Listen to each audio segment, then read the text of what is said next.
The story begins with a letter advising Irina Hardy to become a proper woman. But to her, that expectation was both laughable and suffocating.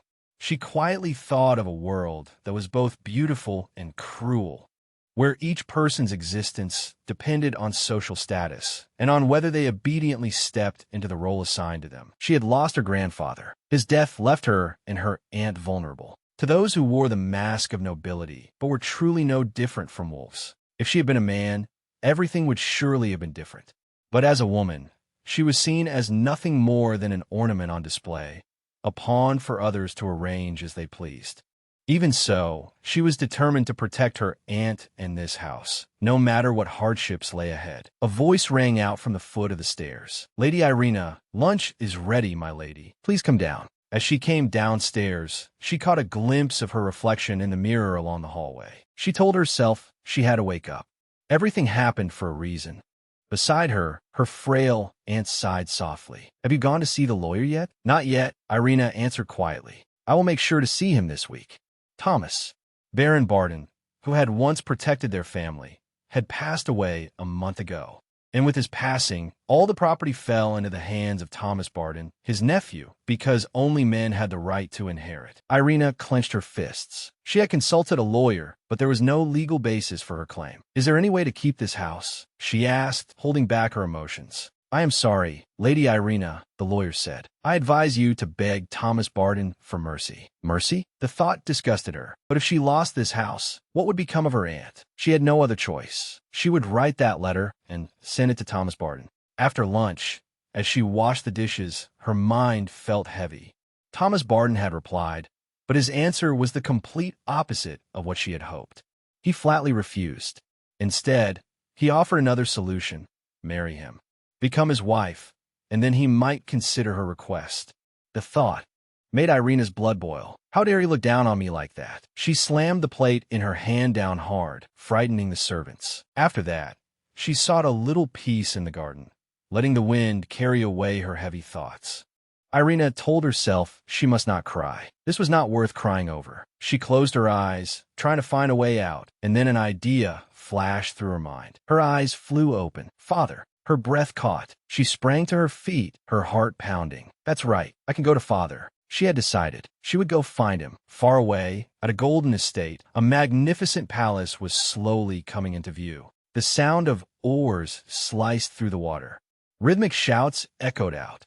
Inside a luxurious, gilded room, a man stirred slightly beneath silk blankets. His blonde hair fell over his eyes as he groaned softly. "Too noisy." Barin Dynastor, Prince of the Kingdom of Reason, sat up. Sunlight streamed over his bare chest, his face glinting with irritation. He cursed inwardly. What a bunch of idiots. Not a moment of peace. At the crack of dawn, a whole crowd had already climbed into boats, shouting to one another at the tops of their lungs. Utterly annoying. He exhaled and rubbed his temples. Then he turned his eyes toward the world outside. Just because spring had come, they were determined to be noisier than ever. To him, it was all meaningless nonsense, a useless waste of effort.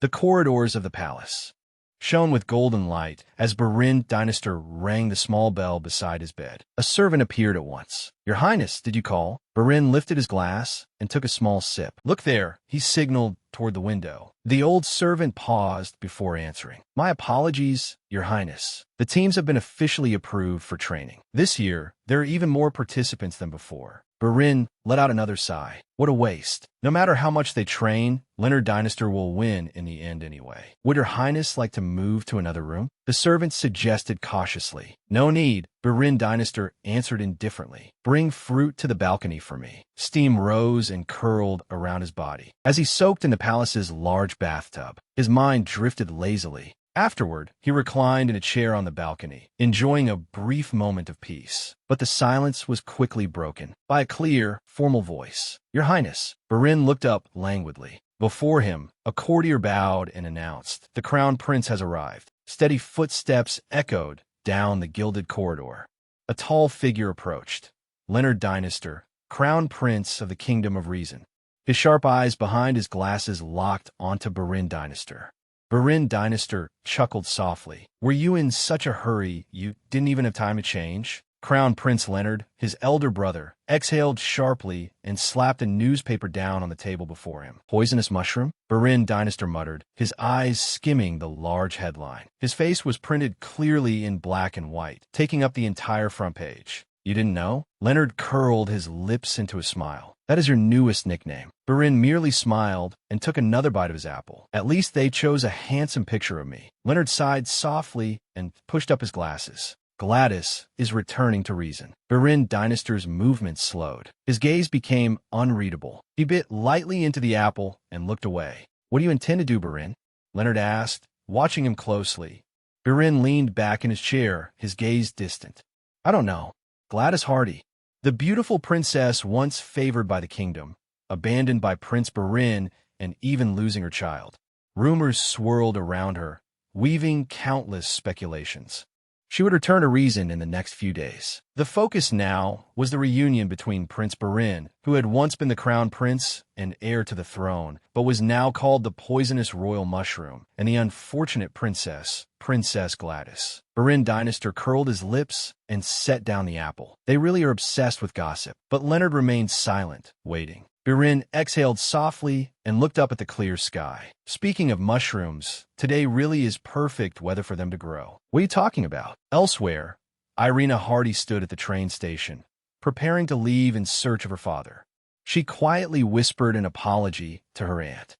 Her aunt must have read the letter she had left behind by now, but disappearing without a word was hardly proper behavior for a lady. But she had no other choice. 11 years had passed. 11 years since she had last seen her father at her mother's funeral.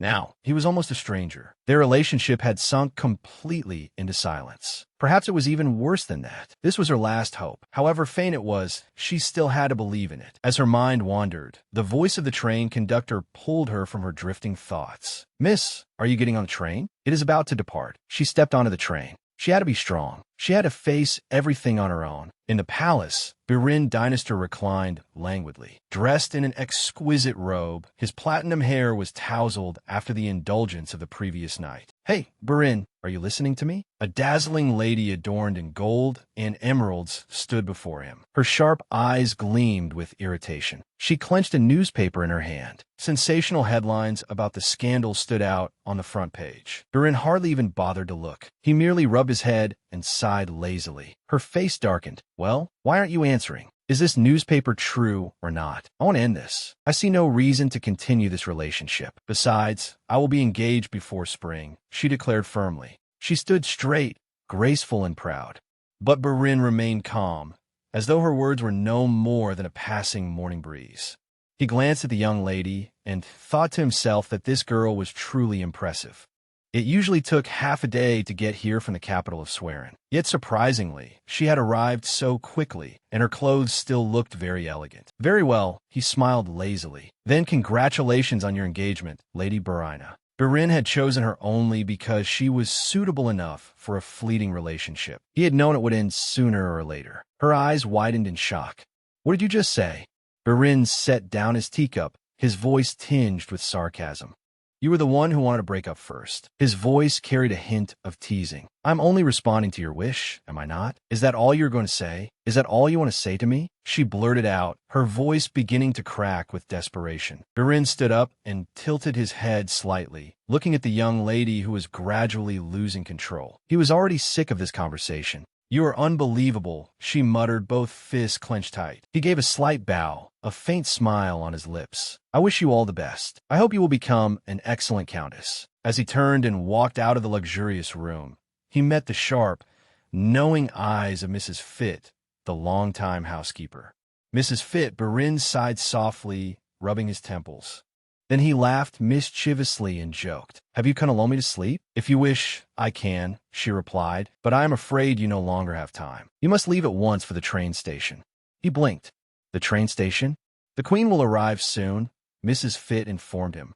Barin exhaled sharply. Ah, I forgot today was that day.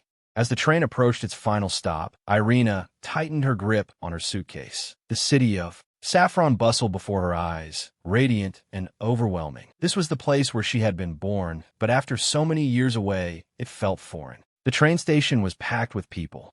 A sea of strangers shoved and jostled on all sides.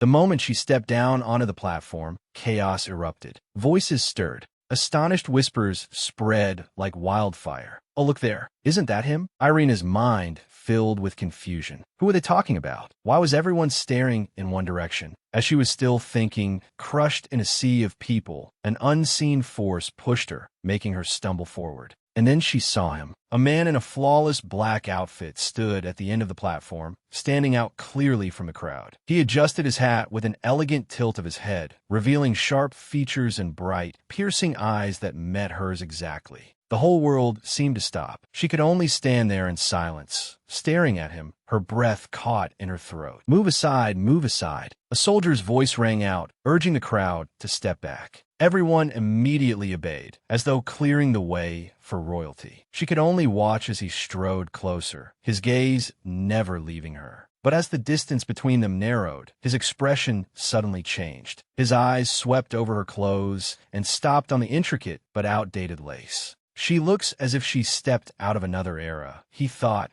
his expression indifferent. A mocking laugh cut through the murmurs. "I thought it was someone important," a man muttered. "Turns out it's just that troublesome prince." He turned his head slightly and caught those words.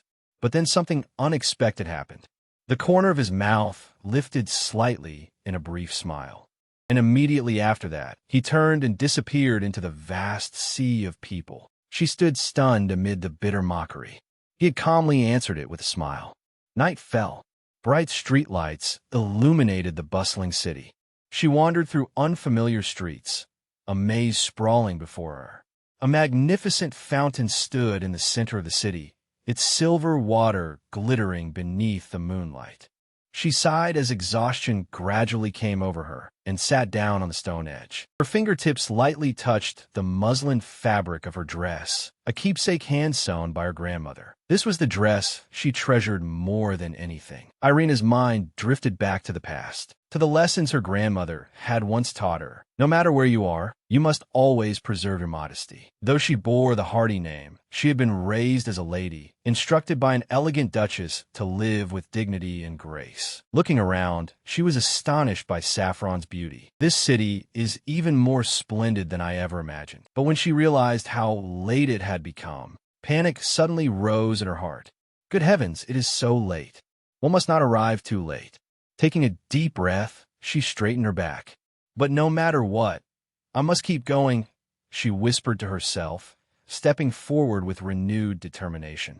Meanwhile, in a luxurious banquet hall, a woman in a splendid red dress was scolding her elder brother. "I truly cannot understand you." She fumed, her voice full of anger, her gaze sharp. Birin's cold eyes swept over the dazzling hall. His expression did not change as his younger sister confronted him. "Gladys is returning to Saffron," she declared firmly. "You know what that means, don't you?" Birin remained calm, only shrugging slightly. "I don't know, sister. How can you be so heartless?" she hissed. That name touched an old wound. Birin Dynaster's face remained icy. His younger sister continued, stepping closer. "I am not saying this only because Gladys is my friend," she admitted, "but you need to make amends. Repair your relationship with her." Birin inhaled sharply. At last, he met his sister's eyes. "Duchess Haine," his voice was cold, his words cutting across the conversation. "Your stubborn duke is looking for you." His voice was indifferent and detached. "You had best return to his side." Duchess Haine's face twisted in shock. Birin had silenced her with a single sentence. From a distance, a man called out, "Birin, come here." "What happened to him?" Birin asked. "He lost everything in a fraud case," another person explained. "He invested in foreign stocks, but it all turned out to be a scam," someone whispered. "One of the victims is Viscount Hardy. He is about to go bankrupt and even nearly took his own life." Additional information for those who do not know. In the European feudal nobility system, the highest rank is duke, second only to the king. After that come Marquis, Earl, Viscount, and finally Baron. Prince Dynaster felt as if he had heard the name Hardy somewhere before. His eyes stopped on a familiar image, a bouquet of white lilies of the valley. It was that very flower. His mind drifted toward distant memories. Gladys's bridal bouquet. His gaze traveled farther. It locked onto a distinctive figure. It was the girl from the train station, the one with old-fashioned taste and out-of-place manners. And now, she was wearing white lilies of the valley. The corner of Barin Dynaster's mouth curved upward, from her bonnet down to the hem of her dress. Everything about her seemed untouched by time. Irina finally arrived. The magnificent mansion shone brightly beneath the moonlight. She took a deep breath to calm herself. "This is Father's house," she whispered, trying to keep her courage steady. A woman with fiery red hair, dressed in a noble purple gown, narrowed her eyes at her husband mockingly. "What do you intend to do with that little child, my dear husband?" Her voice was venomous. "After all, she is your daughter, Irina Hardy." The man remained silent. His face was marked clearly with exhaustion and regret. He had long buried this child's existence, treating her as a forgotten past. Only minutes earlier, the entire household had been shaken when the butler announced, "Your young lady has come to visit, Father." The soft greeting rang out like a ghost from the past. Both he and his second wife were stunned when they saw her. Her father stammered, "I, Irina." But she gave him no time to recover. Stepping forward, she bowed her head slightly and said calmly, "Father, I beg you, please save the Barden family estate." A moment later, after Irina returned to her room, her father and stepmother discussed sending her away. Then they went together to Irina's room. Her father pushed the door open and stepped inside, calling Irina's name loudly.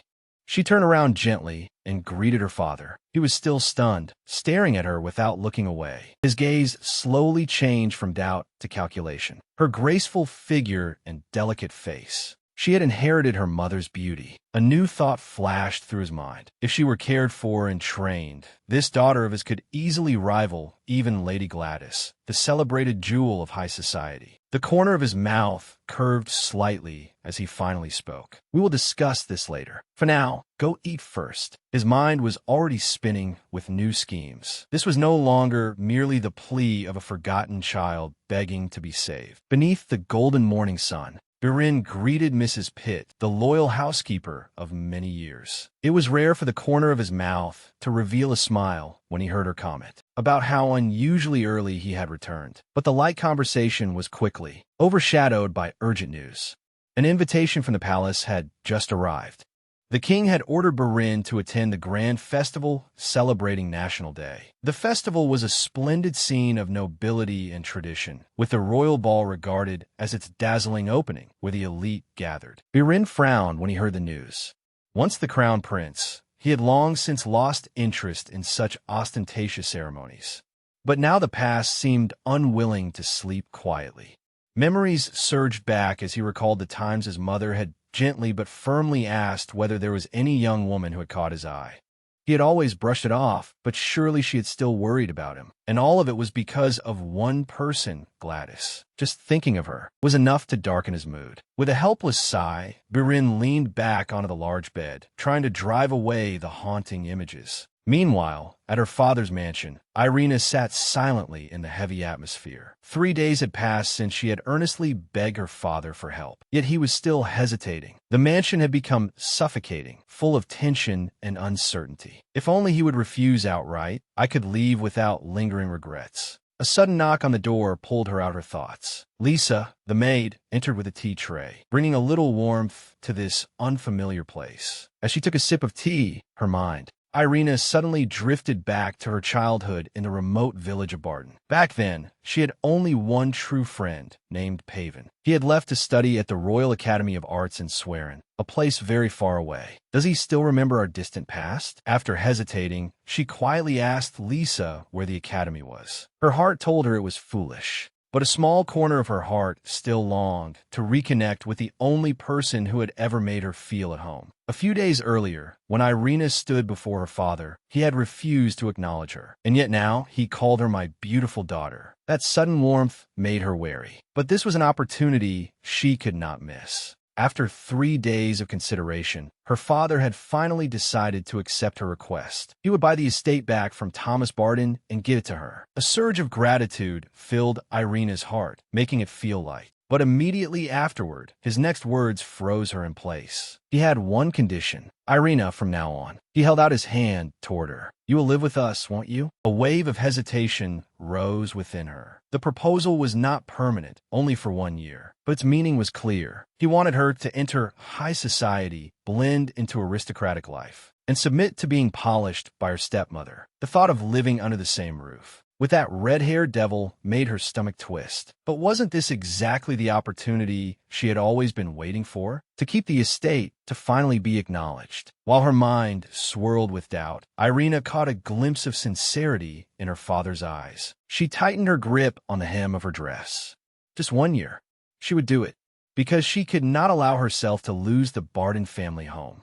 Taking a deep breath, she lifted her head. Her gaze was firm, her resolve forged. I agree. Elsewhere, Birin was once again immersed in his familiar amusements, gambling, drinking, and racing the finest horses. Though he always dominated the racetrack, victory no longer meant anything. To him, the thrill of the game had become nothing but emptiness. His friends advised him, asking why Birin did not sell his winning horse, since he had no real passion for horse racing. But Birin only answered curtly, because it is mine, as if that reason alone were enough. The conversation quickly shifted in another direction. One friend leaned closer and whispered with an air of secrecy, mentioning a beautiful maid at the Hardy mansion. And the name Hardy made Birin freeze. He fell silent, his mind repeating that name over and over. Hardy. Recently, he had heard that name far too many times. Today, Birin Dynastor stood up, ignoring his friend's gossip and teasing.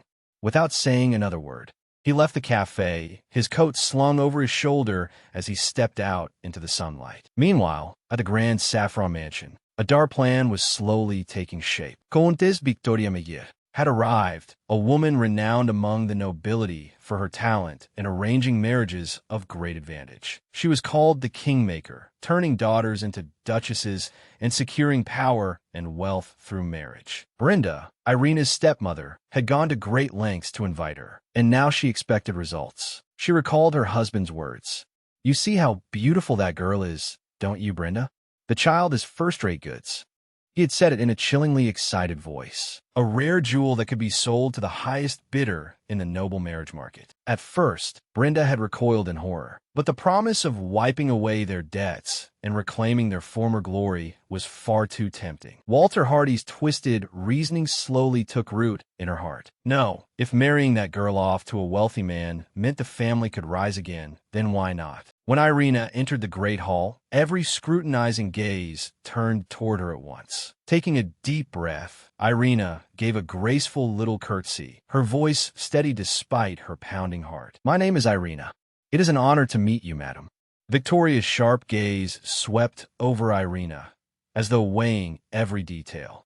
"It seems you are not exaggerating," she murmured, acknowledging the girl's beauty. Then, in a decisive voice full of authority, Victoria Meyer declared, "From now on, I will be responsible for this child." Irina's entire world seemed to collapse as she fully understood her fate. She went to her grandmother in search of a little protection, hoping to be comforted. But their conversation held only sorrow. Her grandmother, who had once been her firm support, now could not accept the path Irina was forced to take. "What meaning does this house have if you must sell yourself cheaply to keep it?" Her grandmother choked out, her voice full of grief. Though her heart churned, Irina remained steadfast. She would protect what little remained of her family, even if she had to sacrifice herself. But deep in her heart, doubt gnawed at her bit by bit. Was this truly the future she wanted? In her private room, amid a rare moment of quiet, Lisa, the kind maid, approached, carrying a cup of warm tea.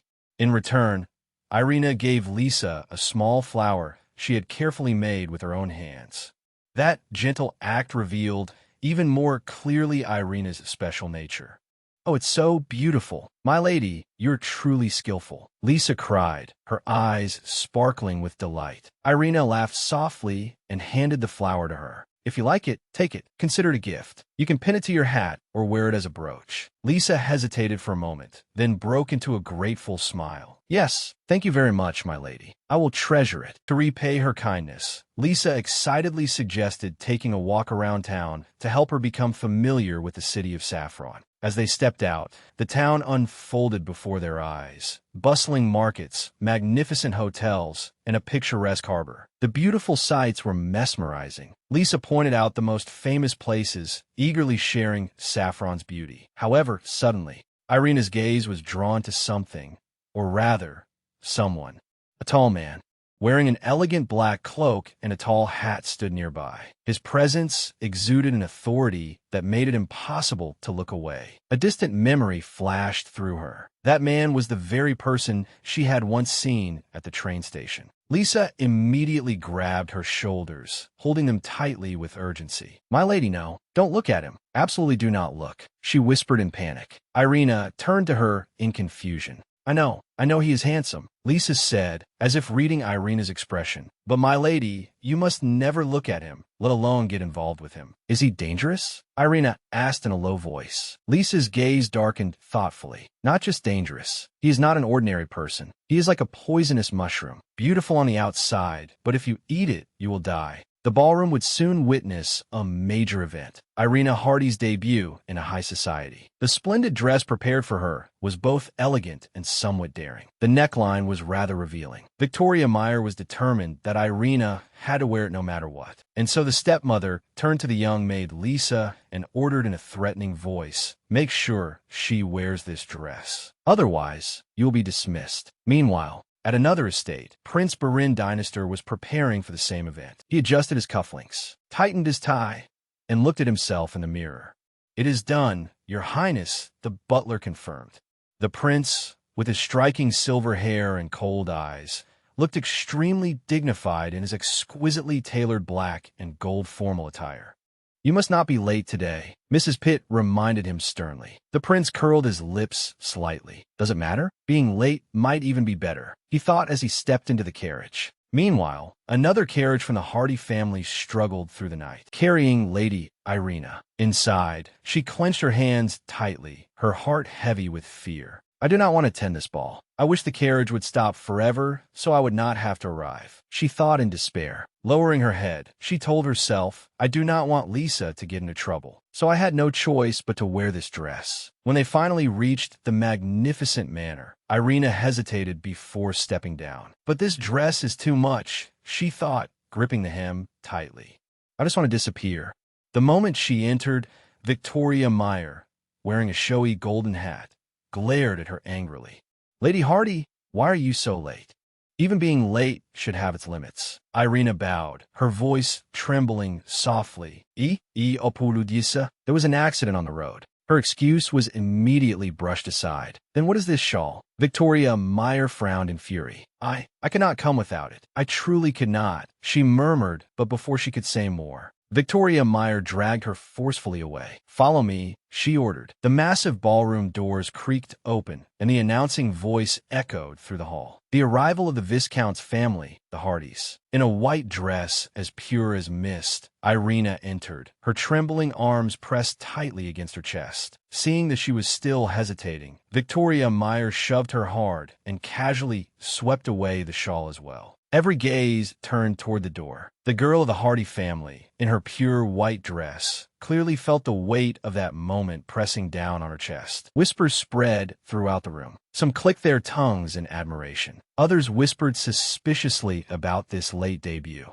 Irina's heart pounded wildly, each step hesitant. Suddenly, a light tug at her arm startled her in terror. Only then did Irina realize that the shawl, the only thing giving her even a small sense of cover, had slipped from her shoulders. Panic flooded her entire body. "Where's my shawl?" Her breathing grew rapid, her mind spinning. The whispers became clearer and clearer. "Is that the daughter of Viscount Hardy? She is breathtakingly beautiful. I heard she was ill and lived in the countryside all this time. No wonder she looks so timid." Irina's chest tightened, dizziness threatening to swallow her. I cannot breathe." The murmuring and gossip grew louder as Irina now stood frozen in place. She felt agony at having to endure every gaze from all directions. Then a voice rang out, deep, warm, and full of authority. "The Grand Duke of Saffron has arrived."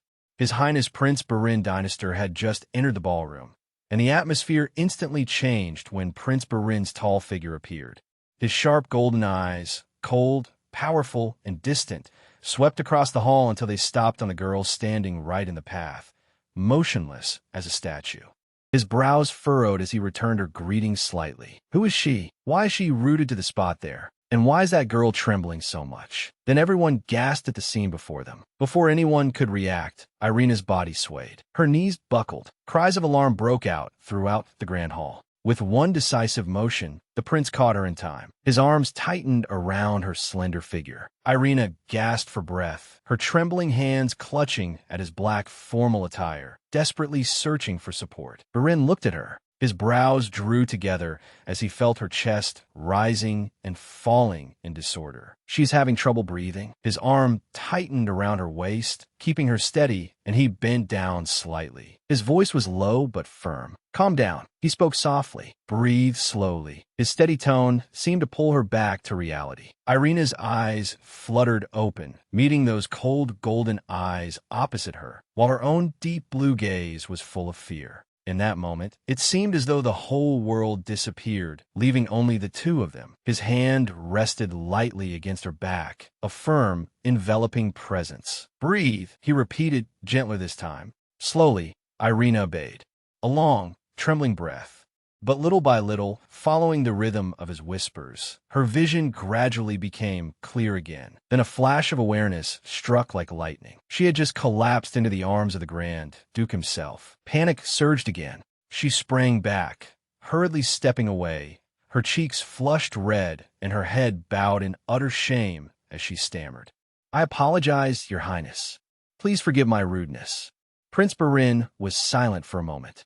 His golden eyes were difficult to read. Before he could speak, a familiar authoritative voice rang out, tearing through the atmosphere. "Your Highness, I sincerely apologize on behalf of Lady Irina's clumsiness." Barin's gaze flicked briefly toward the Countess, then returned to the girl before him. His sharp eyes narrowed slightly. In his mind, he pieced the situation together very quickly. Countess Meyer must be behind this. I nearly fell into the matchmaking trap of the most notorious schemer in reason. Irina sat down on a nearby chair, her gaze drifting across the great hall, where two majestic figures stood out and drew everyone's attention. Those two were the famous twins. Her eyes widened when she realized. Prince Barin and Crown Prince Leonard. Though they looked almost exactly alike, their personalities were completely opposite. Crown Prince Leonard was stern and disciplined, like a true soldier. By contrast, Prince Barin possessed a free-spirited charm that made him far more popular with everyone. But as she pieced it together, Irina remembered their previous encounters. Then the man I saw at the train station and in front of the hotel was Prince Barin, the poisonous royal mushroom. The nickname had been passed around for a long time. That train of thought was suddenly interrupted when Prince Barin turned to look. His sharp golden gaze met her eyes directly. Her reaction did not escape his notice. "Is it the young lady from earlier?" Leonard asked his younger brother, his voice mixed with curiosity. "Did something happen between you two?" But Barin remained composed and answered curtly, "Nothing at all.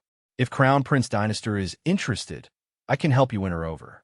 Leonard curled his lips and brushed off his younger brother's teasing. "You're mad. I only asked whether you knew her. If you don't, then never mind. I'm leaving." Barin watched from afar, clearly sensing the schemes hidden beneath it all. If he had not known the names Irina and Victoria Meyer beforehand, he might well have fallen into the trap. He had not expected that girl to act so well, pretending to be so frail that she even broke out in a cold sweat. He sighed quietly to himself.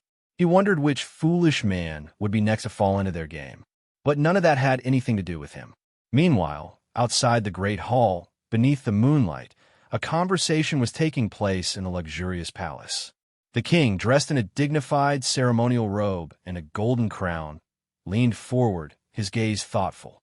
"We must arrange another marriage for him soon. After careful consideration, I believe that is what is best for him." His words rang out with an undeniable authority. The queen, resplendent in royal attire, sat opposite the king and said, "Your Majesty, it seems you still do not truly understand your son. Do you really believe Barin will obey your wishes?" I once asked him whether there was any woman who had ever moved his heart. Do you know how he answered? He said one divorce had not been enough. The king let out a soft sigh, and a heavy silence settled over them. "Yes, I understand how he feels." At last he spoke, his voice gentler now. After everything he went through, after everything he sacrificed, he chose to live this way. As soon as those words fell, a memory returned. The image of Barin filled with sorrow. At that time, Barin had sworn that he would give up the position of crown prince, and that he would divorce her as well. Yet even though he understood his son's reluctance, the king still believed Barin had to remarry. But the queen, wise and perceptive, reminded him that forcing Barin into marriage was not the answer this time. The choice of bride had to be left to Barin himself. If he personally chose his partner, there would be no further trouble, at least in theory. While the two of them remained deep in thought, the conversation turned to the young lady of Viscount Hardy's family. Prince Leonard had assured them that Barin and Irina had never known each other. Yet the king seemed to be considering whether she might be the one to melt Barin's frozen heart. The queen set down her teacup and gently reassured him. "Your Majesty, you need not worry about Barin. He will never return to Gladys, his former wife." Elsewhere, a blonde woman, elegant in a magnificent blue gown, stepped inside. Barin immediately turned his head. His blonde hair fell forward, concealing his icy gaze. The butler, Fitz, stepped forward with a solemn expression. "Forgive me, Your Highness, but we only—" Barin coldly cut him off with an indifferent shrug. "I know." His voice was cold and distant. Without another word, he walked straight toward his private room. The room sank into silence, leaving only the faint creak of the door. "Barin." Her voice was soft, yet it carried the undeniable weight of familiarity. Prince Barin leaned against the doorframe, the corner of his mouth lifting into a strained smile that did not reach his eyes. "How have you been, my former wife?" His words sounded casual, but they hit a sharp, gleaming blade. Barin leisurely sat down. He leaned back on the luxurious sofa, exuding the bearing of royalty. His body language showed an arrogant attitude, while also containing coldness and distance. She spoke gently. "Forgive me for coming so suddenly, but I thought speaking here would be better than anywhere else." Barin watched as Gladys clenched her hands tightly. Her voice trembled, and tears began to fall. I came to apologize. I truly regret everything that happened." Barin's expression was as cold as ice. In his silver eyes, an unreadable gleam briefly flashed. "As far as I know, our relationship has already ended, Princess." He spoke coldly. "There is nothing left between us." The weight of each word hung, suspended in the air. He lifted his teacup and took a sip with a composure so indifferent it was cruel. "In the end, isn't it fairest for everyone to receive what they deserve?" Barin set the cup down with a faint clink. The corner of his lips lifted in a mocking smile. "Isn't that the principle you have always lived by, Gladys?" His voice was full of ridicule, yet beneath it lingered a bitterness he could not quite hide. "Seeing you again is truly a pleasant surprise. But to be honest, it is also rather boring. You are exactly the same as before." Gladys stiffened slightly, her heart pounding. Barin leaned back a little, his mocking smile never fading. "So what is it that you truly want?" he asked. "Did you travel all the way to Reason merely to apologize to me?" Gladys hesitated, her fingers tightening around the fabric of her dress. "Did the King of Law send you?" Barin laughed, his tone mocking yet sharp. "Now that everything has already been decided, did someone order you to come here? Something like, go and reconcile with your former husband?" He chuckled softly and shook his head. "Ah, what a hopeful command." Gladys shook her head again and again. She gripped her dress tightly, as if suppressing her emotions. No, that is not it. That is not why I came here." Her voice was shy but firm. Barin cut her off in a hard voice. "Princess, I think you're mistaken. The agreement between us was fair from the beginning. We both obtained what we wanted." But Gladys looked at him in despair. "But Barin, you—" He suddenly burst into laughter. The sound echoed through the room. "Seeing you so distraught is truly touching. You are genuinely worried about me, my dear former wife." He mocked her, but soon afterward his interest faded. His gaze darkened as he looked down. He seized the porcelain cup on the table and hurled it hard to the floor. The cup shattered, fragments scattering across the marble floor. Barin's expression did not change. His eyes remained fixed on Gladys, as if daring her to say another word. A frightened maid rushed in. "Your Highness, what happened?" Only then did Barin stand, brush off his coat, and let out a faint sigh. "Clean it up," he ordered coldly. He did not bother to glance at Gladys, nor did he give his former wife any chance to explain. He turned and left, his footsteps echoing through the vast hall. Meanwhile, in another palace, Irina, who had been bedridden for many days, finally recovered. "Ah, I feel much better now," she reassured Lisa. But Lisa did not believe her. "My lady, you've been ill ever since that ball. I told you not to think about that dreadful prince anymore," she muttered, her irritation obvious. Just then, thud, a thick stack of newspapers and magazines was placed in front of her. "Irina, these are all for you," Lisa said excitedly. Irina, bewildered, picked up a newspaper. Her eyes widened as she read the large headline. Prince Barin divorces Princess Gladys. After the divorce, Prince Barin never once visited his son. His only child died of illness. The boy never got to meet his father before his death. Prince Barin did not even attend his son's funeral. Irina's heart clenched. The article continued, describing the harsh judgments the public poured upon him. Those around him whispered behind his back, calling him cold-blooded. Irina's breath caught in her throat. She hurriedly turned to another newspaper, her fingers trembling with urgency. After the scandal, Prince Barin handed the position of crown prince over to Leonard, though in truth he had been stripped of it. Some even called him the poisonous royal mushroom, a useless burden that stained the honor of the throne. Irina's hands shook violently as she read those lines. "How could a person be so cruel?" she whispered. In a luxurious yet gloomy drawing room, the atmosphere among the men grew increasingly tense. The main topic of conversation was Count Lehman, who was making great efforts to associate with Viscount Hardy, seemingly wanting to solidify his position as a future fiancé for the young lady of the Hardy family. One man laughed mockingly. "I wonder how much longer that old count can even stay alive." Barin Dinister sat silently and listened. He felt sick of the name Hardy. Hardy everywhere. That name had appeared constantly around him in recent days. They gloated that if the old man died, the Hardy daughter could easily be married off to someone else, no different from goods in a transaction. Then an unexpected remark rang out. Lady Hardy looked exactly like Princess Gladys. Though her build was different, her air and presence called to mind the princess who had once been so beloved. As Barin sat listening, his face remained calm. They suggested that Lady Hardy should be allowed to taste a little youthful romance before being forced into an arranged marriage. Sinister smiles spread as that idea turned into a game, a wager. Barin's sharp gaze settled on his opponent. When the cards had been placed on the table, the conditions were perfectly clear. The winner would have Lady Irina. A card game wagering the fate of a young woman. The scene shifted to Irina tenderly holding a pure white lily, a flower she had crafted with her own hands. Of all flowers, lilies had always been her favorite. As she arranged them one by one, she finally realized just how many she had made. A thought passed through her mind. Perhaps she could sell flowers, just as she had once done in Barden Village. If she succeeded, perhaps she could send a little money back to help her grandmother. As Irina was calculating her next step, a sudden knock on the door interrupted her.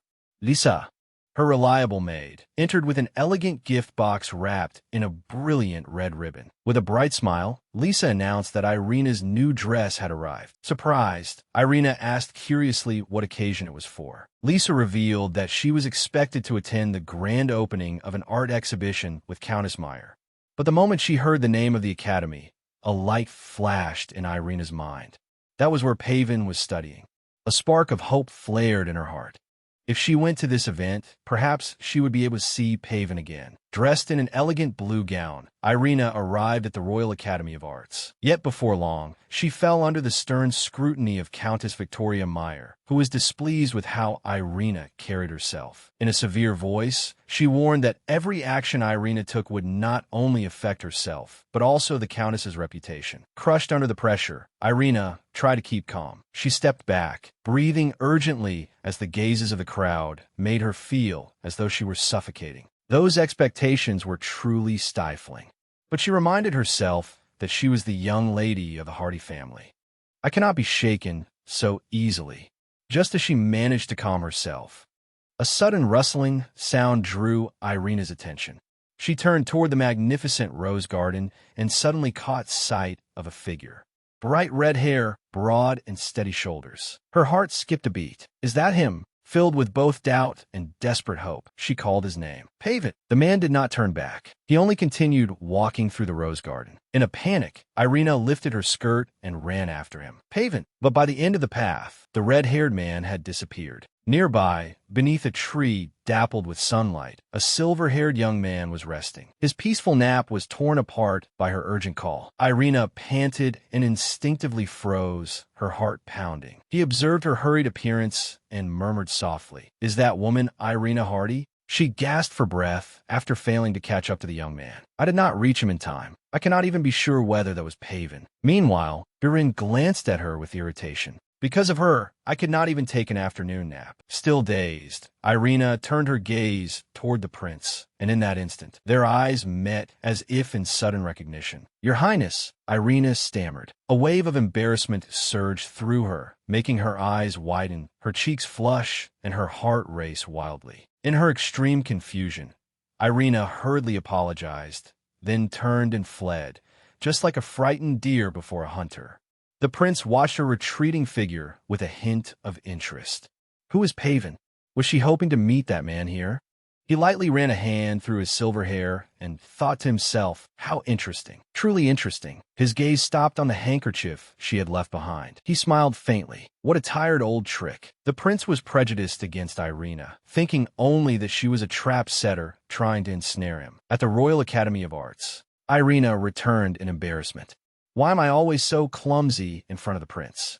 Oh my, look, Princess Gladys has arrived. A voice rang out, drawing everyone's attention toward an elegant figure in a yellow gown. Her noble and refined beauty seemed to transform the entire room, filling it with admiration and curiosity. Irina swallowed dryly and forced herself to keep walking. She really is dazzling. I heard Princess Gladys went to the Grand Duke's residence yesterday. One lady whispered. But why? Another wondered. Does the princess not hate her former husband after everything he did? If that tragedy had never happened, she would be our empress by now. Another noble sighed regretfully. Irina listened, trying to piece together the scattered rumors. And, as though sensing the tension in the air, the prince entered. The entire room fell silent for a moment. Princess Gladys turned around, her breath catching in her chest. There stood Birin, dressed in a black and gold formal suit. His icy gaze swept across the hall, unreadable. The great hall murmured with whispers as Prince Birin entered the royal exhibition. Across the hall, Gladys stood with her long golden hair flowing down, upright and proud like a queen. Birin's lips parted slightly, his mind surging with thoughts.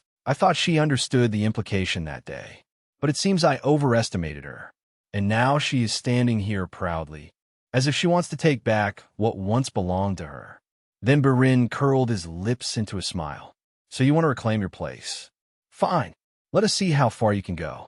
But as Prince Birin walked through the great hall, his presence immediately drew every gaze. The nobles all watched him, holding their breath as they waited. A few days earlier, when he had been playing cards with the noblemen, Birin had been calm and calculating, leisurely stacking the chips before him. The game would begin at the Royal Art Exhibition and end at the boat race. Someone announced the wager.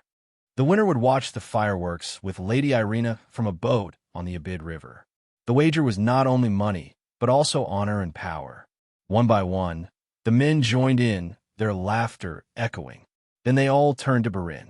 Will you participate as well? They asked. He remained silent. If the king of gambling himself does not join, then there is no point, they complained. And so they pushed Birin's stack of chips in, treating it as his tacit consent. Very well. Birin smiled faintly. Perhaps I should try it once. Back in the ballroom, instead of stopping before Gladys, Birin inclined his head slightly and turned his gaze elsewhere. Before Lady Irina, the prince stood there, his golden tie reflecting the luxury of his status. Irina was so flustered she could hardly breathe. She had never thought Birin would notice her, much less walk straight toward her. I finally found you, my lady. His voice was low, warm, and smooth. You dropped this in the garden. He held out the delicately embroidered handkerchief she had accidentally lost. A stir spread through the great hall as Irina's face flushed red. Trembling, she accepted it back. Thank you, Your Highness. This is my handkerchief, she stammered, her face burning with embarrassment. From afar, Gladys witnessed the scene, her blue eyes narrowing slightly. The prince caught that subtle movement. He curled his lips into another smile. smile, then bent closer to Irina. His voice lowered just enough for her to hear. "If you do not mind, may I have the honor of admiring the paintings with you, my lady?" Irina's mind instantly fell into chaos. She could not believe what was happening. What is going on? She was frightened like a young deer,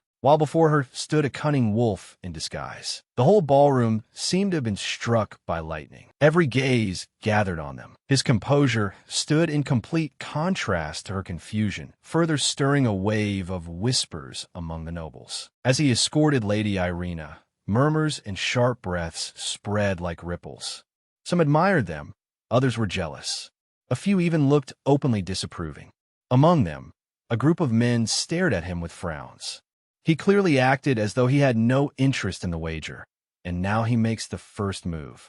They seethed, while elsewhere, on the other side of the ballroom, the king's voice rang out. "Who is that girl?" His sharp gaze followed their figures as Barin escorted Irina farther away. "The princess, the king's daughter," answered calmly. "That is Irina, the daughter of Viscount Hardy. She is the girl who used Barin to draw attention at the previous ball. Her background is nothing remarkable." Meanwhile, Leonard frowned slightly in confusion. What on earth is he thinking? The princess, however, muttered irritably. "Who still uses that old handkerchief trick these days? How cheap." "That is enough, Louis. Everyone can hear you," the queen gently reminded her. "We need to learn more about that girl," the queen said thoughtfully. "Perhaps we do," the king replied sternly. Away from the whispers and curious gazes, Irina found herself standing beside Barin in a magnificent hall, where enormous paintings stretched from the floor all the way to the ceiling. Yes, Barin still wore his usual indifferent air. Turning to her, the corner of his mouth lifted slightly. "Is there any other painting you would like to see?" Irina took a deep breath and regained her composure. "No, there is not," she answered, her voice steadier than before. "You invited me here to look at paintings with you. Now we have seen them all. My role is finished." Barin's smile faltered for a moment.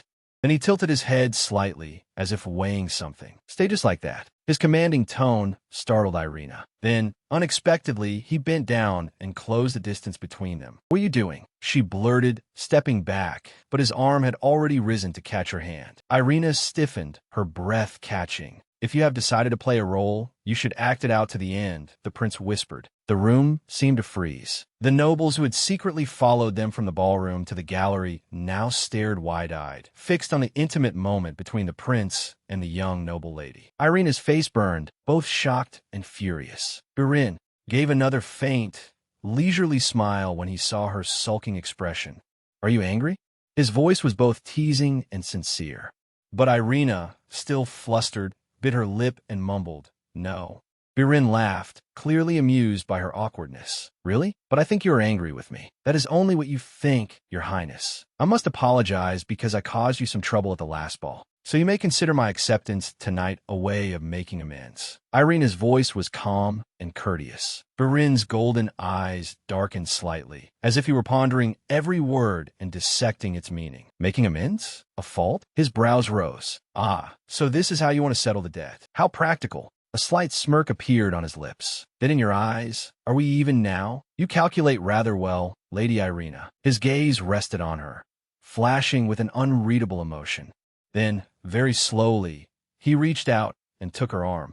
Before Irina could react, he lifted her fingers and lightly placed a kiss on the lace fabric. The room immediately stirred with murmurs. Irina's face flushed crimson with embarrassment. Barin did not care in the slightest and only smiled. "I look forward to seeing you again soon, Lady Irina." His voice sounded joking, but his eyes revealed one thing clearly. To him, this was absolutely not just a game. Irina gritted her teeth, both angry and blushing. Across the ballroom, Barin's rivals stared at him with eyes full of hostility. "You said you would not take part in the wager, yet you were the first to make a move." Barin turned slightly, his golden eyes glinting with mockery. "Think whatever you want. I'm not taking part in the wager. What I do is my business. It has nothing to do with the wager." That indifferent attitude only made their anger flare even hotter. One man snorted coldly. "So you did all that just to seduce another woman right in front of your ex-wife?" Barin's smirk suddenly vanished. He turned back, his voice icy. You did not propose this wager because you care about Lady Irina, did you? The question was like a sharp blade, instantly silencing everyone. Just as the atmosphere grew taut as a drawn bowstring, an elderly master painter approached the prince. Birin introduced a young man with fiery red hair and cold, sharp eyes. This is Pavan, the most outstanding young talent of the Royal Academy of Arts.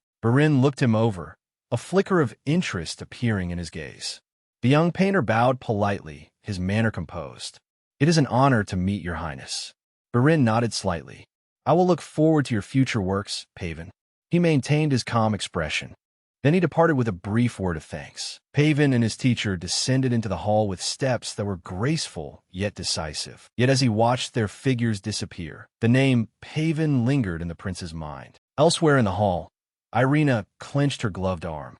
She felt an unfamiliar warmth and a numb sensation spreading through her fingers. Just then, Pavan happened to approach. When he saw her, he called out Irina. His warm, deep voice echoed through the hall. And when their eyes met, Irina's heart suddenly stopped. Her eyes widened, unable to believe what she was seeing. Pavan, she called softly, her voice almost trembling, as if even she was not sure it was real.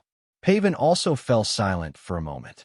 His deep gaze locked onto her figure. He bowed properly before the nobles watching them, then immediately turned his attention back to Irina. His voice was calm. It has been a long time, Lady Irina. Those words hung in the air, leaving Irina speechless. At last, she curtsied in return and answered gently. Yes, it has been a long time, Lord Pavan. The formality in every word barely concealed the emotions surging inside her. Just as the conversation had yet to continue, Pavan was urgently called away. He looked back at Irina and nodded slightly. Until we meet again, he said, then turned away with a smile. Irina stood motionless, watching his figure disappear. A faint smile bloomed on her lips. That smile, Pavan's smile, was exactly the same as it had been in her memories. That night, as she held her pen to write letters, Irina suddenly tightened her grip on it. The memory of the kiss the prince had placed on the back of her hand made emotions surge in her heart. Her maid Lisa, however, was concerned with something else. She reported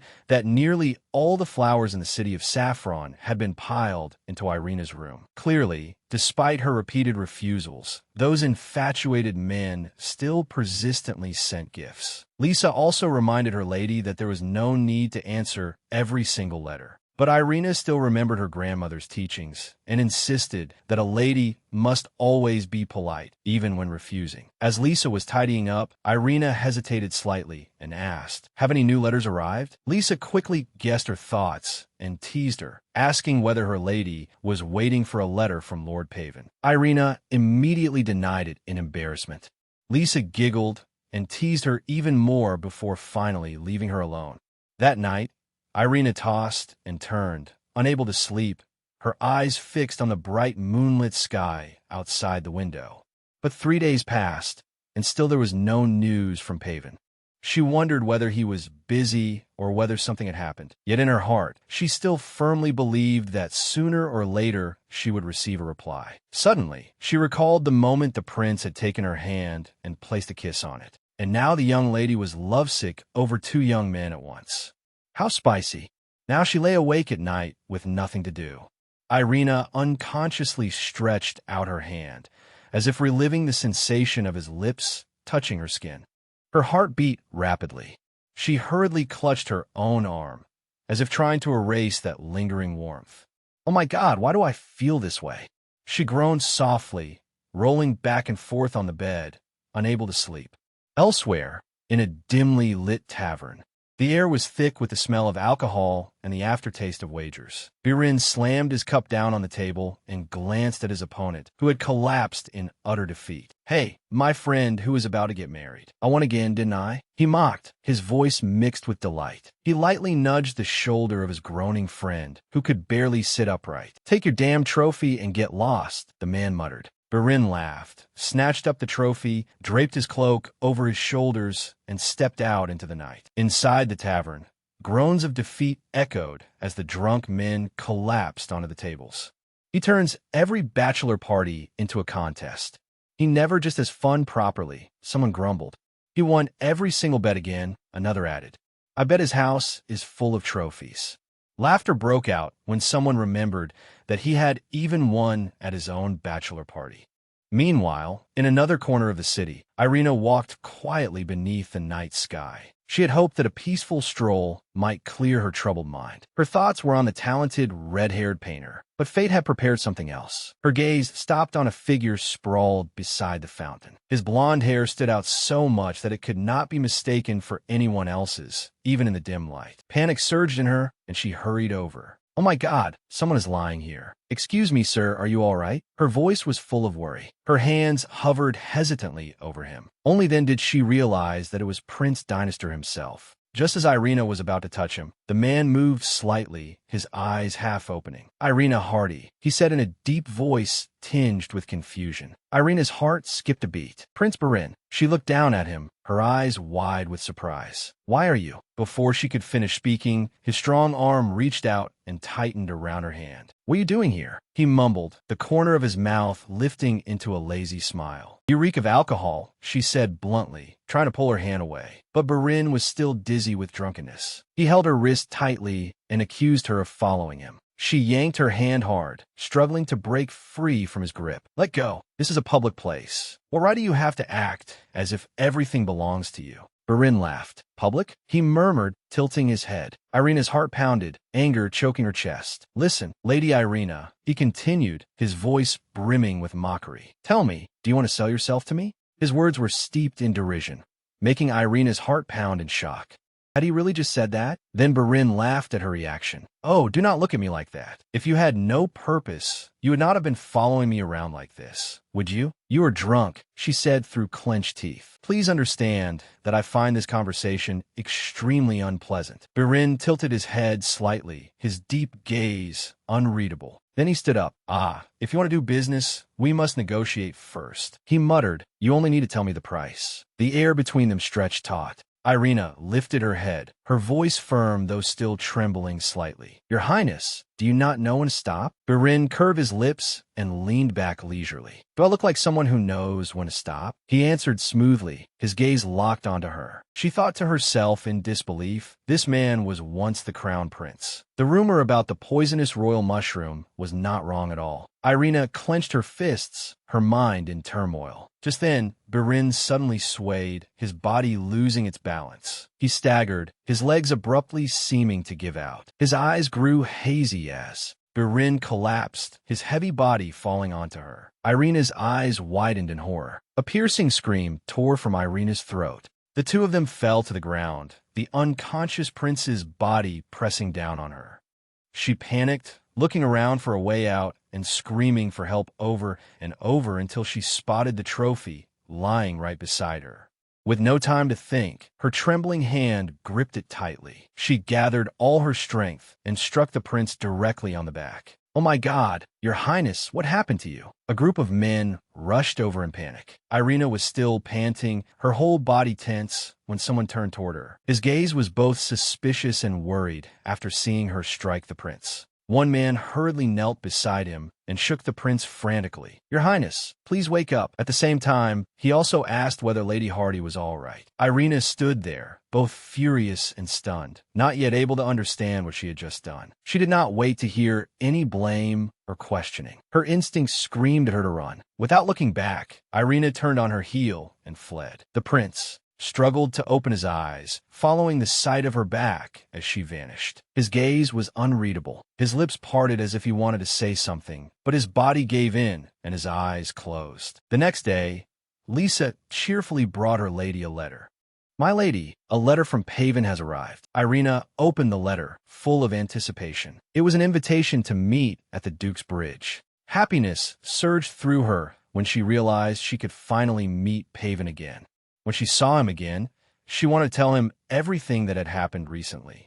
Everything, starting from the day she appeared before the nobles in that low-neck dress, all the way to the recent incident when she had met Prince Barin again at the fountain. She recalled the warning her maid Lisa had once given her. Prince Barin Dynastor was a poisonous mushroom. She absolutely must not get involved with him. That was right. The prince was exactly that kind of person. Meanwhile, at the palace, Prince Barin, still bruised, casually brushed off all concern. When asked how he had been injured, he merely curled his lips. It was done by a ferocious beast. He said it casually, remembering the figure of the young woman who had struck him with the trophy and run away. The housekeeper brought him an invitation from the Haver family, this time for a large social gathering. The housekeeper was surprised when he suddenly ordered, "Tell them I will attend." He decided to go, because the Marchioness Haver would certainly invite his ex-wife, and he knew this would be an opportunity to face Lady Irina, the thief of the prince's trophy, who had recently become the subject of much discussion among the nobles. In the brightly lit garden, Pavin stood by the bridge, lost in thought, when he saw Irina gradually approaching.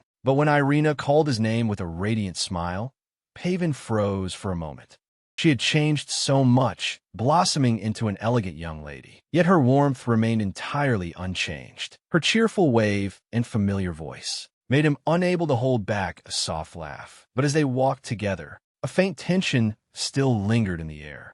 Pavin knew very well that Irina's father was pushing her toward marriage, ready to auction her off to the highest bidder. The thought made his arm tighten, but he remained powerless. There was nothing he could do to stop it. At that moment, from afar, Burin watched from inside a carriage, his gaze resting on the figure of the girl in the splendid dress walking side by side with a familiar, red-haired young man. The scene amused him.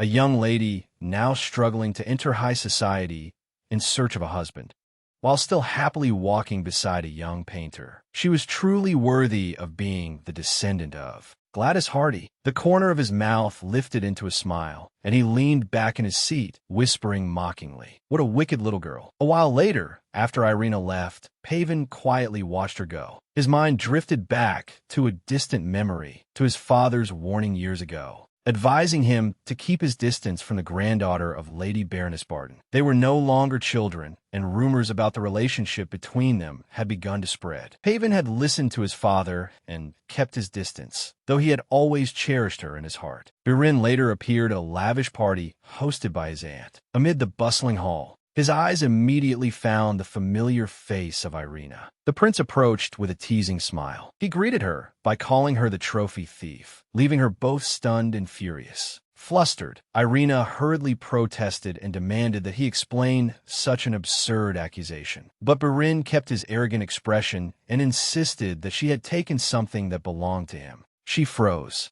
Then she suggested that he surely did not remember clearly, because he had been far too drunk that day. But contrary to her expectations, he answered clearly that he most certainly remembered everything. Then, trying to regain the initiative, the prince offered a very diplomatic apology if he had behaved improperly. But then he deftly shifted the responsibility onto her, declaring that now it was Irina's turn to apologize to him. Lady Irina, still stunned by this turn of events, immediately demanded to know why she had to apologize. The prince was as calm as ever, almost amused as he explained. She had struck him with a trophy, taken it, and run away. It was the first time anyone had ever hit him like that. A flash of realization sparked in Irina's mind. That gold object she had once dismissed and thrown away. Could it have been the prince's precious trophy? Trying to stay calm, Lady Irina hesitantly admitted, "I threw it away." The prince stared in disbelief. "You threw it away?" he repeated. Overwhelmed with panic, Irina covered her face with her hands. She wondered how things had become this complicated. Yet in the midst of that chaos, the prince held out his hand to her, his expression unreadable. Now he spoke in a low, warm, distinct voice. "Take my hand, Lady Irina." His words left her stunned. I don't know how to dance," she stammered. "This will take time to explain, but here, we cannot talk privately without drawing attention." His words were perfectly reasonable. Taking a deep breath, her trembling hand finally settled in his. At that moment, his former wife, Gladys Hartford, entered.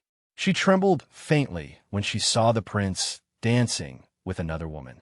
Suppressed anger showed clearly on her face. Her lips pressed tight as she watched the scene before her. The prince caught that reaction and curled his lips in a slight smile. He tightened his grip on Irina's hand and led her forward. Irina stammered, "Is your trophy truly made of pure gold?" "Yes," the prince replied. She lowered her head, her whole body trembling, fully feeling the weight of her mistake. "I will compensate you at any cost. Perhaps not immediately, but if you give me time, I will definitely do it." The prince unexpectedly smiled, a rare smile. A trace of passing amusement almost mingled on his lips. Of course, he answered smoothly. I will gladly accept. A thought flashed through the prince's mind. He had caught her now. This was his full house, a card hidden up his sleeve. He held out his hand to her once more and declared, "Then let us begin with a dance." She froze, her slender fingers trembling slightly. Then finally, she placed them on his gloved arm. With a movement both decisive and graceful, he drew her close and led her onto the splendid dance floor. Gasps and whispers spread through the crowd. Every gaze followed them as the two of them moved smoothly into position. When the music began, the prince spun Lady Irina gently and skillfully. He noticed the look of concentration etched clearly on her delicate face, the way she tried so hard, as though this were a battle she absolutely had to win. He laughed inwardly. If that was only an act, then she was truly a master. Applause rang out from across the hall, praising the performance that had just ended. Irina's breath caught when she pulled away. Her eyes blinked repeatedly as she looked at the prince. Birin bent slightly, his confident smile not fading in the least. "Well done, Lady Irina," he whispered. "Take your time repaying the debt for my lost trophy." Irina answered with a bright smile. "Thank you, Your Highness." That evening, beneath the bright moonlit sky, a group of men gathered in the grand hall. "Hey, what the hell is going on, Birin?" One man cried, looking confused. "Are you really dating her?" Birin calmly sipped his wine, his entire body exuding an indifferent coldness. Right below the estate, Irina was talking with another red-haired man. But it was not Pavan. A friend nudged Birin with his elbow. "Hey, look down there. Isn't that the second son of the Henry family?" Birin remained perfectly calm and glanced down below. "If you consider him an opponent, then invite him to join the game. If not, leave him be. The wager is ours. Let Lady Irina enter the game on her own." While Birin was still speaking with his friends, a soft yet authoritative voice suddenly called out, "Birin." The entire group immediately fell silent and turned around at once when they saw Gladys. Birin's smirk faded slightly. "Princess Gladys," he said in an unreadable tone. "We need to talk," she said firmly, her icy blue eyes locked on him. "Are you planning to use that country girl against me?" Princess Gladys asked in a calm voice. Birin let out a soft laugh. "You're too confident, Princess. Why do you think I'm not sincere with her?" Gladys looked straight at him. Don't do this, Birin," she warned. "Do not hurt an innocent person just because of your grudge against me." Birin's expression darkened faintly before he sighed. "I believe I have made it clear. There is nothing left between us. If so," she whispered, "what if I offered another deal?" Birin's curiosity suddenly rose. "A deal?" he repeated, interest showing in his eyes. Her next words made him freeze. "I want to help you reclaim your position. The throne you lost because of me." She believed that if the two of them reconciled and publicly displayed their love before the court, they could win back the court's support. But Birin remained completely motionless. She gently reached out and touched his sleeve, begging him not to abandon her like this. Without warning, he shook off her hand, crushing the last fragile bit of hope left in Gladys. "That is impossible, Princess. If I had truly wanted to keep the throne, I had 1,000 ways to do so." The truth was, the only reason he had given up the throne was that he had never wanted it. Birin coldly sneered, asking whether she saw the throne as a toy that could be passed around on a whim. His sharp words cut deep into her heart, making Gladys burst into tears, completely unable to refute him. Birin was unmoved by that despair. He turned and walked away without even bothering to look back. He only said mockingly, "If you crave being a crown princess that much, then go to another kingdom and find one." The mocking smile still lingered on his lips as he left her collapsed in shattered tears. The moment he stepped outside, he abruptly stopped at the sound of a scream echoing from far away. Birin narrowed his eyes and immediately recognized that voice. A name slipped from his lips. Irina Hardy? On the other side, Irina had unexpectedly fallen into an unwanted encounter. A red-haired nobleman, drunk and filled with resentment, seized her wrist and gripped it tightly. Irina was startled and frightened, desperately begging him to let go. But her pleas did not reach the man. His fingers tightened even more. A filthy smirk appeared clearly on his face as he snarled that her father did not hesitate to sell his daughter to the highest bidder, even someone like him. Then, with a smug look, he sneered that if he paid more, she would belong to him. That sick arrogance made his grip even more violent, and the alcohol stripped away all his reason. He lunged forward and roughly embraced her.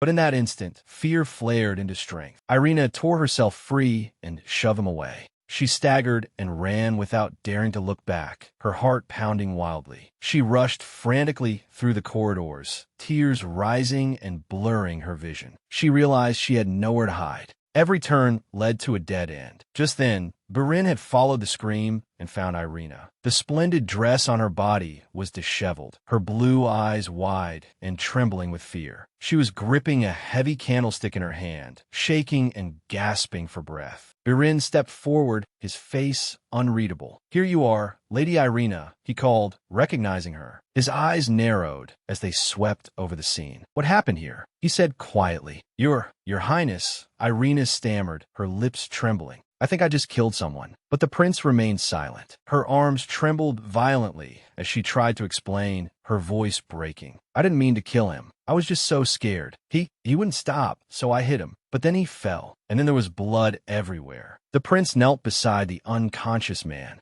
His gaze was cold and sharp, as though analyzing each wound. The second son of the Henry family, he thought silently. People already knew he was trash, but he had not expected him to be this vile. The prince stood up and turned to Irina, his voice calm. "Calm down. Don't worry. He only fainted.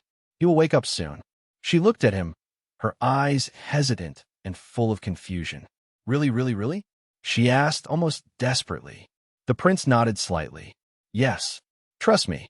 With a decisive movement, he removed his cloak and draped it over her trembling shoulders. He shielded her from prying gazes. "Yes, you did very well protecting yourself," he said softly, his voice gentle. "Can you walk on your own?" She hesitated for a moment, then nodded faintly. "Yes." He quickly gave instructions. "Go out through that door. Follow the corridor to the end, then cross through the garden. You will see the Hardy family's carriage. Once you get there, leave immediately." But she still hesitated, looking at him with worry. "Your Highness, what about you?" Burin smiled faintly, his gaze resolute. "Leave the rest to me." His hand tightened slightly on her shoulder, his words firm like an order that allowed no resistance. "Do as I say. Right now, do not hesitate." Even so, worry still weighed heavily on her. She did not want to leave the prince behind, not like this. As if sensing her hesitation, the prince suddenly smiled. "Don't worry. I will make you repay me for this later." She looked briefly confused. "Repay you?" she repeated blankly. "You like boats, don't you?" he asked, tilting his head. "What does that mean?" She did not understand at all. "Fine, then you'll have to like them." His words were full of hidden meaning. He pulled the cloak tight around her shoulders and gently pushed her away. "Go."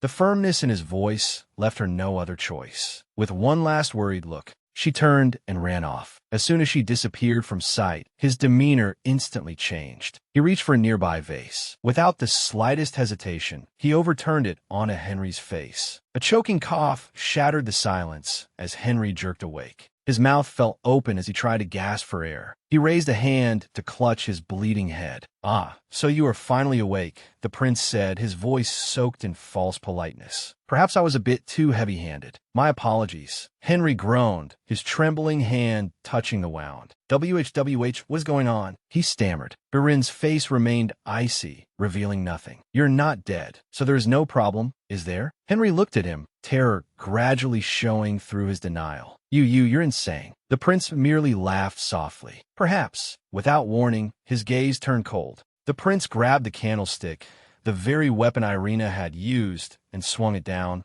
landing another blow on him. Henry cried out again in pain. "If I do not hit you a few more times, will people believe we truly fought?" The prince said, his voice now laced with mockery. "If I stop right now, the world will think you were defeated by a young lady." Burin curled his lips, his tone taunting.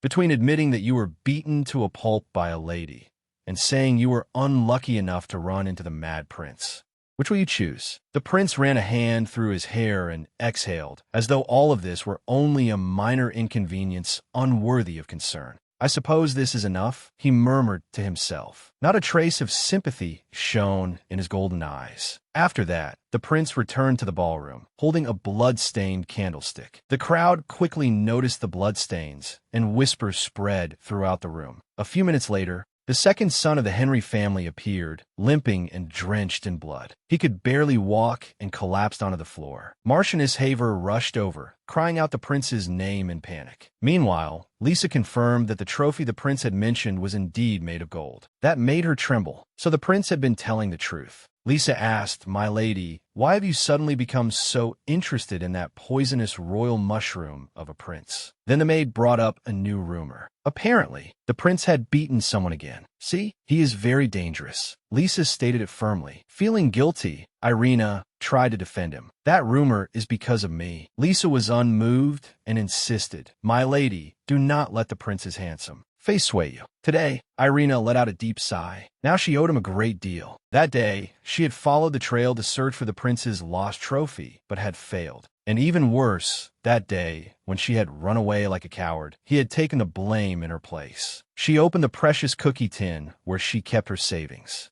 Of course, it was nowhere near enough to compensate for a gold trophy. Her eyes glanced down at a flower beside the box, and an idea flashed through her mind. One afternoon, the prince was sitting in a carriage on the road to meet his elder brother, Crown Prince Leonard Dinister. He muttered to himself, "Everyone is talking about me and Irina, but I do not care. In truth, things are progressing rather smoothly. It might even help him win the wager." As the carriage passed an alley, he saw someone standing there. Surprisingly, when the carriage door opened, a girl stepped in, holding a large box on her lap. It was Irina Hardy. The carriage stopped as she got in with him. The prince looked at her and asked if she was not going to say anything. In his eyes, she looked like a walking wedding cake in her pink dress covered with flowers. She returned his party coat to him and bowed. "Thank you, and I'm sorry. You were blamed because of me. I was the one who injured Henry, but you were the one who suffered the scandal." The prince answered casually, That is not entirely wrong. I did beat him." She stared at him in shock and asked why. He glanced at her sharply. Because he deserved it. In his heart, he wondered why she even had to ask. Did she not remember what Henry had done to her? "There's no need to apologize," he added. Then she took an exquisitely crafted handmade flower from the box. "I made this flower. I plan to sell them to pay back the money for the trophy I lost." He stared at the flower in disbelief and asked, "Wait, you plan to pay for an object made of gold by selling these?" She nodded, her gaze determined. "Yes." Barin sneered in contempt. "Will you manage to pay me back before I die?" She answered hastily, "It may take time, but they sell for a good price, and I am good at making them. I have always loved flowers." The prince sighed. He could not deny that she had practically wrapped herself in those flowers. He looked down at the flower again. "Fine, do as you like," he said. Irina smiled in relief. "You can keep this flower as a keepsake." The prince frowned as he watched her. This girl always behaved so strangely. After that, Prince Barin entered the palace, where Crown Prince Leonard was already waiting. He glanced at his younger brother and asked, "You are late. Did something happen?" As Barin sat there, his gaze fixed on the flower in his hand, he calmly replied, "Just a personal matter." Leonard's gaze stopped on the flower. It made him think of Princess Gladys, and he immediately asked, "Did you happen to meet Gladys?" But Barin did not answer. Instead, he tossed the flower into the nearby ashtray, stood up, and said, "Let us go. I will take responsibility for being late," but Leonard observed his twin brother, who remained calm and unconcerned as always. He suddenly remembered their mother's instruction to keep an eye on Barin. She believed his younger brother was plotting something. But looking at Barin now, Leonard clearly felt that their mother was only worrying too much. But somewhere else, Irina sat sipping tea and sighing in relief, because the handmade flowers had finally sold thanks to Pavin's help. She also felt more at ease now that the matter with the prince had ended. He had accepted the flower from her hand, and to be honest, she thought it would be wonderful if someday she saw him wearing it. She knew Lisa did not trust that prince and always told her to stay away. Perhaps he really was dangerous, but Irina had also seen the kindness in him, like when he reached out to help her when she was in danger. At that very moment,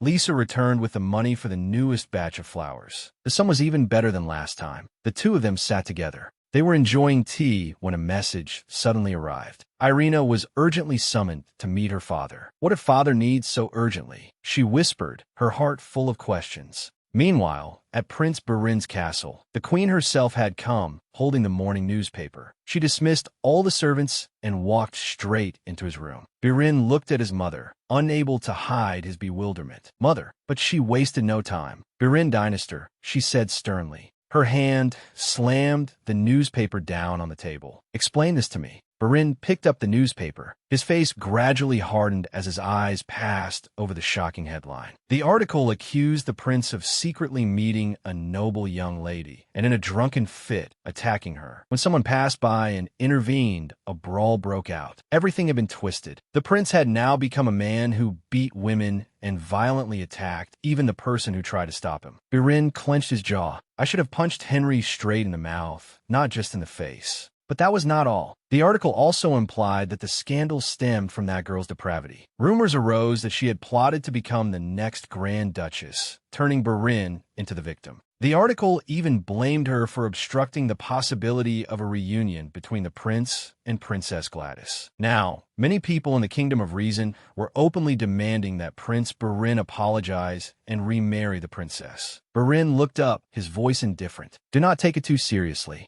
The more I am criticized, the more Leonard's legitimacy as crown prince is strengthened." But the queen only shook her head. "I did not come here to talk about Leonard," she said, her voice softening. More gently, "What I am worried about is you, my son. You have sacrificed too much already. Now I only hope you can be happy." Barin quietly looked at her for a while, then smiled. "I am content as I am, mother." At the Hardy mansion, when Irina came to see her father, he was seething with rage. He called her name outright, roughly, then threw the newspaper down on the table. "Why did you lie to me that day? You said you were ill. In truth, you were with the Grand Duke, weren't you?" he roared. Irina froze and looked at the newspaper. The story had been completely turned around, making her the guilty one. Meanwhile, the queen questioned Barin. "Are you truly serious about Lady Irina? If so, I can speak to your father." Barin laughed derisively, treating it like a joke. But the queen's expression was full of worry. "If you are not serious, then what do you intend to do about her honor?" she asked. Barin averted his eyes. He had no answer. Back to Irina, she tried to explain. "Yes, I was with the prince, but..." Before she could finish speaking, her father's hand struck her hard across the cheek. At that very moment, Barin coldly declared, "Whatever happens to her has nothing to do with me." Irina staggered from a slap. Her stepmother came in to stop him. "You cannot treat the child like this. She still has to attend a party tomorrow." Her father said contemptuously through gritted teeth, "What party, when scandal is spreading everywhere like this?" At that moment, Irina suddenly understood that he intended to sell her off. She had once tried to ignore the whispers behind her back, had wanted to believe that her father was like everyone else, that he merely hoped to marry off his daughter when the right time came. But it turned out she had been far too naive. "So, you intend to sell me in exchange for saving this house?" she said hoarsely, lowering her head. The couple stiffened for a moment,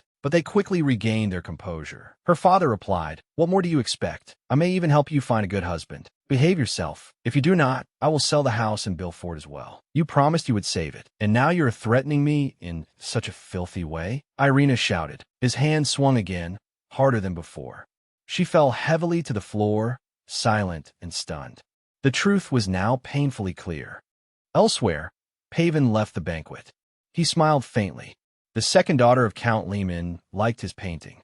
He would certainly be able to sell it for a good price. But then he heard the whispers mentioning Irina. People said she might become Count Lehman's concubine, the wife of a gray-haired old man with one foot in the grave. And at the same time, malicious rumors spread quickly through noble society. Around her were cruel, fabricated accusations. First, she was tied to an old man about to die, then to stories of debauched nobles, and even to the poisonous royal mushroom of the royal family. Pavin clenched his teeth, his blood boiling. But he told himself he had to help her, even if her father had sunk too far into scheming. As he was on his way home, he stopped short. Someone was sitting in front of the door. That person looked up. It was Irina. 1 hour earlier, Barin was sitting on the balcony, cigarette smoke lingering around him, when he saw her quietly walking alone down the street.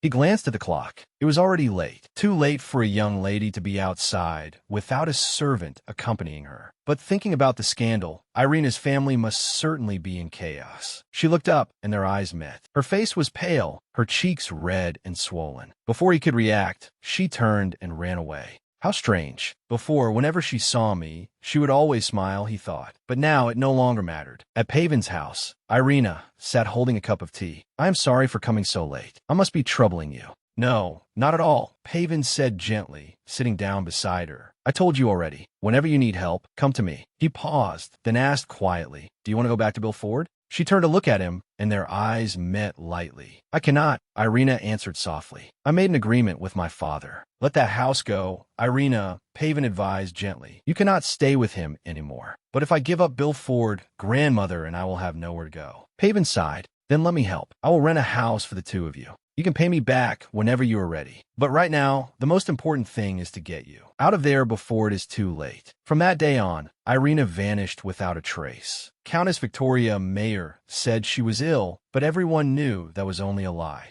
At the club, Barin's friend sat around him. Do you think she will come back in time for the rowing competition? One person asked. If not, what will happen to our wager? They all agreed that Irina was merely hiding because of the scandal. Barin sat in silence, his eyes fixed on the door. His face was sharp and cold, clearly waiting for someone.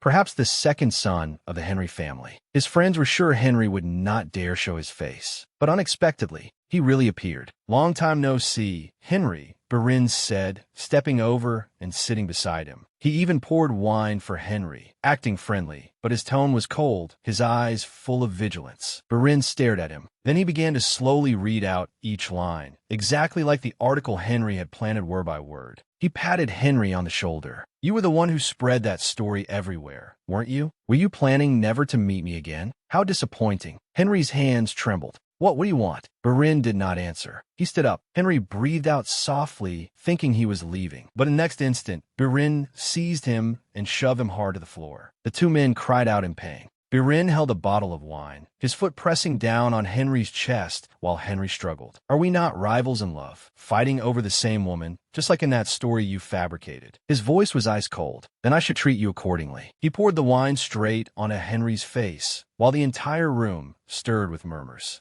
Barin turned and left without looking back. The matter was finished. He left the party and got into his carriage. On the road, he suddenly saw Lisa, Irina's maid, walking dejectedly alone. His eyes narrowed. Is she walking alone, or is someone else nearby? During that time, Irina buried herself endlessly in work, making flowers. Lisa was worried, but could only help by taking the flowers to the shop to sell. But that day, when Lisa returned, Irina was sitting silently on the bed. She had accepted Pavan's help and planned to return to Bill Ford in 2 weeks. She felt deeply ashamed, but what other choice did she have? Suddenly, Lisa rushed into the room, trembling all over. She announced, My lady, the Queen has summoned you. Sometime before that, the Queen had sent the twin brothers to visit their grandmother. Everyone knew that when the Queen gave an order, it was best to obey.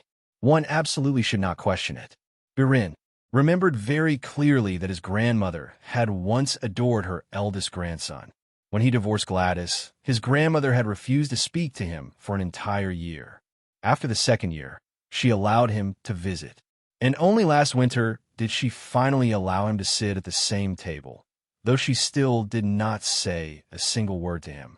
But now that rumors about him were spreading again, he guessed she would surely return to her distant attitude, treating him as if he did not exist. Sitting opposite him in the carriage, Leonard glanced at Barin Dinister. He had once intended to suggest that they should tell their grandmother the truth, but he understood that Barin would never accept it. Outside the Hartford family, only 3 people knew the truth: Leonard, their father, and their mother. Leonard himself only knew because Barin had refused the position of crown prince. It was only then that Barin had finally confessed. Barin had always been the stronger of the two. Leonard knew he could never do what his brother had done. Barin was strict, responsible, distant, and yet caring in an incomprehensible way, a contradiction that made him impossible for others to grasp. But when their carriage passed another royal carriage, heading toward the palace, Leonard asked, "Who is in that carriage?" Barin was slightly startled. It was Irina. Irina had arrived at the Queen's palace. Unable to ignore the summons, she was now about to be received by the Queen. The Queen sat with dignity, wearing the royal jewels. There was no mistaking her as the mother of Barin and Leonard. She welcomed Irina and offered tea. Irina was slightly tense, but still accepted. She sat down opposite her. The Queen observed her carefully. This girl was nothing like the image she had seen at the party. Her clothing was simple, and she wore almost no makeup, and yet she exuded a quiet dignity.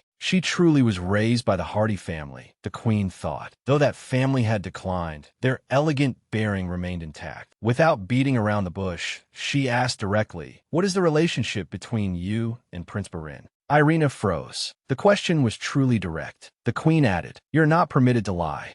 Irina was surprised, but she did not tremble. She answered everything honestly. But the queen was momentarily stunned and questioned her. "To repay the prince, and because of the golden stag trophy, you decided to make and sell artificial flowers? And he agreed to that?" The queen laughed. "That is not like my son at all." Irina looked at the queen, who had been cold a moment ago, and now seemed like a mother. After that, the queen no longer mentioned Barin. The two of them talked about ordinary matters until Irina had to take her leave. Many days later, Irina finally appeared at a high society party. It shocked everyone. Whispers followed in her wake. People murmured behind her back, calling her shameless. From the other side of the hall, she saw Prince Barin and gave a slight bow. He also nodded in return from afar. And at that same moment, the summer rowing competition officially began. Princess Gladys, Barin's former wife, watched the two of them and decided to meet the girl who seemed to be trying to replace her. Gladys stepped closer to Irina, and she was the first to speak. Irina stiffened slightly. First the queen, and now the prince's former wife. But she quickly maintained her composure and bowed her head with every courtesy. Whatever the reason, she had to maintain her elegance. From afar, Prince Barin watched the scene unfolding before his eyes. He found it interesting, as though he were watching a play. Gladys noticed that gaze. A faint pity stirred in her heart for the girl standing before her. With a gentle smile, Gladys spoke. "You have not joined any club yet, have you? Then why not join mine? We're going to see a play soon." Irina hesitated slightly, but still answered calmly. "I am sorry, princess. I am afraid I cannot attend." Immediately, astonished whispers rang out. Until now, no one had ever dared refuse the princess's invitation. But Irina still bowed and apologized once more. She had no intention of drawing attention, but now all eyes were fixed on her. Did I say something wrong? She wondered. In truth, Irina had planned to leave the city after 1 week, so she could not be present at the play 10 days later. Gladys's face darkened, perhaps because she had never been refused so bluntly before. That made Irina panic as well. She was about to explain, but before she could, someone approached from behind. Irina turned around, and there was Prince Barin, smiling. He casually draped an arm around her shoulders. "Are you finished speaking with Lady Irina?" he asked Gladys. The princess's face went pale. "I am finished," she answered stiffly. "Then I will take her away." Barin took Irina's hand and pulled her away. "I only wanted to explain to," Irina began, but Barin cut her off, not bothering to let her say more. They went to the riverside, where the rowing race was taking place. Irina looked at him. "Do you think I was rude just now?" Barin laughed derisively. "So that is what is bothering you." Refusing Gladys's invitation is not exactly a crime written in law, but it can be considered an unspoken rule. Since you have angered her, it is as good as making an enemy of all the other noble young ladies as well. "I did not mean to offend her," Irina hurriedly said. "I truly cannot go to the play." Barin raised an eyebrow. "Why? Do you have other plans?" Irina fumbled, her fingers twisting together. She hesitated, not knowing whether she should tell him the truth. But he had helped her before, and she still owed him. In the end, she took a breath and said softly, "I will be leaving Saffron in 1 week." Barin froze and stared at her. "So that is why you refused?" Irina nodded. "I did not want to promise something I could not keep." The prince asked further, "Then why did you not tell her?"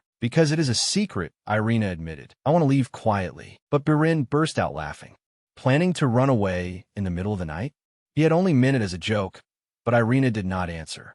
That only made him laugh even louder. How ridiculous, he thought. We once believed that she, her father, and Countess Victoria Mayer were plotting, trying to auction herself off to the highest bidder. It turned out she was only a naive girl, accidentally caught in a scheme she had not chosen, struggling to find a way out. Irina looked at him blankly. "I am telling the truth. Is something that funny?" When his laughter subsided, Barin asked, "But why are you telling me this secret? What if I ruin your plan?" Irina shook her head. "You will not do that." Barin paused. "Do you think you understand me that well?" Irina nodded softly. "You helped me before, and I still owe you. Even if I leave, I will find a way to repay you." After that, Barin sighed softly and gave a mischievous smile. "In that case, Lady Irina, why don't we make a new agreement?" After that, Barin and Irina sat together in the boat, gliding gently along the water. The prince rowed the boat himself.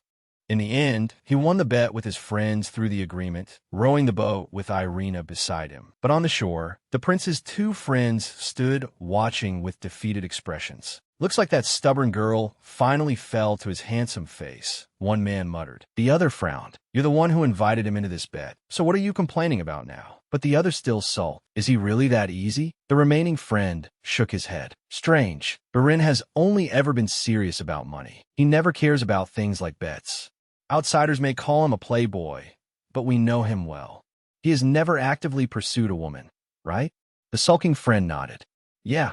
If women throw themselves at him, he does not chase them away, but he has never truly set his eyes on anyone. That was why it was hard to believe he divorced Gladys over a mere affair. And now, seeing Barin with this new girl feels strange. Do you think he is serious about her?" The other paused for a moment. Then both of them burst into loud laughter. "No way," one of them said, shaking his head, "unless the prince has gone mad." Out on the river, Barin rowed in silence, with Irina sitting across from him. She knew that as long as she was seen with him, the rumors would spread even further. But when he held out his hand and proposed an agreement to cancel her debt in exchange for one night boating on the river, how could she refuse? She had taken his hand and accepted. On the calm surface of the river, the sight of the palace and the lights on the water blended into a beautiful scene. Irina gazed at it in a daze, because everything seemed to come from another world. To her, it all felt like a dream. The prince, however, seemed to pay no attention to his surroundings.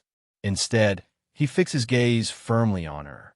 Meeting his eyes, she spoke awkwardly, trying to sound polite. "You row very well. Your strokes are so strong, Your Highness." Barin curled his lips in a faint smile. "I hate rowing." Irina blinked. "Oh, then do you like animals? I heard you once won a riding competition." Then Barin glanced at her. "So you investigated me?" Irina blushed. I did not mean it that way. I only heard about it." He laughed softly. "What about your hometown? Are there festivals like this there?" She nodded, her expression relaxing a little. "There are.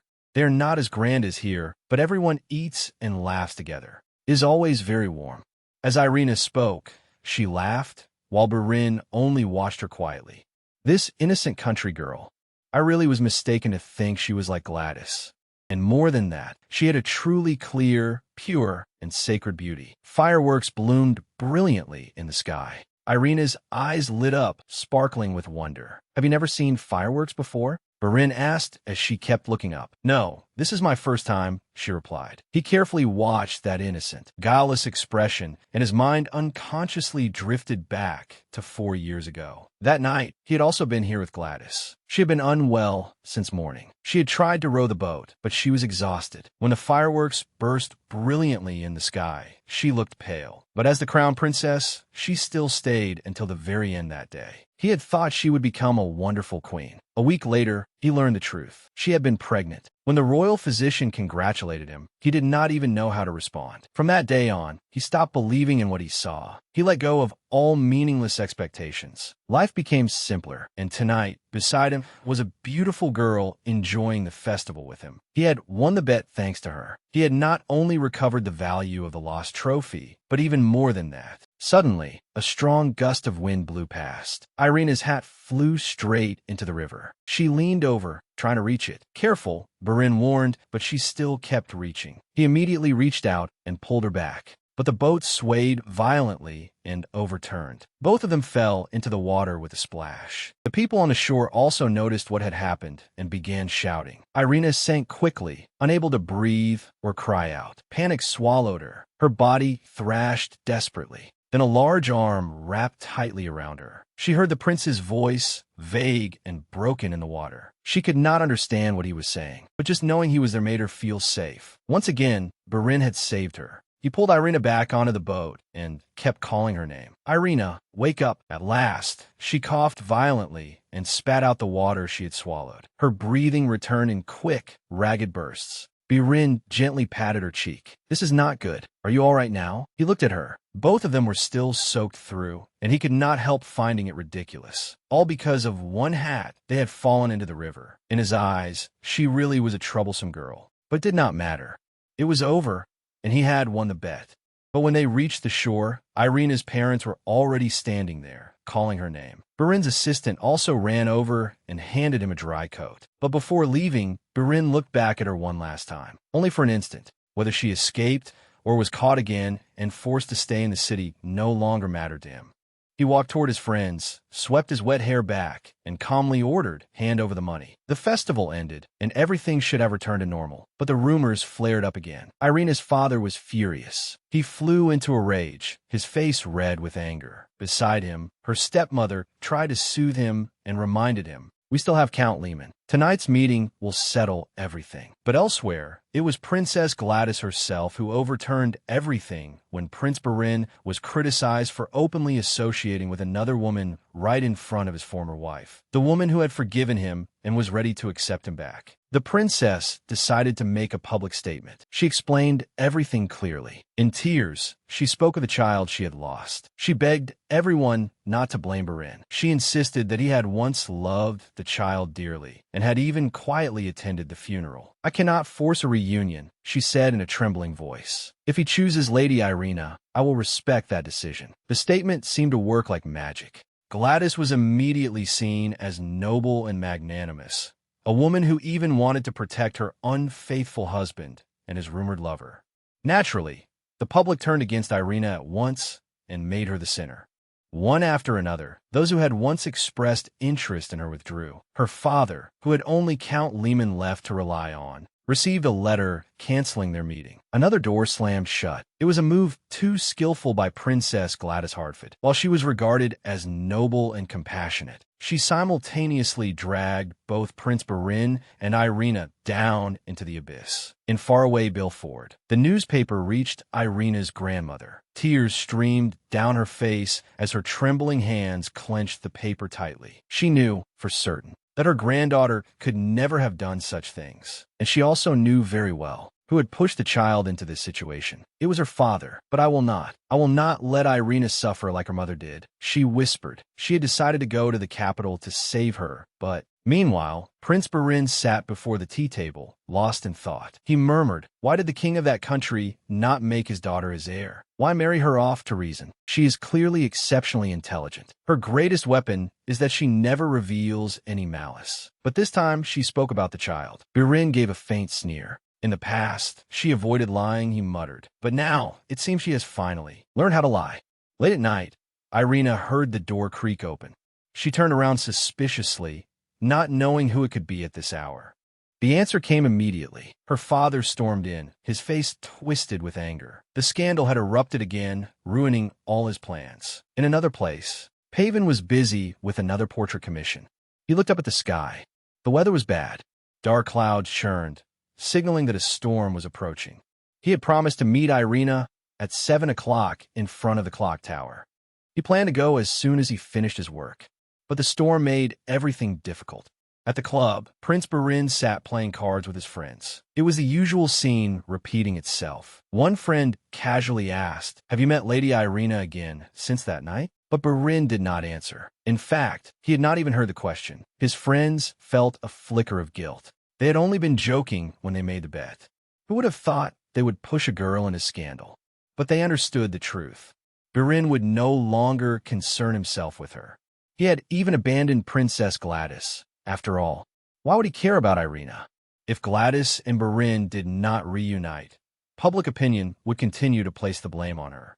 One of them muttered, "But a reunion will never happen." Still, they wondered why the world was so obsessed with the image of the couple, Barin and Gladys. The night deepened, and the storm grew even more violent. Rain poured down and pounded loudly against the window panes. Barin looked outside, and the thought suddenly crossed his mind. Could that stubborn girl run away in weather like this? At that very moment, Irina was standing beneath the clock tower, soaked through in the rain. Her face was swollen and red from her father's slaps. As for Paven, his train had been blocked by a landslide caused by the heavy rain. When he asked how long the delay would be, the station master only shook his head, unable to give an answer. Paven was restless and anxious. Irina was waiting. He hurriedly asked if there was any other way. A carriage, a riding horse, anything at all. Barin left the club, but instead of returning to the castle, he ordered the carriage to turn toward the station. He sat silently in the carriage without saying a word. It had been a week since he had last seen her. Her eyes that day had been like those of a lost child. She had not begged him for help, yet he still felt guilty, as though he had turned his back on a child in need of protection. That feeling displeased him. When the carriage passed the clock tower, he glanced outside. He saw no one. He was about to tell the driver to keep going when he suddenly spotted a figure. Someone stood silently on the other side of the square, wearing a raincoat, still waiting in silence, unmoving. His eyes widened. That girl was still here. She had arrived early, but Pavin had not appeared. She had even gone all the way to his house and knocked on the door, but no one answered. Even so, she still decided to wait, even if it meant waiting until midnight. In any case, she could go to Bilford alone. But at that moment, she chose to stay. Yet she had waited far too long past the appointed time. The wind grew stronger and stronger. Her legs trembled. She collapsed to her knees. Tears mingled with the rain as she struggled to catch her breath. Then the rain above her head suddenly stopped. Slowly, she looked up. She saw Prince Burin standing there, holding an umbrella. Their eyes met. He knelt down and held the umbrella fully over her. She quickly turned her face away. She did not want him to see her in such a miserable state. Burin lightly touched her chin and lifted her face. He saw the bruises. His eyes grew cold for an instant. But whoever she had been waiting for, it seemed that person had abandoned her. A pitiful, unfortunate girl. A moment later, she was sitting in the prince's carriage. He sat opposite her in silence, carefully observing her pale face. His jaw tightened. He knew exactly who had caused those bruises. She was suffering like this because of that scandal. She had not simply wanted to escape a marriage. She was running away from something far worse. But thinking back, when the rumor first spread, she had disappeared then as well. Perhaps at that time, she had only been waiting for her wounds to heal. He had once thought their agreement was fair, but now he realized that he was the one who owed her. Clearly, she had been waiting for someone. Burin curled his lips as he gradually pieced everything together. Pavin, that is his name, isn't it? He laughed softly. Gladys once had a poet as a lover. It seems all sentimental girls lose their hearts to artists. But as if his thought had become reality, a man on horseback appeared, galloping quickly toward the clock tower. Burin recognized him, so he had been wrong. Irina had not been abandoned after all. He glanced at her. She seemed to be dozing off, exhausted and drained. Then she stirred slightly, her hazy eyes opening toward the window. Before she could look outside, Burin quickly pulled the curtain down, blocking that scene and also the figure of the man. At the Hardy family mansion, Irina's grandmother suddenly appeared, her face filled with steely determination. She said through clenched teeth, "Give my granddaughter back to me, Viscount Hardy." Walter Hardy barely bothered to lift his head. She left this house on her own. Has she not returned to Bilford by now? That indifferent tone enraged her. "If you want to keep the house, then keep it. But give my granddaughter back to me," she shouted. Only then did his expression change. "What are you saying? Is she not in Bilford?" Irina's grandmother's face turned pale. "You do not even know where your own daughter is. Are you truly that child's father?" "Bastard," she said, her voice trembling with rage. She did not bother waiting for an answer. She turned and slammed the door behind her. Meanwhile, the prince brought Irina back to his private residence. She was soaked through, water dripping from head to toe. He looked at her with concern. "You will catch a cold. Hurry and change out of those wet clothes," he said. Irina blushed and wrapped her arms tightly around herself. I can do it myself." Burin gave a slight nod and stepped outside. But just outside the door, he muttered to himself, 5 minutes. "If you're not done after 5 minutes, I will go in."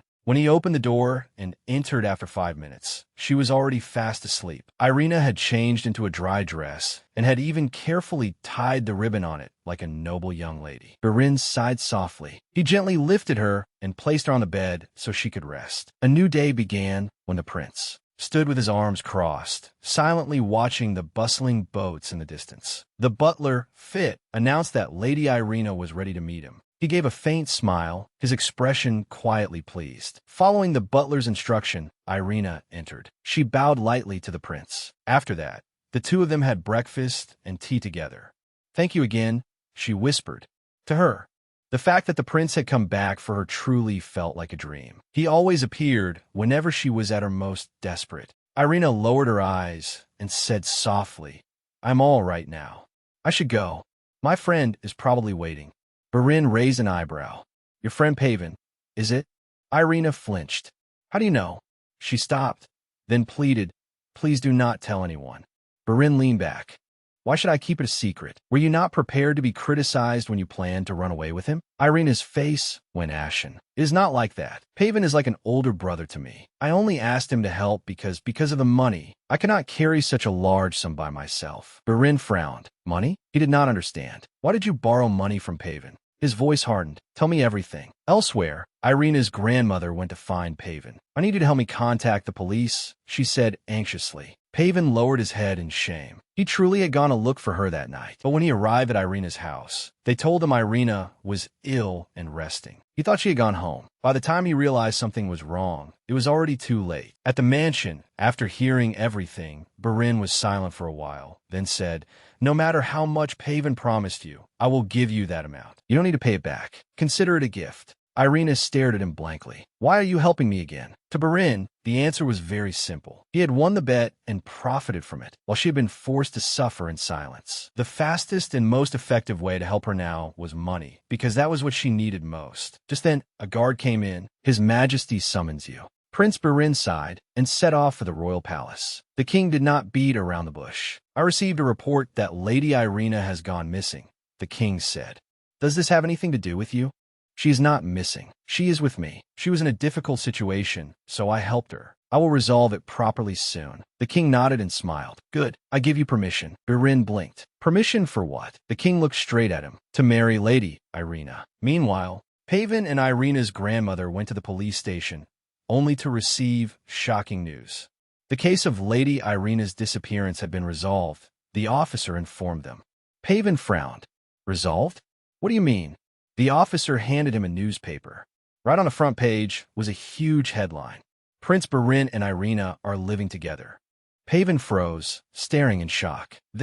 How can this be? Beside him, Irina's grandmother read the headline and immediately collapsed to the ground, fainting from the shock. But elsewhere, Irina was sitting outside Pavan's house, waiting. He was not home. She began to wonder whether he had gone to Belfort alone. Just then, Pavan appeared, panting. "Irina," he called. She turned around. "You're back. Where did you go? What exactly happened that day?" Pavan shook his head. "There's no time to explain now. Come with me. We have to go to the hospital." Lady Irina stared blankly. "Why do we have to go to the hospital?" He stopped. His gaze fell on the bruise on her face. His voice lowered, tense. "Did your father hit you again?" Irina avoided the question. "Why do we have to go to the hospital?" At last, Pavan told her the truth. Your grandmother fainted. She's there." At the royal palace, Prince Barin was sitting and reading the same newspaper.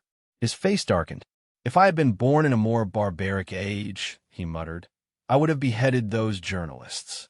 Leonard, standing beside him, let out a dry laugh. "Those reporters certainly need to be taught a lesson." Then his voice grew serious. "I heard father gave you permission to marry Lady Irina. So will you marry her?" And Barin gave a cold laugh. "Have you gone mad too?" Earlier that day, when Barin returned to the villa after meeting the king, Irina had left. She had only left behind a letter. In the letter, she thanked him for everything, for his help and for the offer he had once made. But she refused and said farewell. Barin did not chase after her, thinking it was unnecessary. He could send the money to her through a messenger. Then, once she returned to her village, all the rumors would naturally die down. While he was still thinking, Mrs. Pitt hurried in. "Lady Irina is at the hospital," she said. Her grandmother fainted. Both brothers were stunned. At the hospital, Irina sat beside her grandmother's bed. She had tried to cover the bruises with powder, hoping to hide what had happened. Her grandmother looked at her and sighed softly. "You have changed," she said quietly. "Ever since you came to this city, you have fallen." Irina did not argue. It was better to let her believe that. Better that than letting her see the truth clearly, that her face had been beaten. Her grandmother could not bear to lose her granddaughter too, the way she had lost her husband. In a club, Prince Barin sat amid the whispers. They all revolved around Irina. "Have you heard? They say the painter Pavan paid all of her grandmother's hospital fees. First the prince, now the painter. She's going to become the greatest seductress in the city." His friends looked at one another. One of them said quietly, "This has gotten worse. At this rate, she'll never be able to hold her head up again." Barin leaned back in his chair and closed his eyes. The story had become an endless play. Now he understood that even if Irina left the city, it would not end. The rumors would simply grow more numerous and more serious. They would not stop until either he or Princess Gladys disappeared from this stage. He remembered his father's words that morning. "Marry Irina." Marry Irina. What would that feel like? But he had never believed in love. That was also why he had married and then divorced Gladys without the slightest hesitation. Yes, she was beautiful, but aside from her beauty, there was nothing worthy of his attention. Even so, if Irina were made Grand Duchess, at least the name Gladys would be buried forever. Everything had begun with her, he thought. Then perhaps it should end with her too. He picked up a coin from the table, tossed it, and caught it. Looking at the result, he stood. "Where are you going?" a friend asked. Birin glanced back slightly, threw his coat over his shoulder, and answered, "To clean up a mess." At the hospital, even the nurses and visitors could not hide their prying looks. The whispers clung to every step Irina took down the corridor. "That's her. I never thought the prince would like that kind of girl," someone else whispered. Just then, the main character in their gossip appeared. Prince Birin. His sudden appearance instantly silenced every whisper. He stopped at the door. His gaze swept over the corridor. A flower pot caught his eye. Without hesitation, he walked over and picked a single red rose. In the room, Irina's grandmother let out a heavy sigh because of the rumors with the prince. "Now no one will be willing to marry you anymore." Lady Irina answered gently, "It's all right. I never intended to get married anyway. And there is truly nothing between the prince and me." The door flew open. Birin stood there, his hair slightly disheveled, his coat draped loosely over his shoulder, a rose in his hand. Irina's eyes widened. "Your Highness, what are you doing here?" Before she could say anything else, he had stepped forward and gone down on one knee before her. "First," he said calmly, "I apologize for coming late." That morning, when the coin fell, he had made his choice. Tails, he would marry her. Heads, he would give her the winnings from the bet and send her away. And now he was kneeling before a girl who, in truth, brought him no benefit at all. But perhaps, just perhaps, she could give him a peaceful, beautiful, harmless life. He raised a rose and looked up at her, clear and decisive. "Lady Irina," he said, "will you marry me?" But Irina stared at him with wide eyes. Was this a dream? The thought twisted through her mind. But no, this was not a dream. Everyone was watching. She, a small and nameless girl, was being proposed to by a prince. How could he do this? And more than anything, he did not love her. Her hand unconsciously reached toward the rose. On his face, a smile brightened, almost as if he were waiting. But the words he had just spoken were so smooth that she could not feel the slightest sincerity in them. There was something in it that made her hesitate. Yes, even so, his smile was as if he already knew the answer. And honestly, she was happy that he had come. Though he was late, he had come, and that was enough. Her hand finally moved slightly, just as her torn mind began to settle and all her worries slowly melted away. The scene before her suddenly blurred. Her legs gave way, and her body fell forward. She fainted. Cries of alarm rang throughout the room. Birin reacted quickly, wrapping his arms around her and catching her before her small body could hit the floor. But in Irina's hand, the rose was still held tightly, and everyone saw it clearly. The answer was yes. She had accepted the proposal. The news that Prince Birin had proposed spread throughout the country like wildfire. Rumor had it that Lady Irina had fainted from overwhelming emotion when she received it. Who could have imagined it? An ordinary country girl was now the future fiancée of the prince. Even the king had given his blessing. What shocked everyone even more was that the wedding would take place in just 2 months. And so, the love story between Prince Birin and Princess Gladys officially came to a tragic end. A few days later, Irina sat across from her stepmother. "You should make peace with your father," the woman advised in a gentle voice. "After all, he is still your father, the person who is supposed to walk you down the aisle." She gave a strained smile. "Why don't we all have dinner together?"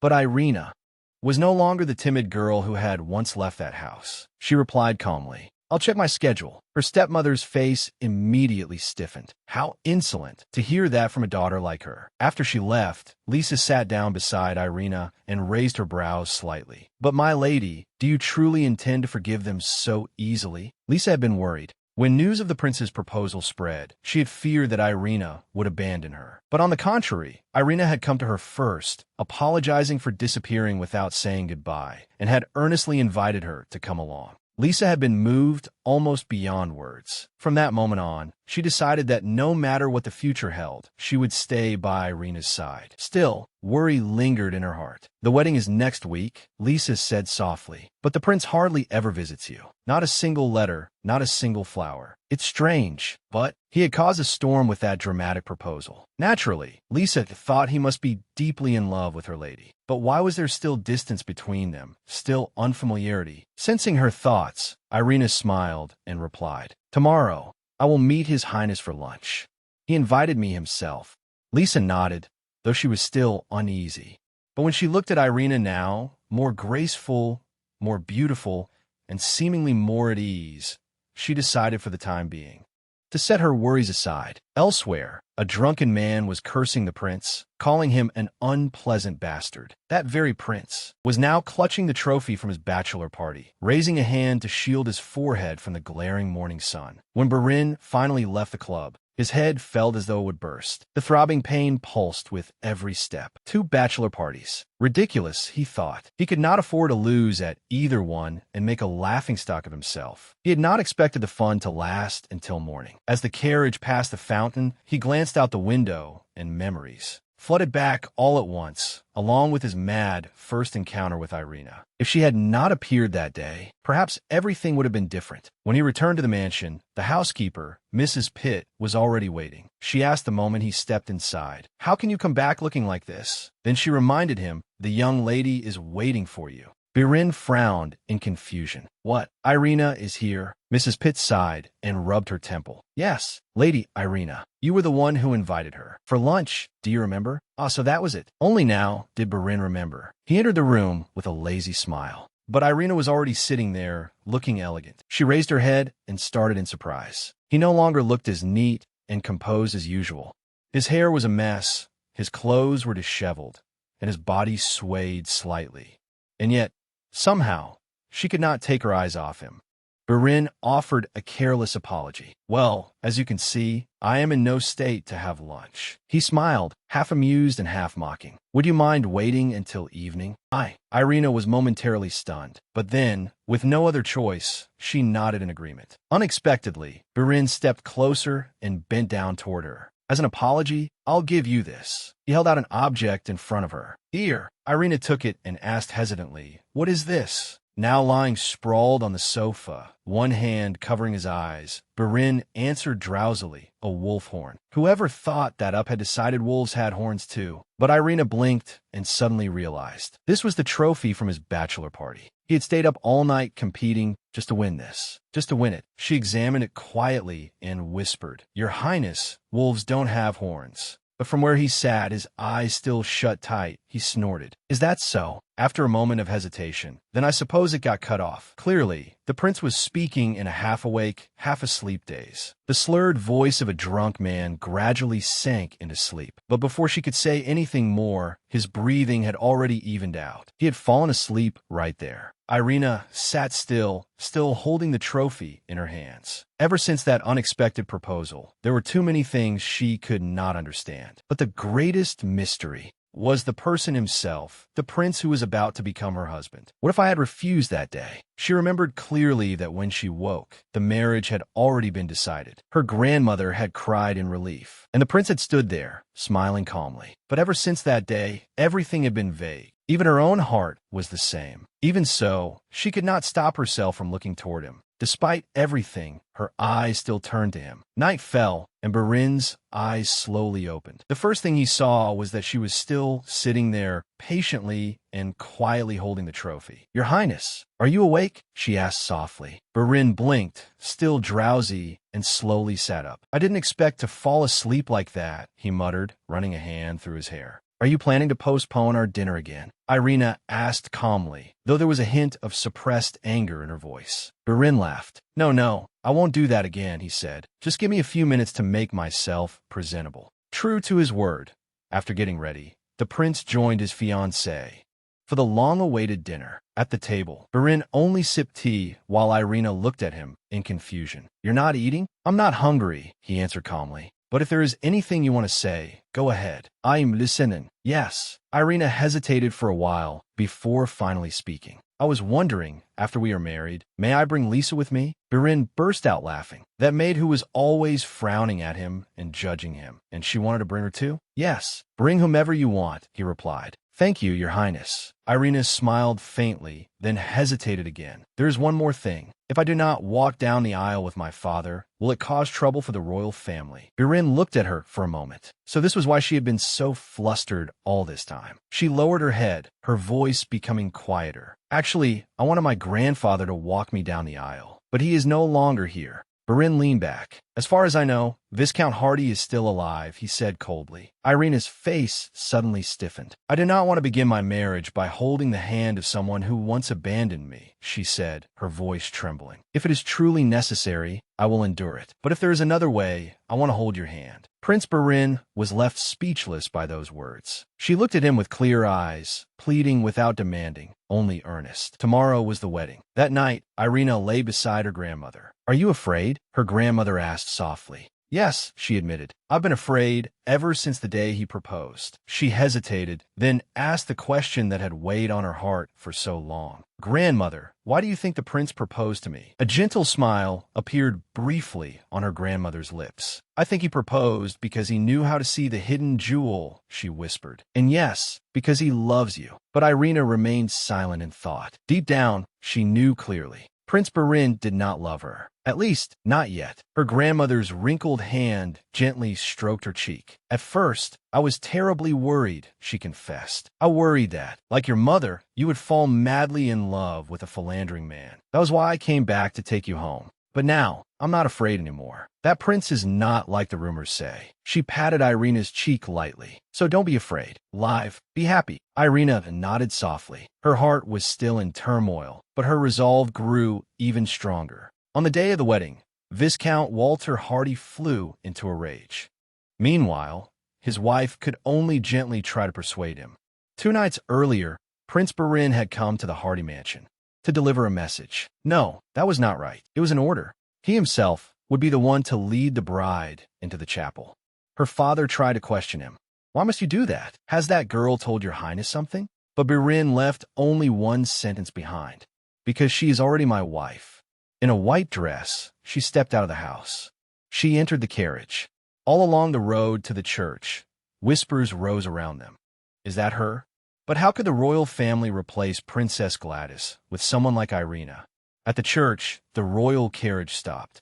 Prince Birin stepped down first. He held out his hand to the bride. She climbed down from the carriage. She looked dazzling, elegant, her fragile beauty stirring the heart. His hair was neatly groomed. A reassuring smile rested on his face. Irina placed her hand in his. As they entered the chapel together, her every step still trembled. Thousands of thoughts swirled in her mind.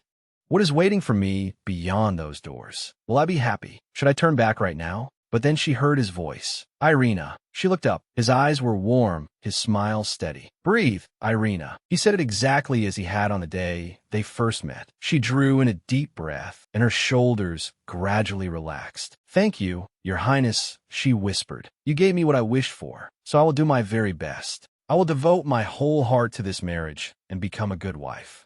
Hand in hand, they walked to the center of the church. Standing before her, Birin gently lifted her veil. The pastor began the ceremony and read the vows, officially joining them as husband and wife. Irina stood there solemn and calm throughout it all, leaving Birin unable to help wondering why she valued this so much. Then the moment everyone had been waiting for arrived, the first kiss. Birin raised his hand and lightly brushed her cheek. Her eyes widened, still clear, still trembling like a little deer. He kissed her gently and held her chin. The kiss was not long, but when he drew away, an unfamiliar feeling she had never known suddenly bloomed in her heart. Then Birin looked at her again. His bride quietly avoided his gaze, shy as though she did not dare face him. And so the royal wedding came to a quiet yet beautiful close. Before night fell, Irina was forced to bathe. Around her, a palace maid skillfully attending to the new Grand Duchess. She tried to protest. I can bathe by myself. But housekeeper Pitt was firm. No, you cannot. She dismissed Irina's words without the slightest hesitation. After the bath was finished, Mrs. Pitt wished the Grand Duchess a peaceful night and withdrew. Irina sat on the edge of the large bed, wearing an unfamiliar, layered nightgown. She only vaguely understood what marriage meant. It meant sharing a night with her husband, but the thought of being with the prince still felt too absurd. Everything in the castle was too splendid, too luxurious. And, thanks to Prince Barin, she had now recovered her country village. Even the Hardy estate had been saved from bankruptcy. She felt terribly shameless because, in the end, she had entered this marriage with nothing in her hands. Yet now she had everything ordinary people could only dream of. It was no wonder the people in the capital hated her. She could clearly feel their judgmental gazes along the road back from the chapel. She had once asked the prince about it. "Your Highness, they do not seem to be cheering happily at all," she said softly. Barin only laughed and brushed it off as though it was not worth caring about. "If you stop paying attention, then all of it will sound like the same sort of noise." Under the sunlight, he looked strangely radiant, so much so that for a brief moment, she forgot the role she was supposed to play. She stared blankly at his gleaming blonde hair.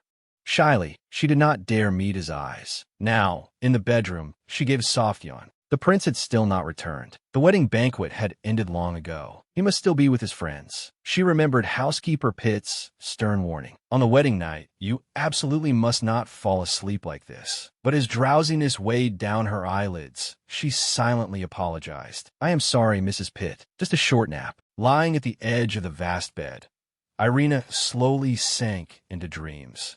Late at night, Barin descended the stairs and headed toward his bedroom. When he opened the door and stepped inside, he saw his wife curled up at the edge of the bed, gently slipping into sleep.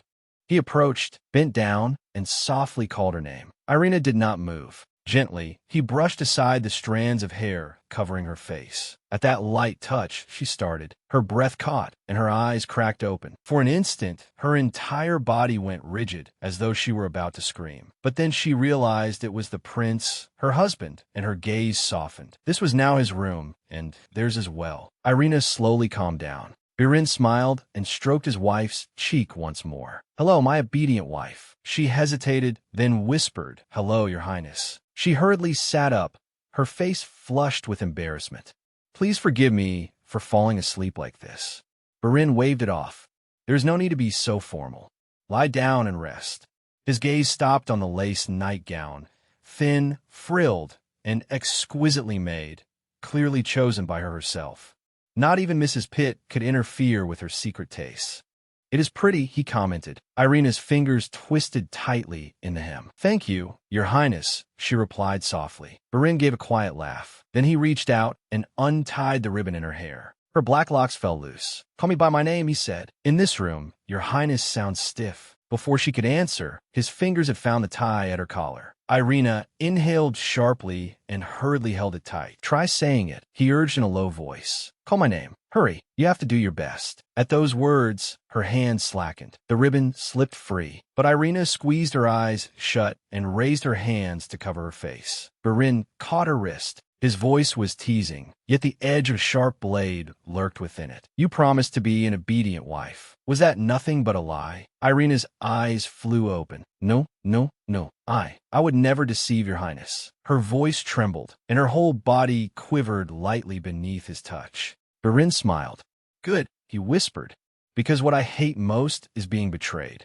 Without the slightest hesitation, he removed her outer robe. His practiced fingers undid each knot, then tossed it aside. Irina stiffened. "Your Highness, call my name," he ordered, his hands already moving to the next tie. He had always hated cumbersome layers of fabric. Too many ribbons, too many layers. Yet removing them one by one brought its own pleasure, as though he were unwrapping a carefully packaged gift. "Barin," she finally whispered. Her cheeks were bright red, her eyes looking away. I can do it myself. Just rest," he coaxed softly. "You are tired. Let me take care of you." To him, every layer of fabric that fell was something to savor. "You are beautiful," he whispered. Irina's cheeks burned scarlet. It was the first time he had said that so plainly. Before she could answer, he closed the distance and captured her lips in a slow, deliberate kiss. Her eyes widened, her body going taut in his embrace. He paid no mind to her surprise, only deepened the kiss and lightly bit her lower lip. His arm slid down. Irina trembled. Her small hands rested on his chest, not pushing him away, only hesitating. A silent plea. "Barin." Her voice was as faint as a passing breeze, her eyes hidden. Tears welled as she raised her hands to cover her face. "I am sorry," she choked out. That apology stabbed straight into his heart like a blade. Memories of Princess Gladys surged back. Trembling shoulders. Endless apologies on her first night. Was this some cruel joke of fate? Was destiny tying him once again to a woman exactly like that? That damned feeling of déjà vu. But then Irina spoke again, fragile yet resolute. "I am sorry, Barin. I am only a little afraid. Everything is so strange and unfamiliar. But I will keep my promise. I did not mean to deceive your highness. I never would." This morning, Birin sighed and shoved his hair back in irritation. That damn promise. He was not some lone shark. So why did she always act as though she owed him something? In truth, she had far exceeded every expectation he had. A soft body, a youthful face. But the problem was that this girl knew absolutely nothing. And he had no interest in patiently coaxing an innocent. Patience had never been one of his virtues. "How much can you drink?" he asked abruptly. Irina flinched in confusion. I do not know. How much do you usually drink?" He poured a glass of liquid that gleamed beneath the dim light. "Just one glass," she admitted, sitting up straight and clutching the loosened collar of her gown. "And after I drink it, I get dizzy." Then Barin walked over and handed her the glass. "Drink." He knew she would not be able to endure this while sober. Irina hesitated, her trembling fingers clinging to the glass. Then she remembered her grandmother's words. "Be happy." In one breath, she tipped back her head and let the burning liquor pour down her throat. But she knew the prince did not love her. She did not even understand why he had proposed. Perhaps it was pity, but he had asked, and she had nodded. Then she would give him everything, even without love. She would try so that the two of them could be happy together for a long time. Birin watched Irina attempt to drain the glass, her movements already sluggish from the alcohol. Before she could finish, he snatched it away and tipped his head back to drink the rest. She blinked at him in confusion, dizziness clouding her eyes. As he set the empty glass aside, "Thank you," she mumbled, mistaking his action for concern. But Birin did not answer. He only curled his lips into a smile, then suddenly gripped her chin and forced his mouth onto hers, pouring the last drops of liquor into her mouth. The kiss was fierce and possessive. His teeth grazed her lower lip. As he pressed her down onto the bed, layers of fabric slipped from her shoulders and scattered around them. Irina lay rigid beneath him, her eyes squeezed shut. He broke the kiss and ordered hoarsely, "Open your eyes." She trembled softly, then slowly opened them, her lashes quivering. Do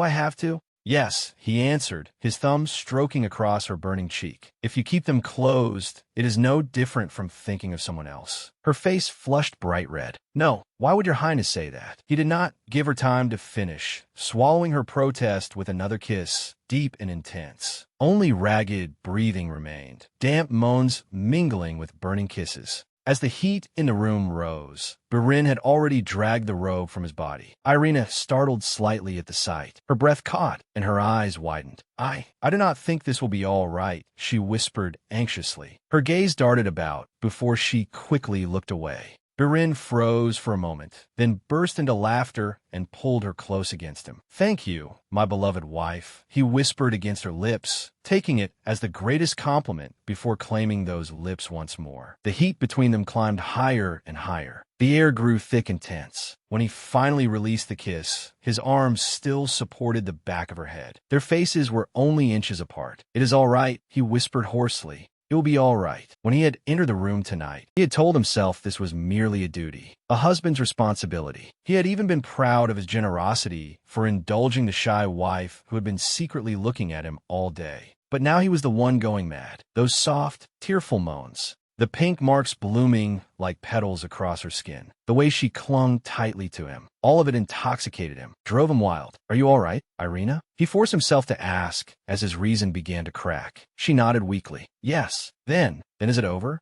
Birin pressed his lips to hers in a deep kiss, then touched his forehead to hers and whispered yes. Then he continued scattering kisses and light bites across her cheeks and neck, lower and lower, while Irina lay limp and motionless, only to realize much later that what he had said was a lie. An enormous lie. The next morning, a sudden knock at the door startled Irina awake. "My lady, it is me, housekeeper Pitt." Irina's eyes cracked open. She drew in a sharp breath as pain shot through her body when she sat up. Memories of what had happened kept flooding back. When Mrs. Pitt announced that she would come in, Irina trembled and tried to stand, but her weak legs betrayed her. "My lady, are you all right?" The anxious voice sounded again when there was no reply. I'm all right," Irina hurriedly answered, pulling the blanket high to cover herself. But that trembling voice only made Mrs. Pitt worry more. She spoke again, saying she would enter the room. The door opened before Irina could stop her.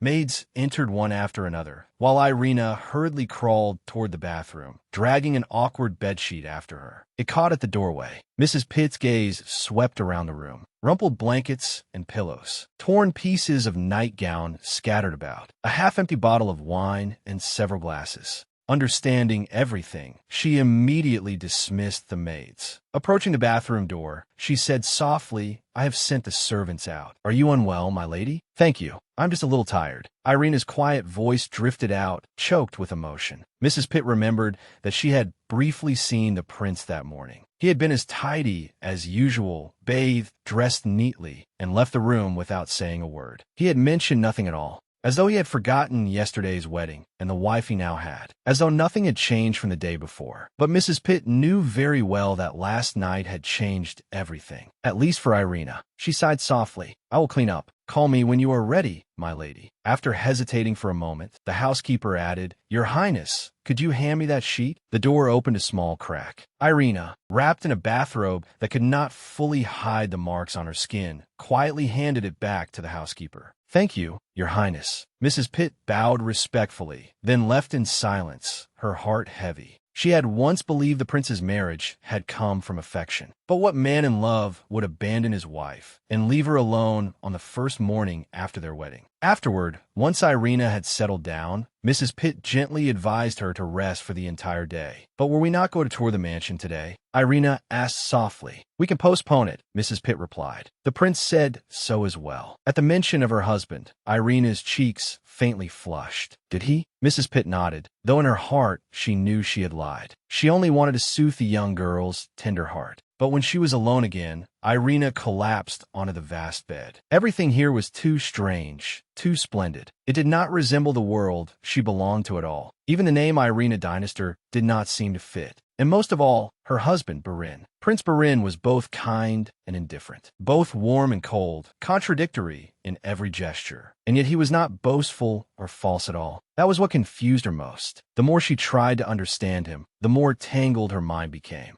She remembered her grandmother. Before leaving, she had begged her to stay, but her grandmother had only smiled. Everyone must walk their own road in the end. And so now, Irina could only hope, only believe that time would make everything better. It would it not? Late in the afternoon, Burin returned after finishing his work.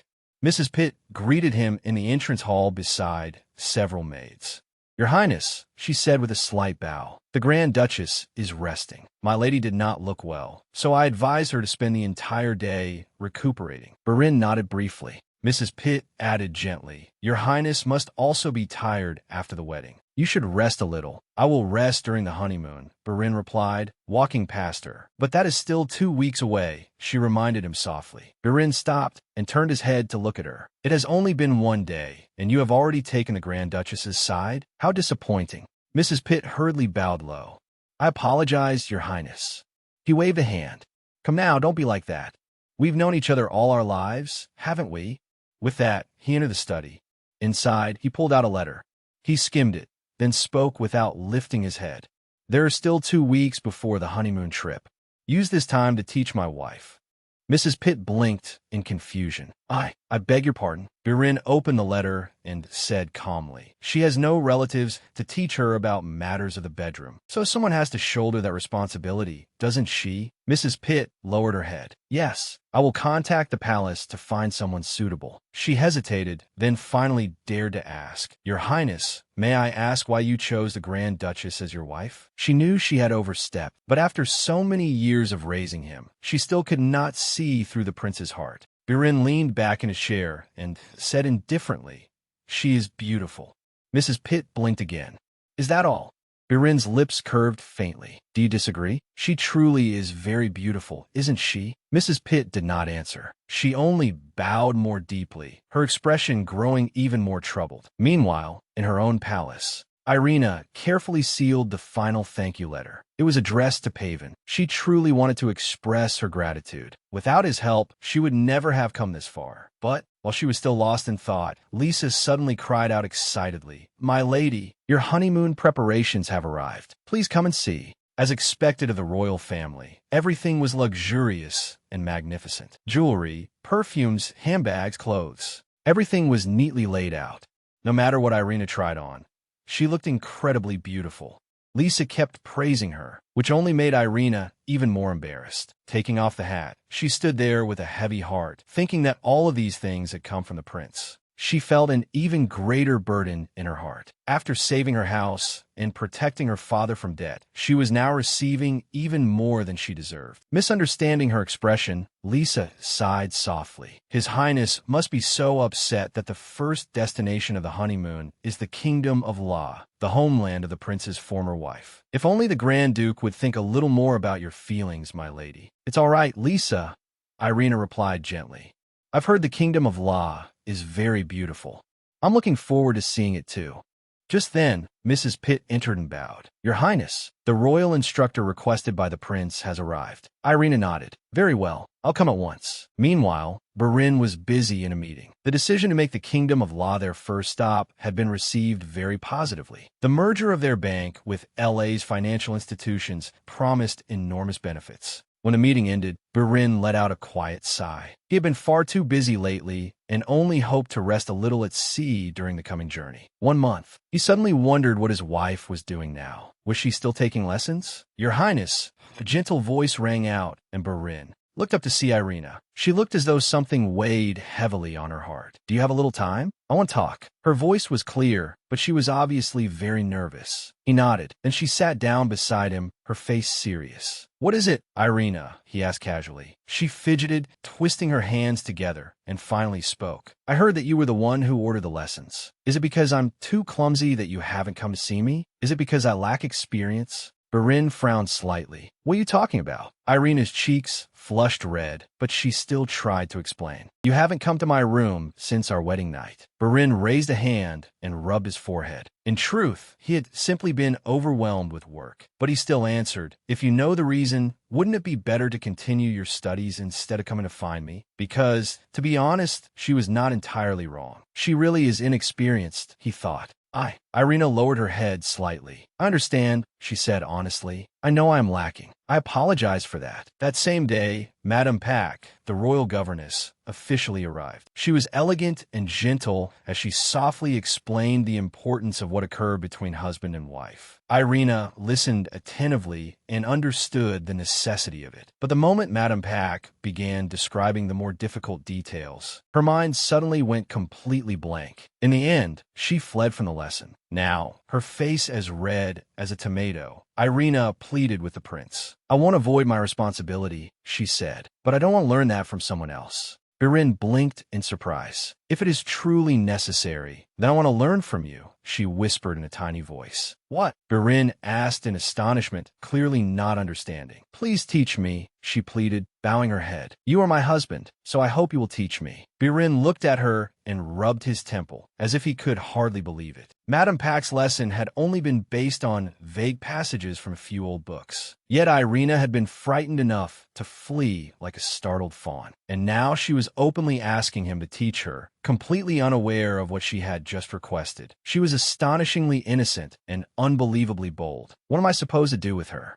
Burin thought, both amused and entertained. She was naive, but that very naivety made her strangely provocative. While the atmosphere was still awkward, Mrs. Pitt entered at Burin's command. Your Highness, she said to Irina, you must not run away like that. You must properly complete your lessons. Irina hurriedly shook her head. I don't want to go back anymore. Burin sighed. Leave her be, Mrs. Pitt. My wife seems to find it all too difficult, so there's nothing to be done. Irina looked up gratefully, her face still flushed. Thank you, she whispered softly. Mrs. Pitt raised a hand to her forehead, clearly exhausted with frustration. Even so, Your Highness, the lessons must be completed. Otherwise, it will be a serious breach of etiquette. Barin nodded in agreement. That's true. Irina nodded as well, having understood. She promised to apologize properly to Madame Pack, and even suggested inviting the teacher to dinner as a gesture of respect. Mrs. Pitt led her outside. Just before leaving, Irina turned back to look at Barin. Thank you, she whispered once more. He let out a faint laugh after she disappeared from sight. Inwardly, he compared Irina to his former wife. Although they came from different backgrounds, both were dangerous in their own ways. That little fawn really could be dangerous, he thought. But if she had willingly stepped into the wolf's den, what else could he do but enjoy it? He leaned back in his chair, the corners of his mouth lifting with amusement. One thing was certain. The coming voyage on this ship would never be boring. In another castle, Princess Gladys's room was in chaos. Crumpled newspapers were scattered all over the floor. One of them bore a picture of Barin and his new wife on their wedding day.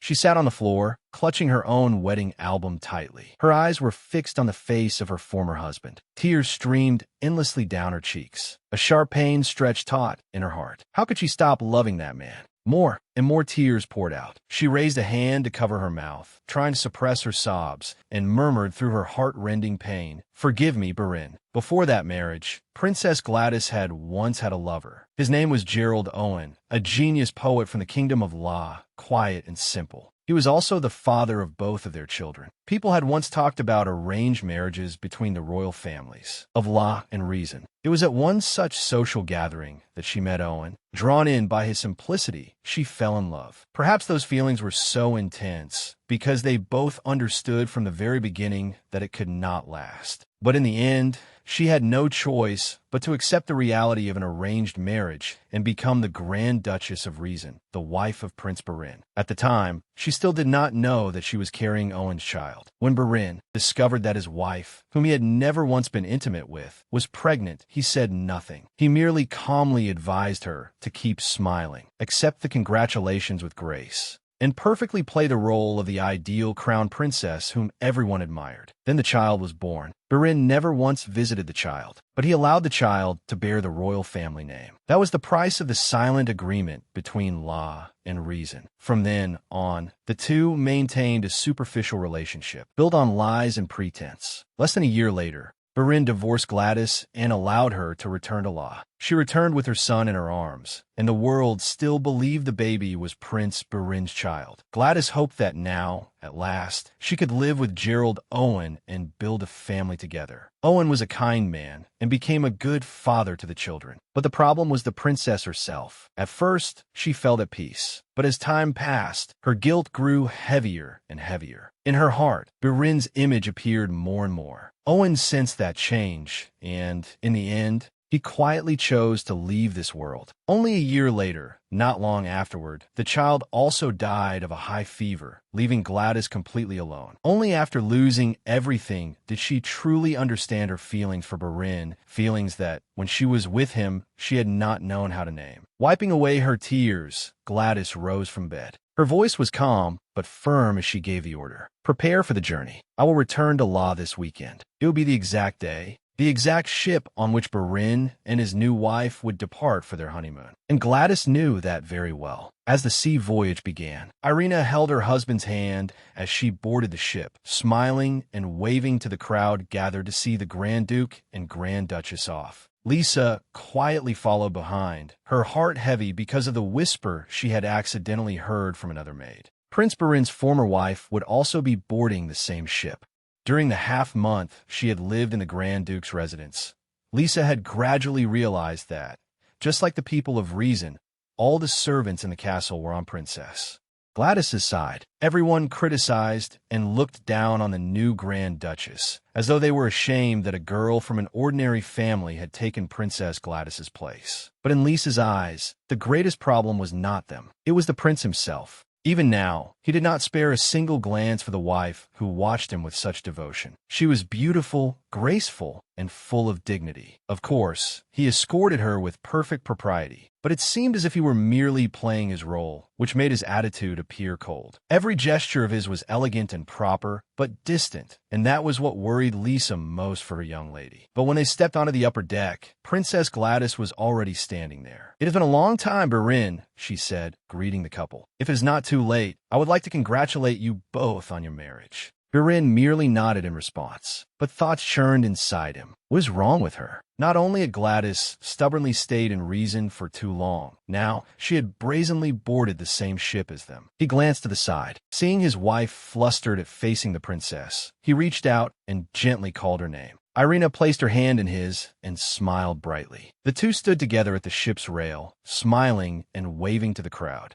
Birin looked at his obedient, gentle, untroublesome wife. That was the conclusion he had reached after 2 weeks of living together. It was true that she sometimes did strange things, but she learned quickly, proving she was intelligent. Most importantly, even though the entire city was abuzz with talk about Gladys, she still smiled with resilience and had never once complained to him. That alone was enough to make him satisfied with his choice. The ship began to glide smoothly across the sea. That day, Irina went to see their room. She was astonished by how luxurious everything was. Everything she could possibly need had already been prepared. Birin only smiled silently as he watched his wife's delighted excitement. The steward approached and respectfully asked how he wished to have the meal served. Birin waved a hand. Asked the Grand Duchess. Irina turned back in surprise. Aren't you eating? Birin sat down on the sofa and loosened his cuff buttons. I'll rest for a while, he replied indifferently. I don't want to do anything right now. Irina nodded. She knew he had been busy until late last night and did not want to bother him further. She also understood that she could not act childish, clinging to him and demanding his attention. But her heart still yearned for the prince's affection, even if only a little. She hesitated, then asked softly, Would you like to have tea with me? Birin did not move. I'll eat with you tonight, he said indifferently. As for the rest, do whatever you like. Though a little disappointed, Irina still nodded. She decided to explore the ship with Lisa. The two had tea, visited the restaurants, and strolled around the deck. It was truly a pleasant day. However, when dinner came,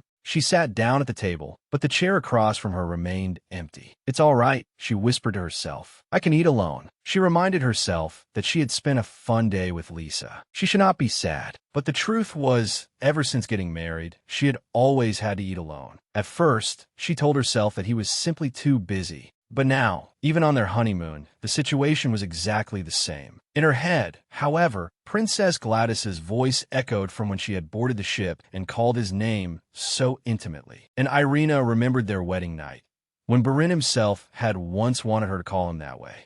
Everything was clear now. After all, they had once been husband and wife. Birin was the first man in every sense of the word for her. But to him, she would forever be the second. Her excitement and nervousness over her first times must look, in his eyes, like nothing but a boring repetition.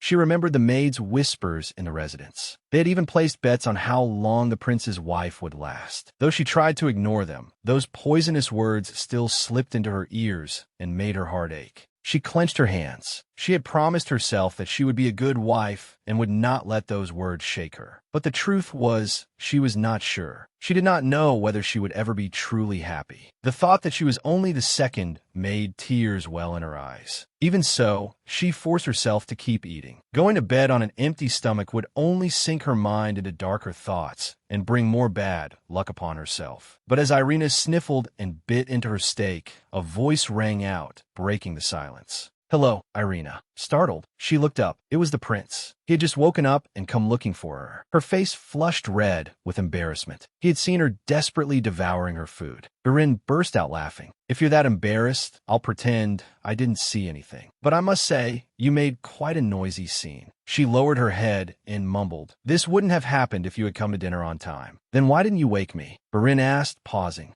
Irina blinked.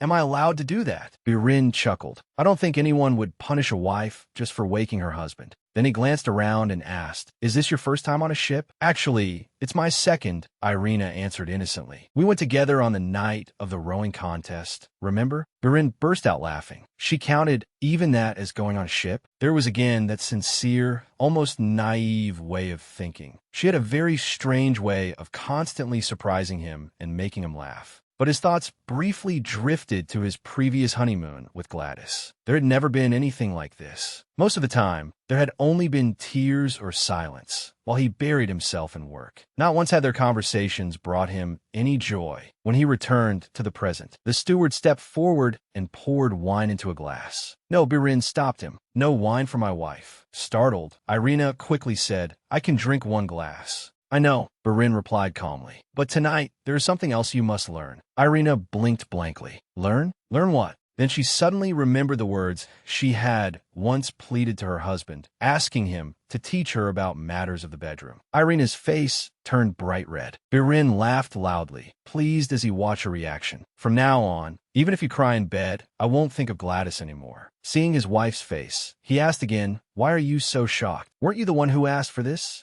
Igriegagis. Irina stammered shyly, her voice as small as a mosquito's. If I'd known it would be tonight, I would have eaten more slowly. Then, Barin leaned slightly toward her. Are you finished eating? Irina startled and nodded quickly. I need to wash my face first. Here, Barin looked at her. You can wash your face after the lesson. You'll have to bathe again anyway. But Irina still insisted. I need a little time. Birin frowned. Why? She hesitated, then looked up at him with pleading eyes. I just finished eating. I'm afraid I might throw up during the lesson. Birin stared at her in disbelief. Throw up? This lesson could make you throw up? Even so, he leaned back and sighed. Fine. If that's the case, it would be troublesome. Irina was surprised he agreed so easily and hurriedly asked permission to withdraw. Birin remained seated, watching her flee. That excuse wounded his pride a little, but the sight of her pleading so sincerely was both pitiful and adorable, so he could not bring himself to be angry.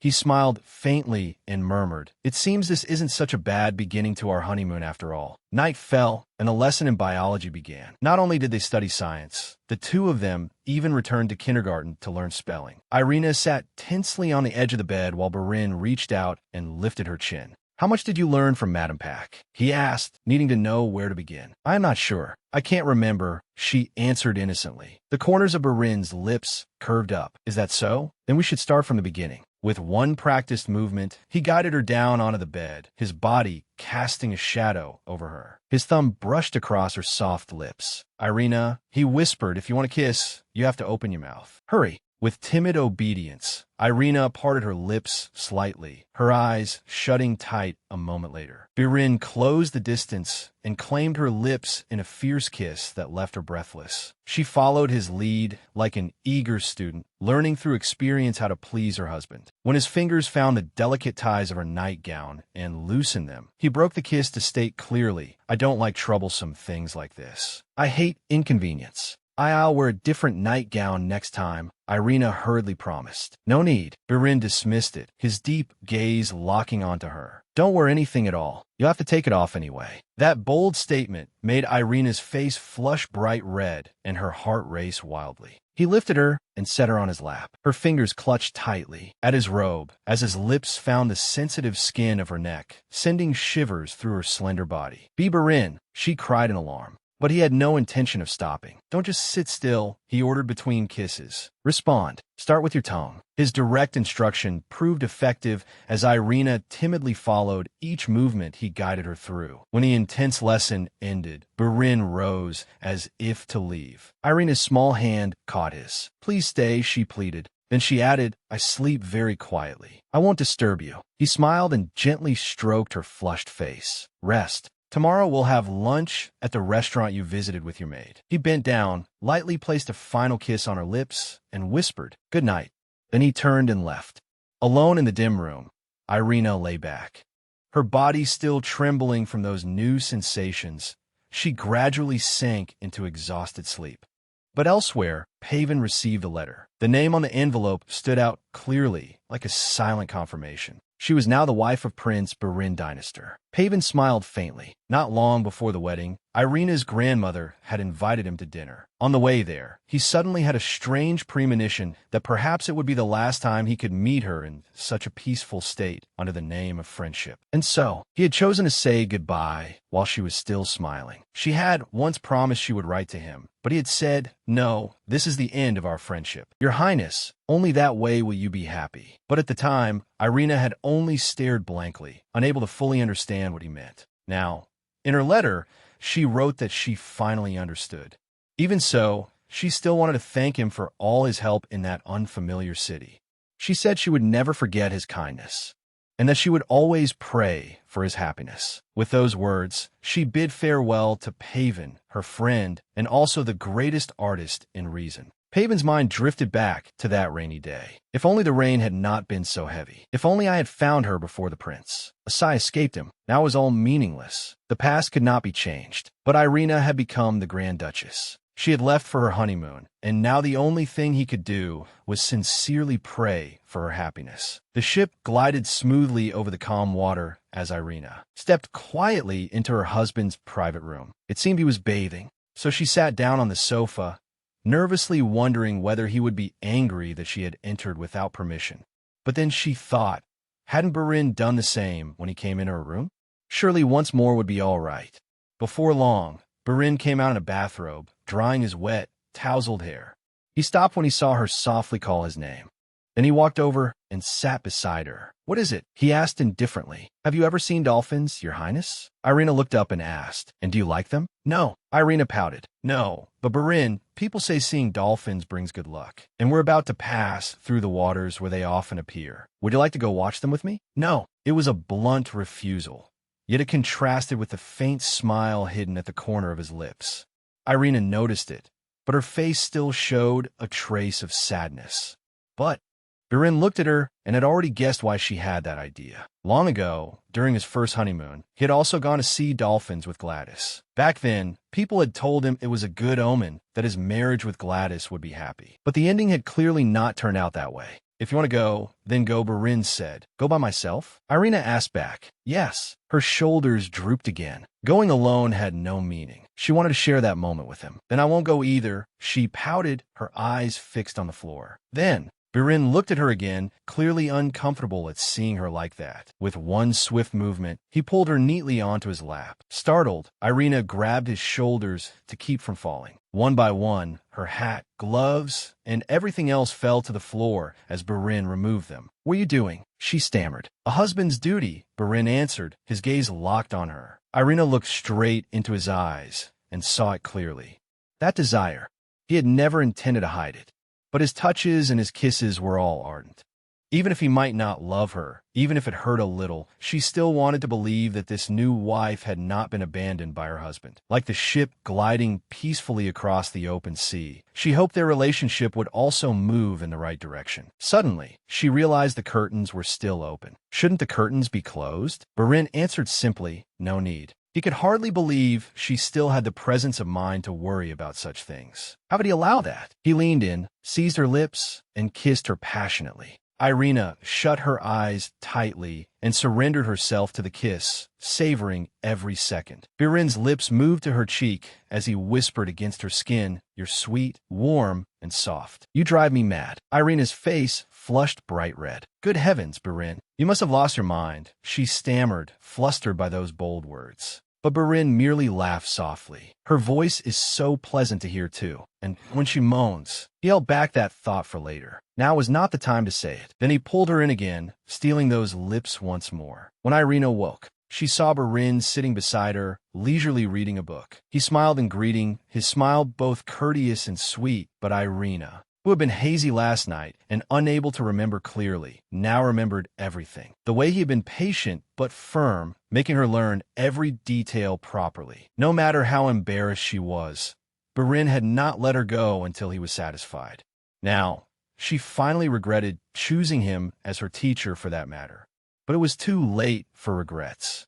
The two of them had even missed the chance to see dolphins along the way. "Is La still far?" she asked. Barin looked at her, then calmly closed his book and set it aside. He leaned toward Irina, his fingers lightly touching her neck, slowly moving downward as he explained the route, where they had begun, where they were now, and the remaining distance to La. Irina's face turned scarlet. She hurriedly caught his hand, flustered. "You don't need to explain it that way," she stammered.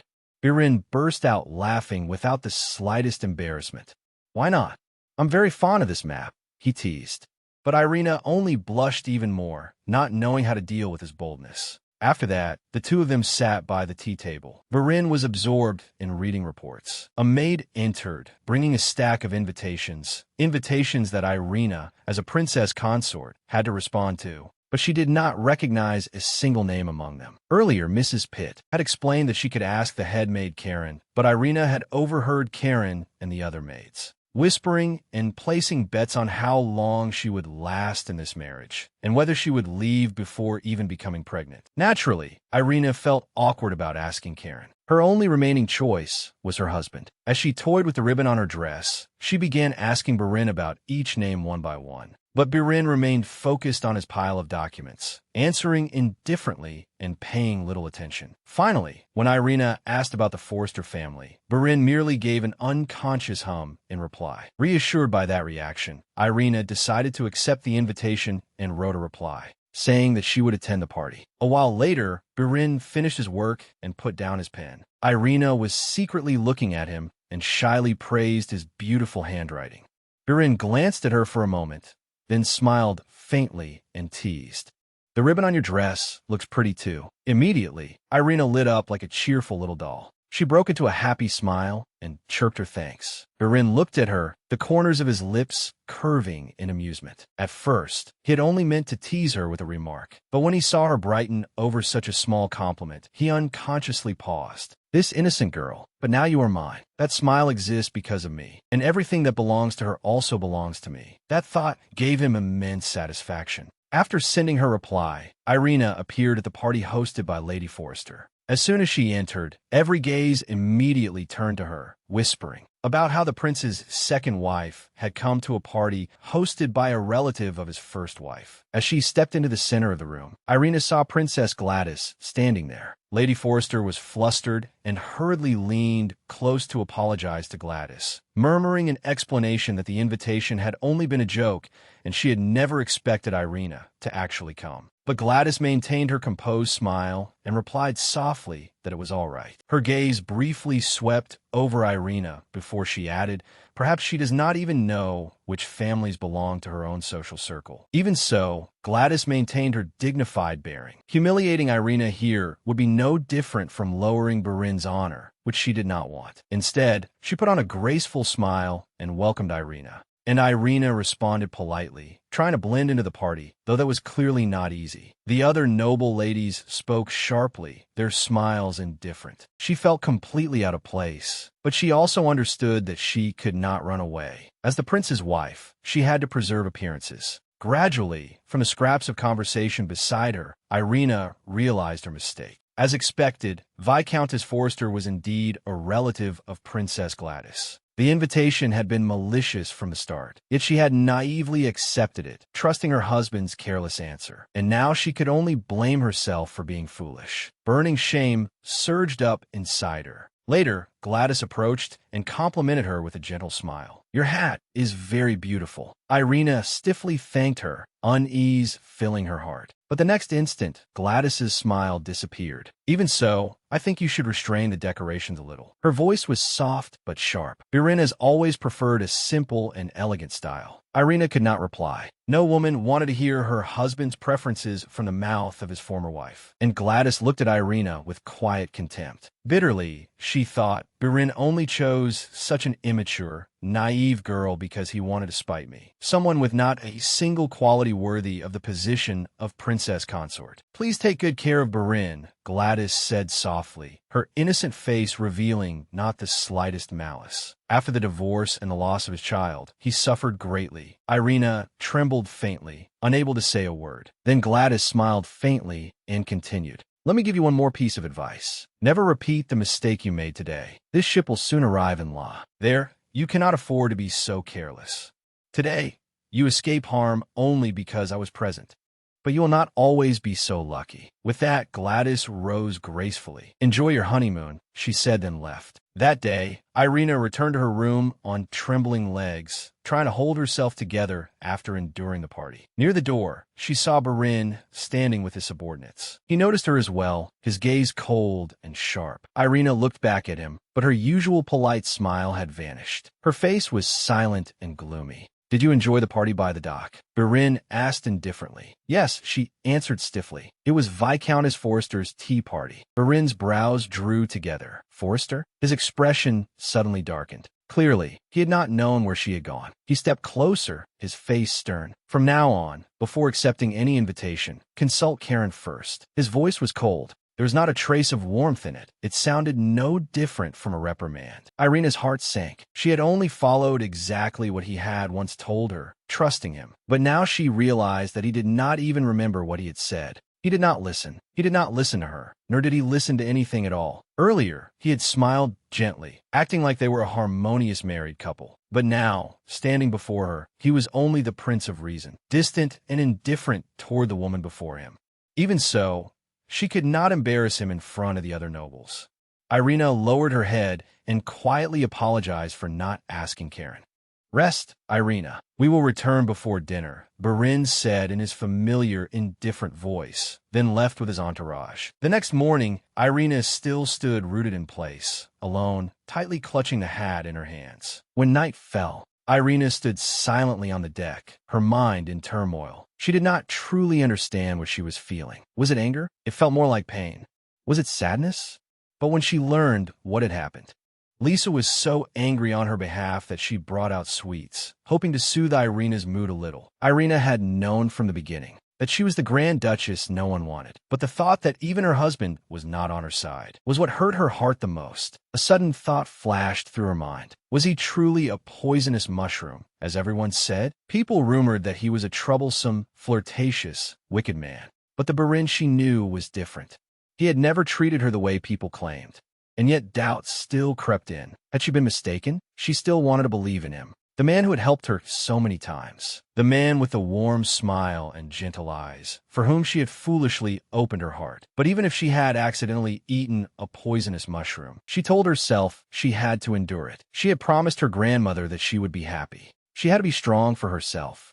When they arrived in La, Barin immediately prepared to meet the king. His aide looked tense, and so did Irina. "Will you be all right?" she asked softly. Barin raised an eyebrow. "If I'm not all right, will you come with me?" "If your highness wishes, I will go," she answered at once, somewhat flustered. Barin looked at her curiously. Ever since they had left the ship, she had suddenly become strangely eager, asking all sorts of idle questions. He did not mind. In fact, he even found it adorable. Even in bed, she talked so much that he had to kiss her just to make her quieter than usual. He smiled faintly, his finger brushing over her lips. "Do not worry," he said. "If there is a fight, I will win." But her eyes were still uneasy. "It is because of me, is it not?" She hesitated. "Because I married your highness." The relationship between reason and law. Before she could finish, Barin cut her off in a firm voice. "Irina, there is no problem between reason and law. Everything is as it has always been." But he would not drag her into this whirlpool. He knew very well what he had traded away to keep the alliance stable, and he was determined to keep it intact. He had never wanted to come to the kingdom of La during his honeymoon, but duty came first.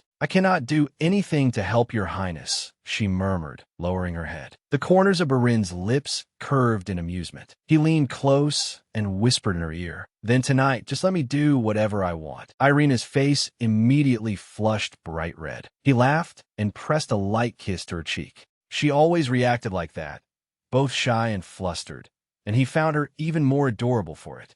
Later, when he stepped into the carriage, Irina came out to see him off. "Will your highness be back late?" she asked softly. "Can we still have dinner together?" Barin glanced at her. Her face looked exactly like that of a lonely puppy standing there all by itself. He gave a slight nod at once. Her face lit up with a radiant smile. But as the carriage began to roll away, he looked back through the window. She was still standing there, waving after him, her smile never fading. And he did not even realize when he, too, had begun to smile. Before long, Barin arrived at the royal palace of La. King Arthur Hardfoot, who was also Gladys's father, welcomed him with a smile and congratulated him on his recent marriage. Barin responded with a courteous smile and words of thanks. Then, as if in passing yet with unmistakable firmness, he added his gratitude for the proposal the king had sent through Gladys, the proposal to help him reclaim the throne. But of course, he could not accept it, because his will was entirely different from what they desired. The corner of the king's mouth twitched. Barin's words were polite, yet sharp. They were no different from an insult, but Barin would never allow them to interfere in the affairs of the kingdom of reason again. The king kept his smile in place. He skillfully explained that his intentions had been pure. He had only wished to fulfill the wishes of the people of reason and return the crown to Barin. But Barin's answer was very clear. Leonid is entirely worthy of the crown, Birin said calmly. I have no intention of taking it back. The king laughed and shook his head. Birin, you do not look at all like a man who regrets losing the throne. Birin smiled faintly. If I had intended to regret it, I would not have given it up in the first place. The king studied him closely. Birin reminded him of Philip II, Birin's grandfather, the man once known as the Mad Dog of Reason. It was a name that had spread terror across the continent during those wars. La had been one of the countries to suffer the heaviest losses. Yet Philip II had not stopped until he had conquered everything. Ironically, after the war, Arthur Hardford's reign had brought peace and prosperity. To heal old wounds, the kingdoms that had suffered severe damage, including La, had sought marriage alliances with Reason. But when Gladys was chosen to become Reason's crown princess, it was regarded as a great national victory. After all, she had married Birin Dynastor, the crown prince, and a man many believed to be the reincarnation of the Mad Dog of Reason himself. Like his grandfather, Birin possessed a sharp mind, cold calculation, and a nature born for conquest. King Arthur Hardford sighed softly. To be honest, though I once wished to have a son-in-law like you, and even hoped that you would be crown prince, I think for everyone's safety, including LA's, it would be better if you stayed far away from power. Birin's smile deepened slightly. Perhaps that is true, he answered lightly. Reason needs a king who knows how to negotiate and preserve peace, not a conqueror. And fortunately, Reason already has someone suitable for that role. As for me, Birin added in an indifferent voice, I do not intend to devote my entire life to values I do not believe in. The king narrowed his eyes, faintly intrigued. Then tell me, Birin, if not the throne, what do you intend to devote yourself to? Birin's answer was simple, his voice light as the wind. Comfort, perhaps. He smiled with a hint of mockery. And rest assured, the alliance between us will remain strong. My brother is more than capable of maintaining it without a marriage. Then Birin stood and glanced toward the door, a gleam of sarcasm in his eyes. Now, would your majesty mind opening the door for me? Otherwise, those royal relatives and ministers out there will think that this troublesome prince has been beaten by the king of La. The king burst into hearty laughter. You're already drowning in rumors. One more will change nothing. Birin curled his lips into a smile and turned to leave. Normally, I would not care. But as your majesty knows, I am on my honeymoon, so I must decline. With that, he stepped outside, leaving the king chuckling behind him. Elsewhere, Irina sat for hours, trying to memorize the names of all the noble families, while Karen stood silently behind her, wondering why. The young Grand Duchess always asked so many questions. After a while, Irina lifted her head and quietly apologized. I'm sorry for asking so much. Karen maintained her composure and replied firmly, It is my duty, Your Highness. Irina smiled briefly, her voice gentle and sincere. Because I love and cherish Birin, I understand that you must not be pleased with me. Irina's words made Karen stiffen. I know I am still lacking in many ways, but I will do my best. I do not want to become a burden or a source of shame to my husband. So I hope you will help me. Karen could not understand why Irina was speaking such sincere words. But after a moment of hesitation, she nodded. Night fell, and a maid quietly reported to Karen that there was a message from the prince. He would return late, but Karen told her to wait and deliver the news later. Her Highness is preparing, Karen said, glancing toward the room. It would not be the right time to disturb her now. As Karen and the maid left, she was suddenly stopped by another maid, one from Princess Gladys's residence. Karen's face grew slightly tense when she saw her. Since that night, Irina had spent most of her long days alone. The other maids still whispered behind her back, gossiping that the prince was ignoring his wife. Lisa grew angry whenever she heard it, but Irina stopped her every time. She did not want to cause any more trouble. Yet even Lisa had to admit that Irina was being neglected. It had been 10 days since they arrived in La. Irina spent most of her time alone. Now and then, she had dinner with the prince. Aside from that, there was only her and Lisa. No guests, no one to keep her company. Lisa's heart ached as she watched her young lady.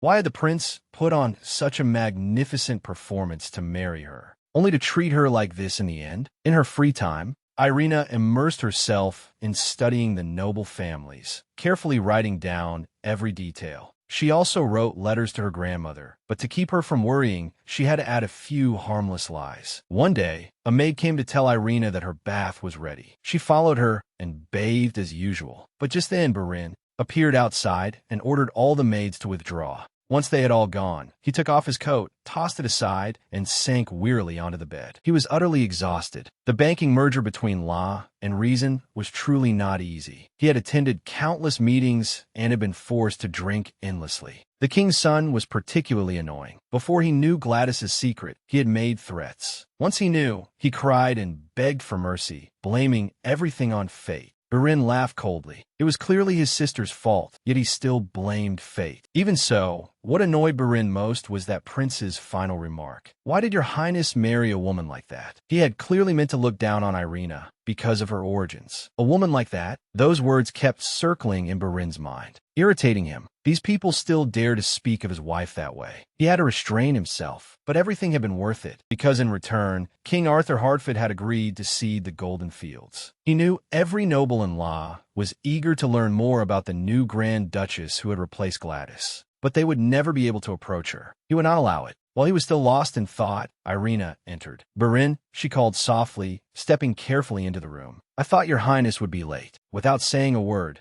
he sat up and held out his hand. She placed her hand in his, anxiously asking how much he had drunk and whether he felt unwell.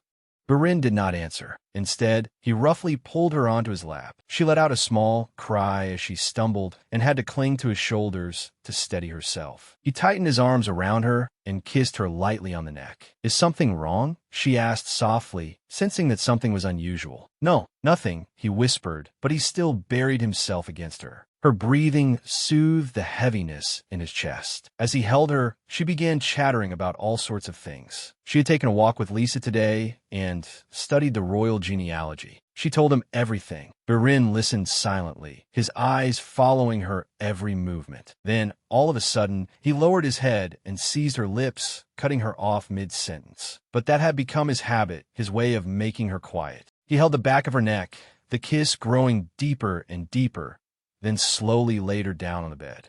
His large body covered hers, and their lips found each other again and again.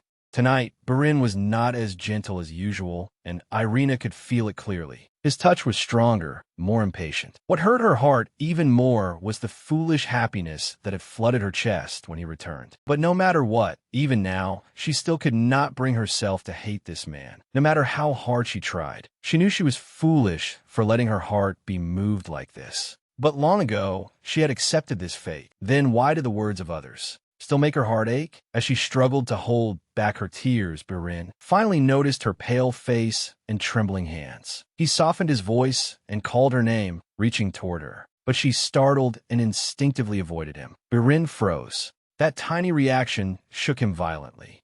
In that moment, the image of Walter Hardy, the father, who had once raised his hand against his daughter, flashed through his mind. Did she see him that way too? But right after that, Irina reached out to him, her fingers lightly touching his cheek. She soothed him, her voice trembling yet still gentle. "It is not that I dislike it." Her eyes were steady. "It is just, could your highness slow down a little?" In truth, she was only worried. He was being a little rough, and he faintly smelled of alcohol. But she was not afraid. She was certain that this man would never hurt her. Barin looked at her for a long time. That request seemed absurd in this situation, and yet, somehow, he found himself obeying. He lowered his head and slowly kissed the hand still touching his face. What surprised him most was that he did not hate the feeling at all. On the contrary, everything felt strange, but for some reason, he did not mind. Irina, her face still flushed, wrapped her arms around his neck and pulled him closer.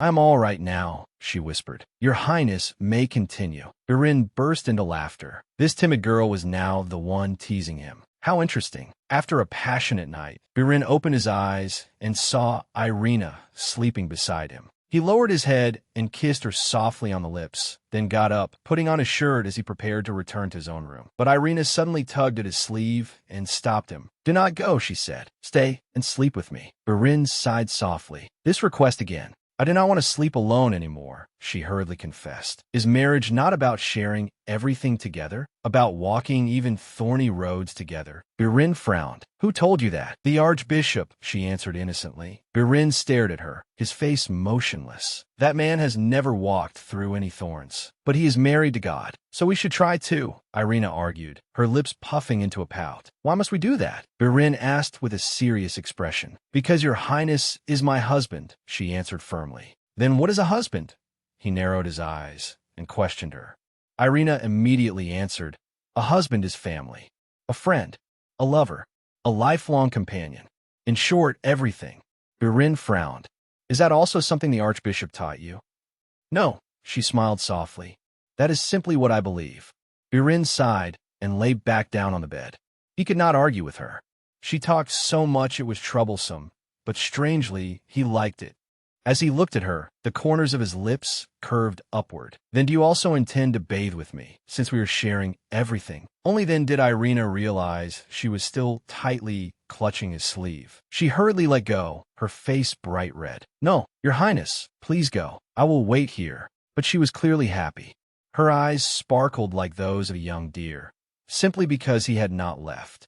Birin looked at her for a moment, then suddenly pulled her into his arms without another word. Ah, your highness, what are you doing? Irina cried out, her face burning red. He looked straight into her eyes, his voice low. Would it not be unfair if only you gave and received nothing in return? I should offer some response as well. She struggled faintly, but it was useless. And so, on a quiet night in late autumn, their shared thorny road truly began. When Birin opened his eyes again, he felt something soft and warm, like feathers, brushing lightly across his back. But it took him a while to realize that he was in Irina's room. What he felt was her breath, light and faint as feathers drifting over his skin.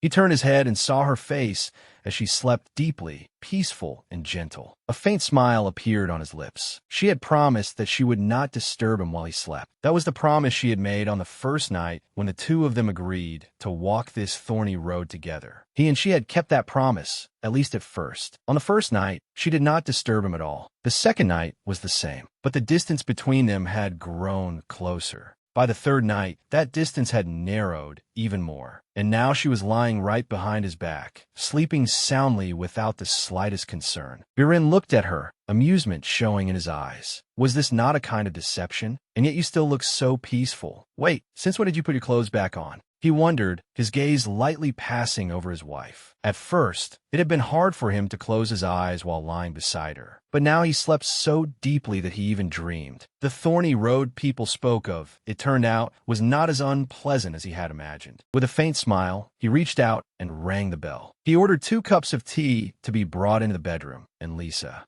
After setting down 2 cups of tea in Lady Irina's room, she stepped outside with a radiant smile. Today it was 2 cups of tea again. For everyone who had gossiped behind their masters' backs, this had to be the most convincing answer. But she could not understand why the servants kept staring in surprise. Wasn't it only natural for a husband and wife to sleep together every day? And yet the old servants who had served the prince for so many years looked truly astonished, making Lisa begin to believe that this must be something very special. Out of curiosity, she went to Karen today. You don't need to prepare separate tea for the prince either, Lisa said cheerfully, her face beaming. Karen silently looked at that bright face, wondering how a girl like Lisa had been chosen as the personal maid of the new Grand Duchess. Then Karen suddenly remembered that a few days earlier, Jade, Princess Gladys's maid, had come to see her and asked about the Grand Duchess's schedule. At first, Karen had not wanted to reveal anything because she thought Jade belonged to Gladys, so she had only mentioned a few basic details. But today was different. She had asked Karen to bring the Grand Duchess to the lake behind the castle in the afternoon. It seemed Princess Gladys was trying to create an opportunity to meet the new Grand Duchess. After all, the two of them had almost never faced each other. Karen hesitated, uneasiness rising in her heart. After tea as usual, Irina went all the way to the door to see her husband off to work. Hesitating, she called softly, Birin. He turned back. Do you think I am an unrefined person? She asked softly. Birin looked at her as if wondering where that question had come from. Irina, she hurriedly explained, flustered. Because I like lace. I like flowers. I only wanted to know what you think of me. Barin answered calmly. Why are you asking that? It is true you are a little behind the fashion trends. But that does not matter, because you are beautiful. Irina's face lit up. Really? She asked softly. Barin raised an eyebrow. Do you not know that? Is this modesty or arrogance in disguise? Irina quickly shook her head again and again. No, it is not like that. It is just that everyone has different tastes. I wanted to know how I look in her eyes. Barin smiled faintly and answered simply, You are very beautiful, Irina. For a moment, she stood there staring at him. Anyone with eyes would see that, he added smoothly. So, wear whatever you like. Thank you, she replied, her cheeks flushed pink. Wanting to respond in kind, she timidly added, You are very handsome too. And Barin, true to himself, answered at once, perfectly calm. I know that. The smile on Irina's lips froze, and she was so flustered she did not know what else to say. He gave a soft laugh and climbed into the carriage. But even after he left, she still stood there, waving after him, the prince's words still echoing in her heart. You are very beautiful. Just that much was enough to help her endure the loneliness of an entire day. Elsewhere, Gladys and her attendants were riding toward the lake. She was not sure whether Karen would truly obey her, but Karen had been very loyal when she served her in reason. So Gladys had decided to gamble. She knew very well that, as a princess of law, she should not be doing this. But after her father advised her to let go of the past and forget Barin, because when King Arthur Hartford asked Barin about his wife, he had calmly answered that she was the woman he treasured most. Gladys could not suppress her jealousy. The words from Barin Dynaster's mouth cut like a knife. And it was that very jealousy that had led her here. When she approached the lake, she saw two figures coming toward her. The corner of her mouth curved into a cold smile. In the end, Karen had not betrayed her. The Grand Duchess had come.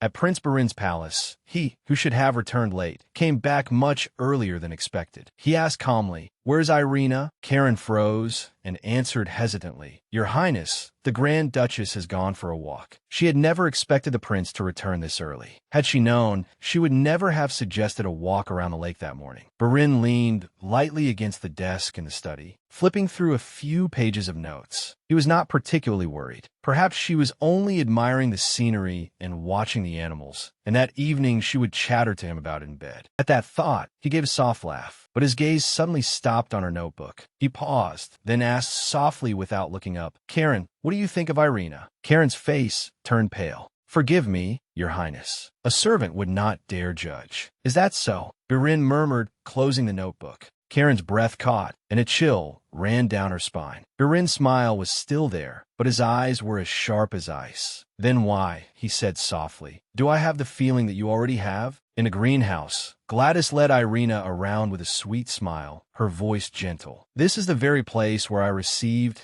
the proposal from the Prince of Reason. Her tone was filled with false affection. It was such a beautiful letter. Since then, I have never read another letter like it. Then she glanced at Irina, her smile bright. Your proposal must have been just as romantic, was it not? Irina stood silently, listening to that deliberate provocation. Now she understood. This had not been a coincidence. Karen was the one who had suggested this walk around the lake. Irina had suspected something about that sudden kindness, but she had not thought it would lead to this. I received flowers, not a letter, Irina answered calmly. A very beautiful red rose. Gladys widened her eyes and covered her mouth, pretending to be surprised. Honestly, in society these days, if someone still acts like this while talking to another person, it makes you want to grab her hair, pull her ears, and slap her over and over. It is so hateful. Oh my, so you got married without even receiving a proper proposal? Barin really is heartless. He writes excellent letters, and yet he did not even bother writing one for you. How cold of him, is it not? She was clearly provoking her on purpose. She was not even trying to hide it anymore. And yet, strangely, Irina found herself rather calm. Perhaps because this was not the first time she had faced something like this. On that train, she had once tasted a similar feeling. After a moment, Irina Dynaster spoke in a steady, firm voice. Princess, she said softly, Why do you not simply say what you want? You called me here alone, so surely there is something you wish to say. The smile on Gladys's lips did not change, but malice flashed in her eyes. Oh, there must be some misunderstanding, she replied smoothly. I only wanted to bring you here to admire these beautiful flowers. She pointed toward the bed of pink lilies nearby. These are the very flowers I used at my wedding. Gladys said it with a light laugh. In that instant, Irina understood why Butler Fit had been so determined not to allow lilies at her own wedding. But Gladys kept smiling, her voice sickly sweet and sour. I notice you're quite fond of lilies as well. You even put them on your hat. We truly have so many things in common, do we not? The same taste in flowers and the same taste in men. After saying that, she laughed softly and offered a false apology. How rude of me to say that. Please forgive me, Your Highness, Grand Duchess. Irina remained silent and only listened. Then, Gladys continued, her voice dropping lower but carrying another hidden blade. Since pink lilies only grow in La, I will prepare a bouquet for you as a farewell gift when you leave. A note in her voice suddenly turned sharper. Do you know how beloved Barin once was by the people when he was crown prince? I once wanted to help him reclaim the throne. If we reunited, the people of reason would surely support him without hesitation. No one is more worthy of that crown than Barin Dynasty.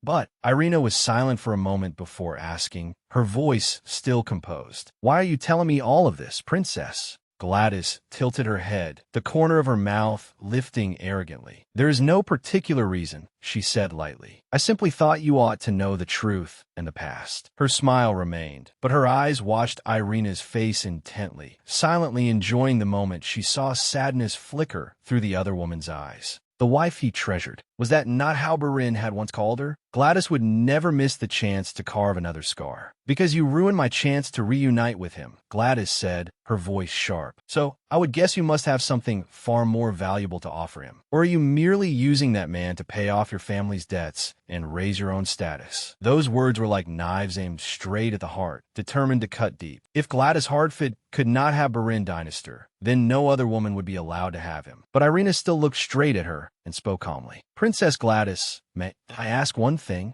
Yes. Gladys raised her eyebrows slightly, amused. Oh, what is it? Irina's voice remained gentle but firm. As far as I know, a virtuous noblewoman does not casually call a man who is not her husband by his name. Are the manners in law different? Gladys's face instantly went pale. Irina's gaze did not waver as she added, whether they are or not. I hope the princess will observe the etiquette of our kingdom of reason. It was both direct and cutting. Our kingdom of reason made the matter clear, and it took Gladys a moment to understand what had just happened. The woman she had always thought weak had dared to answer back. To be honest, Irina continued in an even voice, I know very little about my husband when he was still crown prince. I grew up in a peaceful village far away. It was only this spring, when we met, that I began to know him. Her words were clear, without hesitation. I understand my shortcomings very well, princess. As you said, I entered this marriage with a debt. I have nothing precious to offer. At least, nothing you would value. But, she paused, her voice slowing and softening. The prince chose me. That alone is enough to say that I have something I can give him. And I will do my utmost for that husband. Gladys's face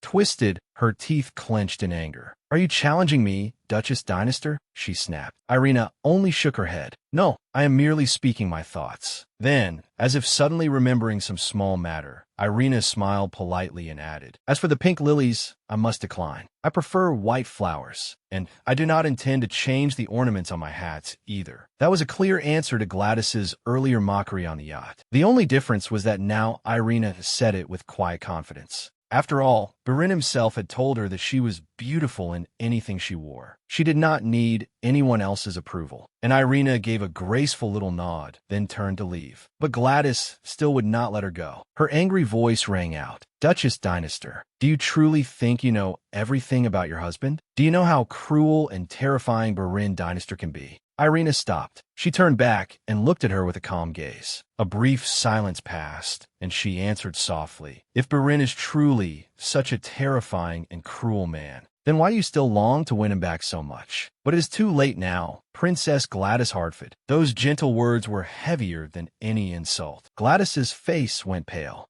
She had intended to humiliate the other woman, but in the end, she was the one who had been defeated with utter disgrace. Irina politely bowed her head to Gladys. On the way back, Irina could not endure it any longer.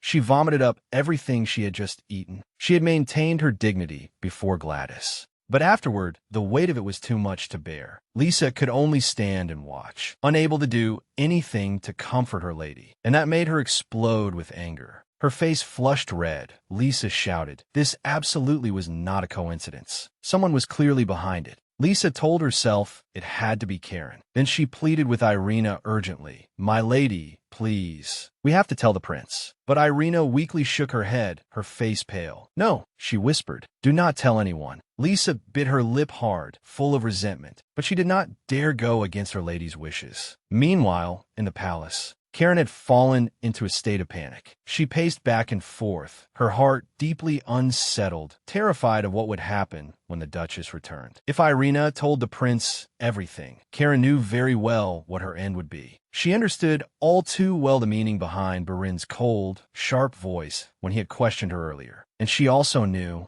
that although choosing Princess Gladys's side had seemed at first like a clever move to preserve her position, not everyone in the palace's social circle was loyal to the princess. Many ladies appeared to support Gladys, but in their hearts, they harbored old grudges. As headmaid, Karen had deliberately hidden those details from the new Grand Duchess. Clearly, her purpose had been to make Irina isolated. But before that, she had bowed her head and apologized to the prince, begging for forgiveness and claiming it was because of her own ignorance. Yet when the prince stood right in front of her, he said nothing except to order tea brought, then simply walked past. She had barely managed not to collapse from fear. But now, the only thing worrying her was this. If this incident came to light, the prince would not let it pass so easily again.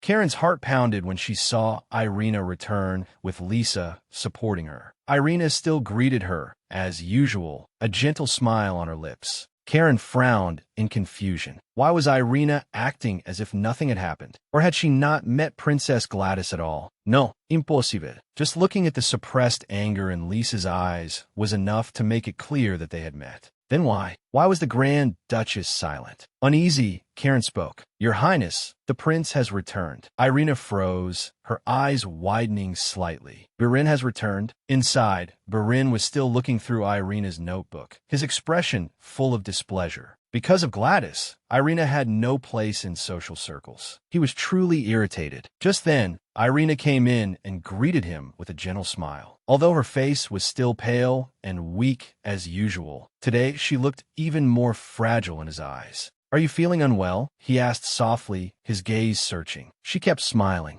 No, I am fine, she answered calmly. Barin did not press further, but when Irina discovered the notebook in his hand, her expression changed at once. Barin, that is my notebook. She flusteredly hurried over. Barin raised the notebook high, easily keeping it out of her reach thanks to his height. Touching someone else's things without permission is not very gentlemanly. Barin, she said angrily, frustrated by her helplessness. But there is no great secret in here anyway, he replied, lazily while flipping through the pages. Honestly, with the way you study, how did you come to such strange conclusions? It is all tangled up. His voice was leisurely, even teasing. The smile on Irina's lips vanished, and her face sank. I do not know how I look in your eyes, she said softly, her hands tightening around her skirt. But I tried very hard. Barin paused. Only then did he finally realize that something was wrong. He sighed, closed the notebook, and set it aside. But when Irina still remained silent, he called softly, Irina. She still did not answer. The girl who had always tried so hard to endure had finally broken down at this moment. She told herself she must not cry, that she had to preserve her pride.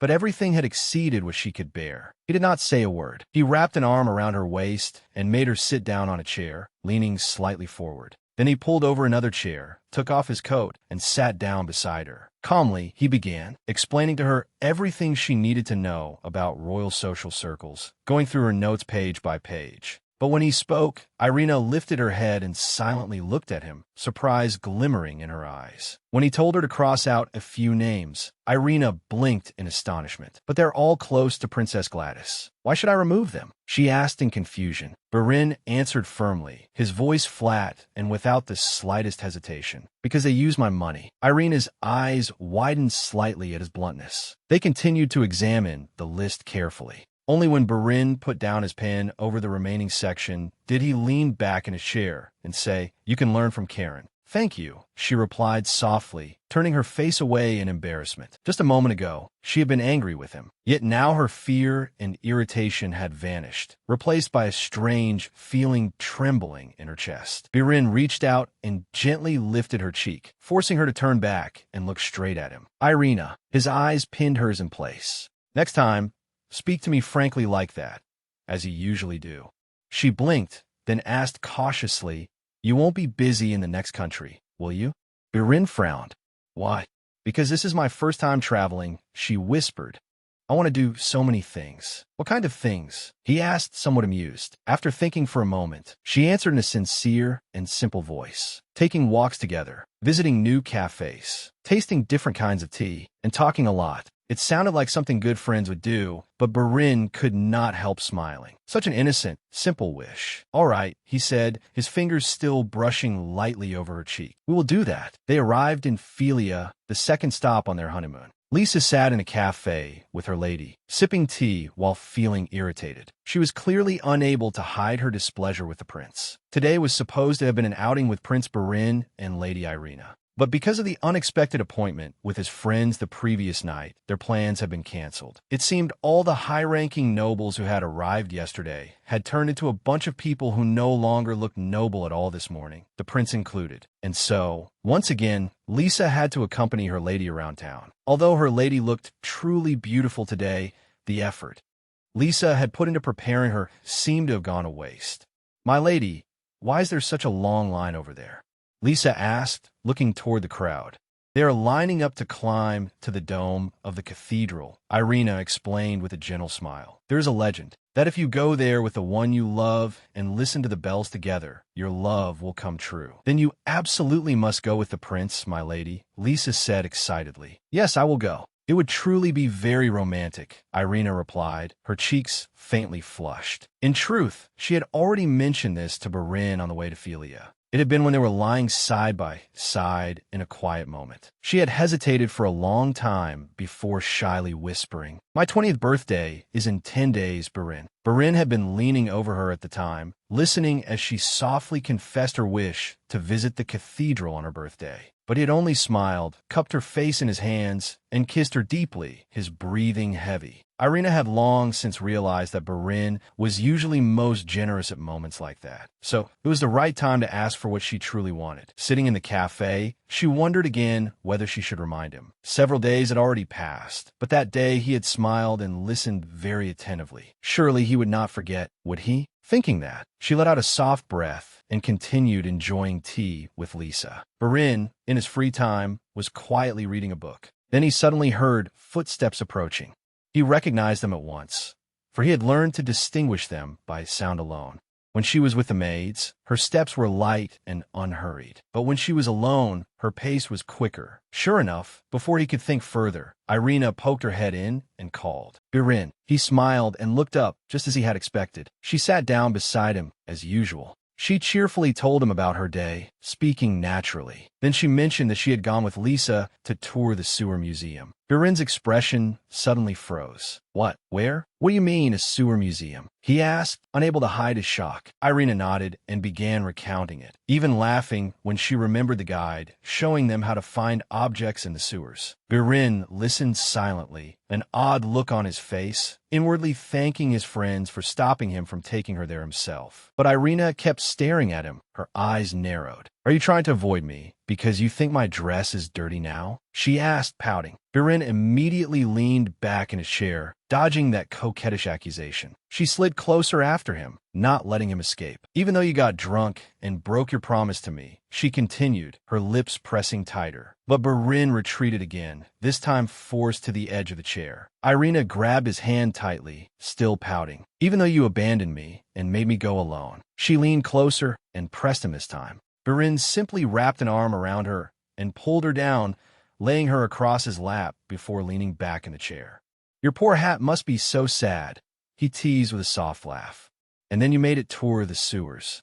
He lifted a hand and calmly removed her hat, then her gloves, each item falling scattered onto the floor. His hand slid down near her stockings. Irina hurriedly caught his wrist, her face bright red. Please, first, could you at least admire me in this dress? She begged awkwardly. Lisa worked so hard to prepare it for me. Birin merely choked back a laugh, his gaze lingering on her. But you are most beautiful when you are wearing nothing, he replied, bold and shameless as always. Irina's face turned as red as a ripe tomato.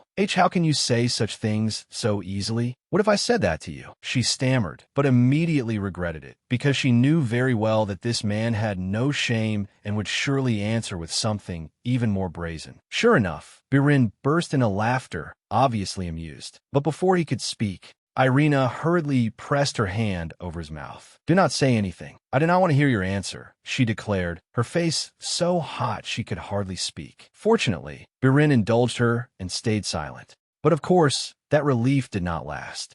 What came afterward was far more dangerous than the words she had just tried so hard to avoid. The day before her birthday, Birin told Irina that he would be going hunting with the Prince of Philia and would not return until the next day. She was a little surprised by the news, almost pouting. Why was he going hunting right before her birthday? Could he have forgotten? You will come back tomorrow, won't you? She asked carefully. I will be back around noon, Birin replied with a small smile. Irina nodded softly, feeling relieved. During this journey, she had realized that he only attended social gatherings out of obligation. But after hesitating for a very long time, she finally spoke. Birin, there is something I want to ask of you.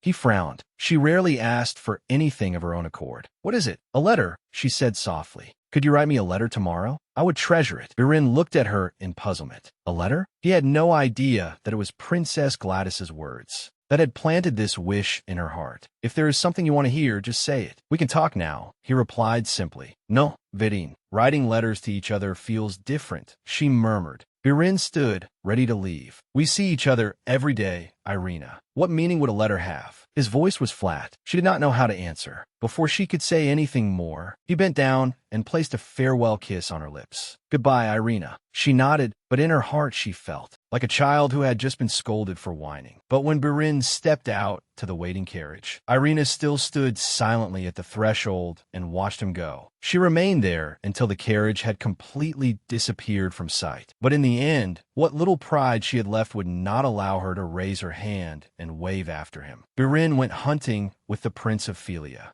But during the hunt, the prince was occupied with talking about business. Birin had no interest at all, not when he was on his honeymoon. A while later, they came across a deer. It stood still, its wide eyes gentle. Birin froze and stared at it. For some reason, it reminded him of a small, timid girl who often pouted. Before Birin could move, the Prince of Philia had raised his gun. Are you not going to hunt it? Birin lifted a hand to stop him, his gaze still fixed on the deer before him. No, do not shoot it. It is too cute. Just those simple words made the Prince of Philia and everyone around them shudder. The infamous Mad Prince of the Kingdom of Reason had just said the word cute. Who could believe it? Meanwhile, on Irina's birthday, she stepped out onto the balcony again and again, looking toward the gate in the hope of seeing Birin return. But each time she went out, she made a small snowman to pass the time.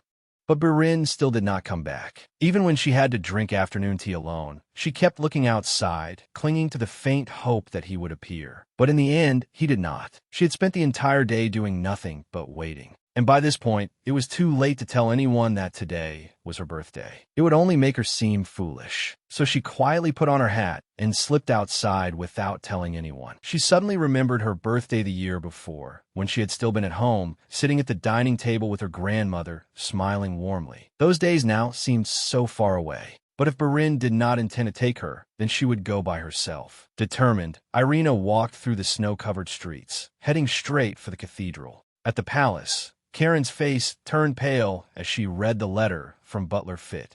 The letter mentioned that today was the Grand Duchess's birthday. Karen froze, realizing she had read the letter too late. She had failed at her duty. She recalled the scene that afternoon when she had brought tea to Irina. The Grand Duchess had said nothing about her birthday. She had only quietly looked out at the balcony, like a child waiting for something. Panicking, Karen hurried to the maid's room to find Lisa. She found Lisa braiding another maid's hair, looking carefree and completely unaware. Karen's heart grew heavy. No one knew, not a single person, not even Lisa, knew that today was the Grand Duchess's birthday. When Irina arrived at the cathedral, she suddenly realized she was surrounded by couples. Everywhere, they held hands, whispered sweetly, kissed beneath the bell tower, and waited for the chime that would bring eternal love. She had only wanted to be alone, yet this place was packed with couples lost in love. The world seemed to be filled only with people in love. Everyone except her. She told herself not to be sad. There would be other birthdays. Next year would be happier. But no matter how many times she repeated it, her heart still ached. The thought that Barin had simply forgotten, or perhaps had never remembered in the first place, made her chest tighten. She felt so foolish for believing he cared, for thinking he would remember something like this. No matter how much she wanted to deny it, the answer was all too clear. In his eyes, she did not mean very much. Meanwhile, the atmosphere in the palace had descended into chaos. The maids searched every corner, but they could not find any sign of the Grand Duchess. Karen ordered everyone to remain calm while warning them not to jump to conclusions. But seeing Lisa burst into tears and blame herself made Karen's headache worsen.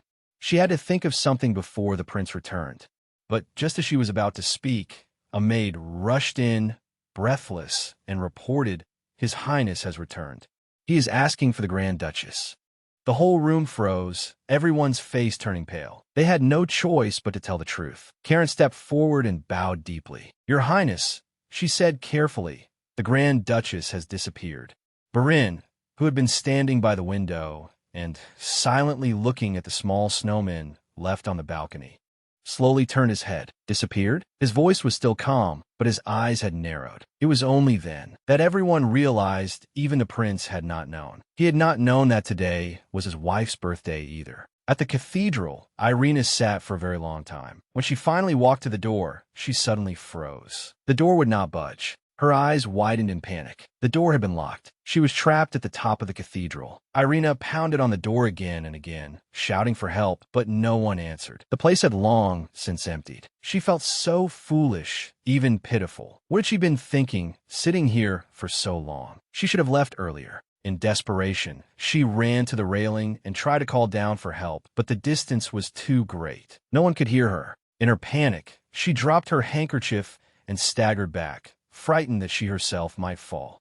Trembling, she sank down onto a bench and forced herself to calm down. Then, as if to mock her, snow began to fall. She let out a bitter laugh through her tears and whispered to herself, "Maybe this is not so bad. At least I will not have to see him until tomorrow." But that was only if she survived this freezing, snowy night. And there, beneath the falling snow, Irina broke down, sobbing helplessly and alone. When Barin arrived at the foot of the cathedral, he insisted on going up alone. His attendants anxiously tried to stop him. Climbing those slippery steps at night was dangerous. How could the prince go alone? But Barin's decision was firm. "Wait here. I will go up myself," he ordered, allowing no argument. As he climbed the long, spiral staircase, Barin recalled what the head maid had told him about Irina's disappearance. At first, he had found it ridiculous. How could the Grand Duchess of an entire nation leave just because no one remembered her birthday? If she wanted people to know, she could have said so plainly. Then, suddenly he froze. She had told him, on the cruise ship,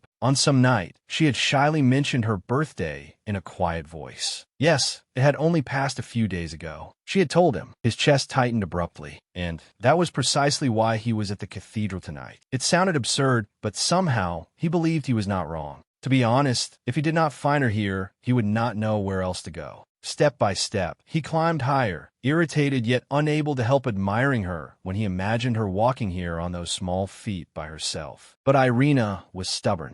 That was something he understood better than anyone. If she were not his wife, he might have given up long ago. At last, he reached the top, breathing hard, and opened the locked door. Without hesitation, he took out the key, unlocked it, pushed the door open, and stepped inside. "Irina," he called as he walked in. At first, he saw no one. But when he turned to the left, his eyes stopped on a small figure curled up on a bench, wrapped tightly in her hat, her head lowered. His heart sank. He could not believe this had happened. "Irina," Barin called again, moving toward her. She lifted her head. Her eyes were swollen from crying, and her cheeks were red from the cold. Barin froze, speechless before that pitiful sight. This woman was truly troublesome. But at the same time, there was something that made him unable to take his eyes off her. He breathed softly and stepped closer. "Happy 20th birthday, my wife, Irina," he said very gently, the words she had been waiting for all this time. But her tears only spilled over. And when he came closer, Irina suddenly flinched and cried out, "Do not come near me." Barin froze. Irina staggered to her feet. Her body was trembling, but her voice remained resolute even through her sobs. "Do not come near me." Her chest ached. This man, her husband, was truly cruel. She had hoped he would forget. She had wished he would not come. Why did he remember? Why did he come? She choked out, shouting. But Barin remained silent and only looked at her. "Why?" she repeated, her voice breaking through her sobs. She hated him. She resented him. But no matter how hard she tried to deny it, she still loved this man. She knew very well that he did not love her. She understood that better than anyone. And yet he always appeared like a savior, like a prince, coming to her whenever she felt lost and alone. But just one kiss from him was enough to wash away all her sorrow and pain. She knew it was foolish, but she could not stop herself. It hurt, but she still did not want it to end. He was a terrible man, and she was only a fool for loving him. Go away," she whispered, raising her hands to cover her face and hide her tears. "I do not want to see you." She felt so pathetic. She could not even find a handkerchief. Barin, who had been standing silently all this time, finally moved. Without saying a word, he stepped up to her, took out a handkerchief, and gently wiped away her tears. He lightly lifted her face. His warm hands cupped her ice-cold cheeks as she sobbed. Irina looked up at him and let her heart speak. "I waited for you," she cried between sobs. "I kept thinking you would come. I waited for so long. Could you not see me as just a little more special than other people?" Her crying grew even more choked. "I'm not begging you for love. Just a little. Just a little." Barin looked at her tear-streaked face, his gaze unreadable. Just then, the bells rang out, their long peals echoing through the snowy night. They were the bells she had wanted to hear with him. "Can you kiss me?" she asked softly, her fragile voice nearly drowned beneath the ringing bells. Barin let out a faint laugh, a laugh that sounded like a sigh. "But you just said you did not want to see my face." "Yes," she admitted honestly, lowering her eyes. He asked again, "Then why do you want to kiss?" "Because when we kiss, I close my eyes," she whispered, her voice small but firm. The bells could not ring forever. They had to kiss before the sound faded away. But Barin said nothing more. He reached out, held that freezing face in his hands, and kissed her deeply, without the slightest hesitation. Her heart ached, and yet it still beat wildly. In that moment, she understood. This was love, painful, foolish, and terrible, just like the man before her. A little later, they walked down the steps together. Irina was weak and trembling, but she still tried to walk slowly behind him. At this pace, it would take far too long. Without a word, Barin took off his cloak and draped it over her shoulders. Then he suddenly lifted her into his arms. "If you do not want to see me," he said softly, "then just close your eyes." Irina pouted and said nothing, only glaring at him through her tears. She truly hated this man. Below, the palace servants finally saw them. Everyone breathed a sigh of relief when they saw the prince carrying the Grand Duchess in his arms. Irina then buried her face in the hood, hiding herself away. Barin did not care in the least. He stepped straight into the carriage, still holding her tightly in his arms. He sat down, letting her settle neatly in his lap, clinging to him like a frightened child. His arms tightened around her, steady and silent. He only felt relieved that he had found her. And so the carriage rolled away, carrying the Grand Duke and the Grand Duchess back to the palace. After that day, Irina fell ill and rested for 3 whole days. As he sat with her at the tea table, Barin teased her. "I'm simply glad you did not turn into Philia's ghost." Then, in a more serious voice, he said, "If you want something, tell me. If you do not tell me, I will not know." "But I already told you, and you keep forgetting," Irina said, sulking like a child. Ah, that. He sighed softly. Do you not think it is strange to bring up important matters at that exact moment?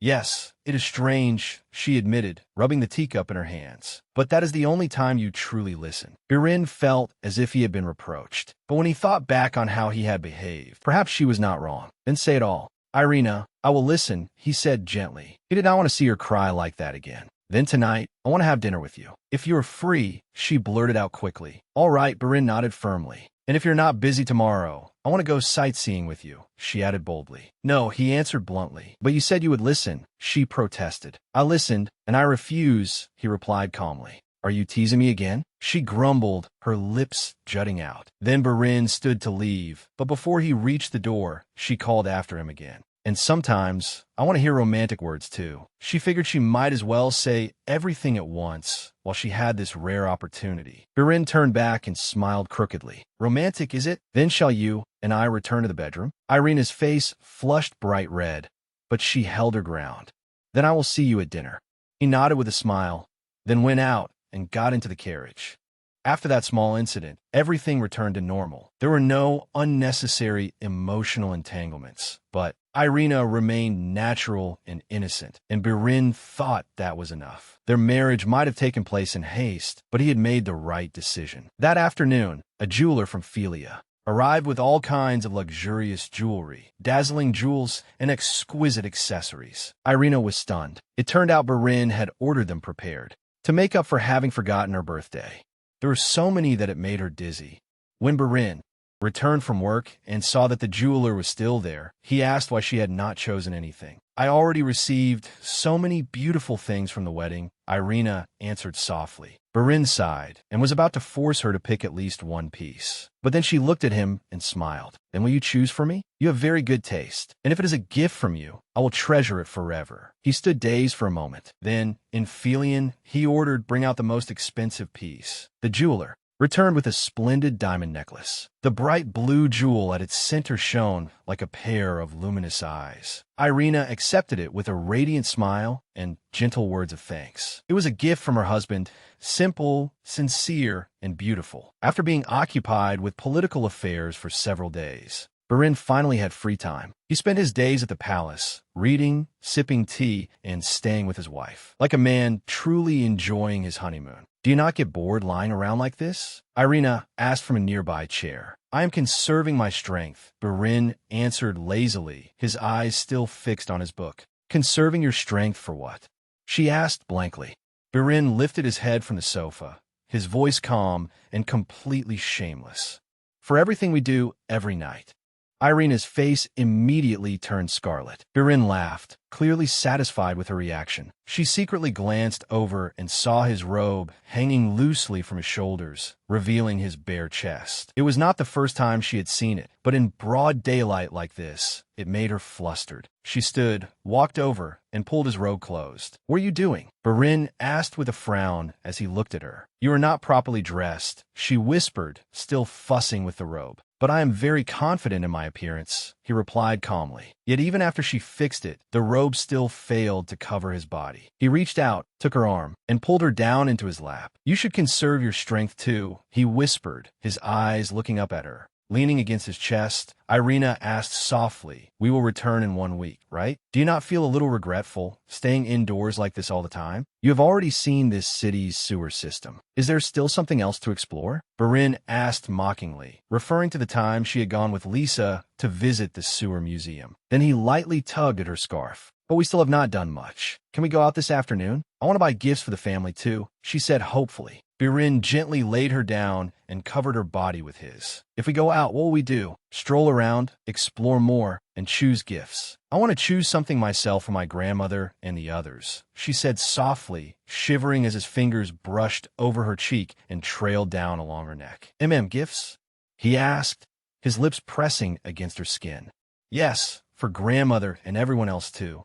I want to choose them myself, she said, trying to stay calm. Birin sighed softly. He knew that when she pleaded like this, he could not refuse. Fine, he nodded. Irina immediately wrapped her arms tightly around him. Yes, thank you. You know, you're much kinder than you look. You always help me when I need you. Of course, sometimes you make me angry, but I am truly grateful for everything. She raised her hand and gently stroked his cheek, then continued asking, "Prince, what about me? What do you think of me?" Barin smiled crookedly and kissed her cheek. His hand lifted her face. "You are very beautiful. Every part of you is beautiful." Then he lowered his voice, his hands sliding down with dangerous intent. But before he could say any more teasing words, Irina pulled him into a hurried kiss, both flustered and passionate. She did everything she could to stop him from continuing, but his smile only widened. As I was saying, before he could finish, she hurriedly kissed him again. He laughed, clearly amused by his wife's adorable embarrassment. That afternoon, as promised, Barin went out with his wife. But instead of entering the shops with her, he chose to sit on the terrace, leisurely turning the pages of a book while sipping tea. "Feel free to buy any gifts you want," he said. As usual, Lisa could not hide her irritation. All the effort she had spent dressing her lady beautifully had once again gone to waste. Meanwhile, Irina looked around the shops. "If I may ask for some advice, what kind of gift should I buy for the royal family?" she asked hopefully. Barin sighed. They surely already have everything they want. It was not exactly wrong, but it was not very helpful either. "Then what about you?" she pressed. "What kind of gift do you like?" He looked up and answered curtly, "Money." She stared at him, stunned and utterly helpless, completely useless. In the end, she had no choice but to go shopping on her own. After growing bored of reading, Barin went up to the third floor, where Irina was browsing in an art supply shop. He was about to step inside when a thought suddenly flashed through his mind. Pavan love, was she planning to buy a gift for that painter friend of hers? Just then, Irina saw him and happily walked over. "Would you like to buy anything here?" He shook his head. "No." He turned away and led her out of the shop without saying another word. But his gaze still lingered on the paint box behind the display glass. Back in the carriage, Irina hummed softly as they rode along. She looked very happy. Barin remained silent, but for some reason, that black paint box kept clinging to his mind. It made him think of Pavan, and that irritated him. On their final night in Philia, they were invited to a farewell party hosted by the royal family. The maids gathered around Irina and carefully dressed her. She wore the necklace Barin had given her and the tiara bestowed by her mother-in-law. When she stepped out into the entrance hall, she saw Barin already waiting, looking dignified and imposing without even trying. His eyes softened when they settled on her. In that moment, she was like a fairy. As they entered the splendid banquet hall, Irina was briefly overwhelmed by the sea of people. Her breath caught, but then she looked to the side. Barin was right beside her, holding out his hand. She placed her hand in his, and that small warmth helped her stand steady. That night became a memory engraved in her heart forever. A night on the ship's deck beneath the lights, beside the man who brought her firm, peaceful calm. In the end, they returned to the mansion in Sephirin. Their honeymoon officially came to an end. In the early morning light, Barin's voice rang out. "Wake up! Were you not so excited to see the fountain start up for the first time this summer?" He was still drowsy. Irina blinked, then suddenly remembered and sprang upright. "Barin, you should come watch too." He stepped out onto the balcony in his morning robe, and the two of them watched together as the water burst upward brilliantly in the golden light. The shimmering curtain of water was both beautiful and powerful. Irina's eyes sparkled with wonder. Barin only watched her quietly. Summer had come, his second summer with his wife. Afterward, they sat in the garden and leisurely enjoyed tea. Irina chattered on and on about the concert the night before, giggling as she remembered how kind everyone had been to her. "That is because they all owe you money," she said with a mischievous smile. "To be honest, it makes me a little greedy. I wish all the nobles owed you something." Barin laughed. "Then we share the same dream." "No, that is not what I meant." Irina hurriedly waved her hands. "I know what it feels like to be a debtor. I am still your debtor, am I not?" "Yes." Barin leaned back, looking amused. "So you still intend to repay your debt to me with those little flowers you make?" "Yes, of course," she nodded proudly. "If I said I can do it, then I will. I have even saved up a little. I will show you." When Barin glanced over, he saw her eyes shining brightly with faith. In truth, the idea was utterly ridiculous. But she was smiling so radiantly that he could not say a word. Then she suddenly remembered something. "Ah, your older sister, Duchess Louise. She also helped me a great deal." Barin was preparing to light a cigar and answered indifferently. "She was only fulfilling her duty. Do not be fooled. She hates me as much as she loves Gladys." But Irina's expression immediately fell. Birin glanced over and saw that her face had briefly turned sad. Still, he did not take back his words. It was the truth. Even so, that sadness continued to linger in his mind. He also suddenly remembered something else. She had never once complained about his smoking habit, even though the smoke bothered her. Even when she coughed softly beside him, she had never left. Without thinking further, he set the cigar down. Exactly 1 year ago, we met for the first time, Irina said softly, her gaze directed toward the garden. No, really? Birin asked back. Yes, she smiled. I had just arrived from Bilford. You suddenly appeared at the station, and for some reason, I was pushed forward, and I saw you very close by. Birin blinked, clearly unable to remember. After that, I saw you a few more times. Lisa told me who you were when I asked. Birin laughed. I am sure she had nothing good to say about me. That is not true, Irina hurriedly denied, flustered. You really are a poor liar, Birin said with a smirk. After that, you did not greet me. If I had, would you have answered? She asked, tilting her head. Birin propped his elbow on the table, rested his chin in his hand, and leaned toward her. I might have done even more than that, you know. Birin, Irina pouted, reproaching him softly. Do not ruin a beautiful memory. I was only talking about a handshake, he teased. What did you think I meant? Irina protested. You're lying. Oh, he smiled faintly again. Then what did you think I meant, my lady? Irina blushed and grew flustered again.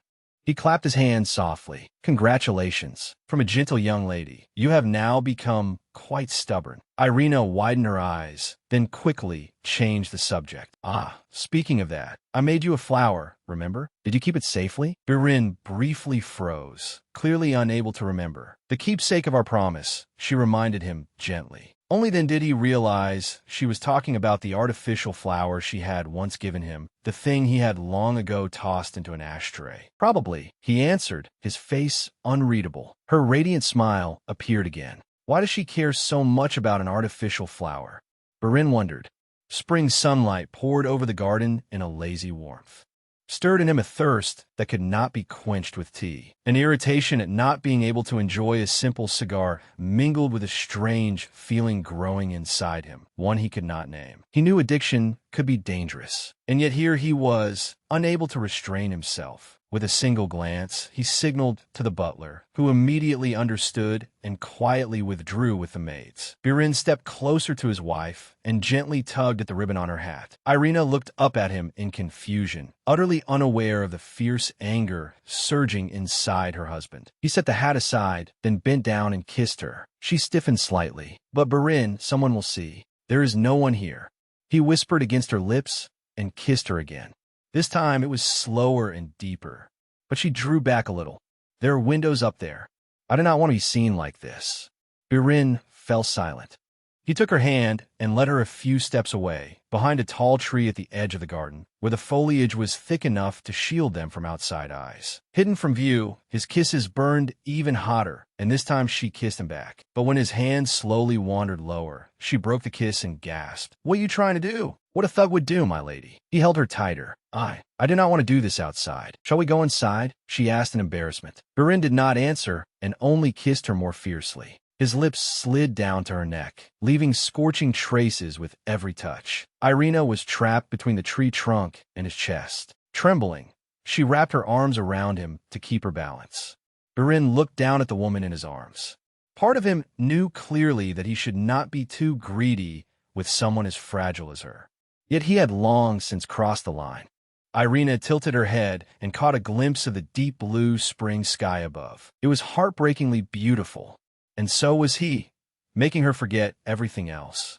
Birin realized he was behaving wildly, like a beast in heat, but when he saw her flushed, breathless and delicate as spring itself, he could not stop. Indeed, spring was far too beautiful. Afterward, Irina brought out an old chocolate box, the one she always used to keep her savings. Birin took it and examined it carefully, his eyes filled with curiosity and a hint of confusion. Why did you not ask Butler Fit to prepare a proper case? But I like this one. She smiled brightly. Isn't it adorable? Then she opened the lid, proudly showing off the stacks of money neatly arranged inside. See? I told you I managed to save money. Look how much there is now. Birin stared at the money, unable to believe his eyes. She had not been exaggerating at all. What is wrong? Irina tilted her head and asked. Barin raised a hand to rub his forehead. Even his grandmother, who hated ostentation, had a bank account, and yet his wife kept her money in an old biscuit tin. For a banker like him, it was a cut to his pride. Just then, Butler Fit entered with a report. Your Highness, the director of the Academy of Fine Arts is awaiting your response regarding the portrait commission. Have you chosen an artist? Yes, Barin replied indifferently. I agree to the person the director recommended. Yes, Your Highness. Then I will inform them that we have accepted Pavanlove. Butler Fit gave a slight nod.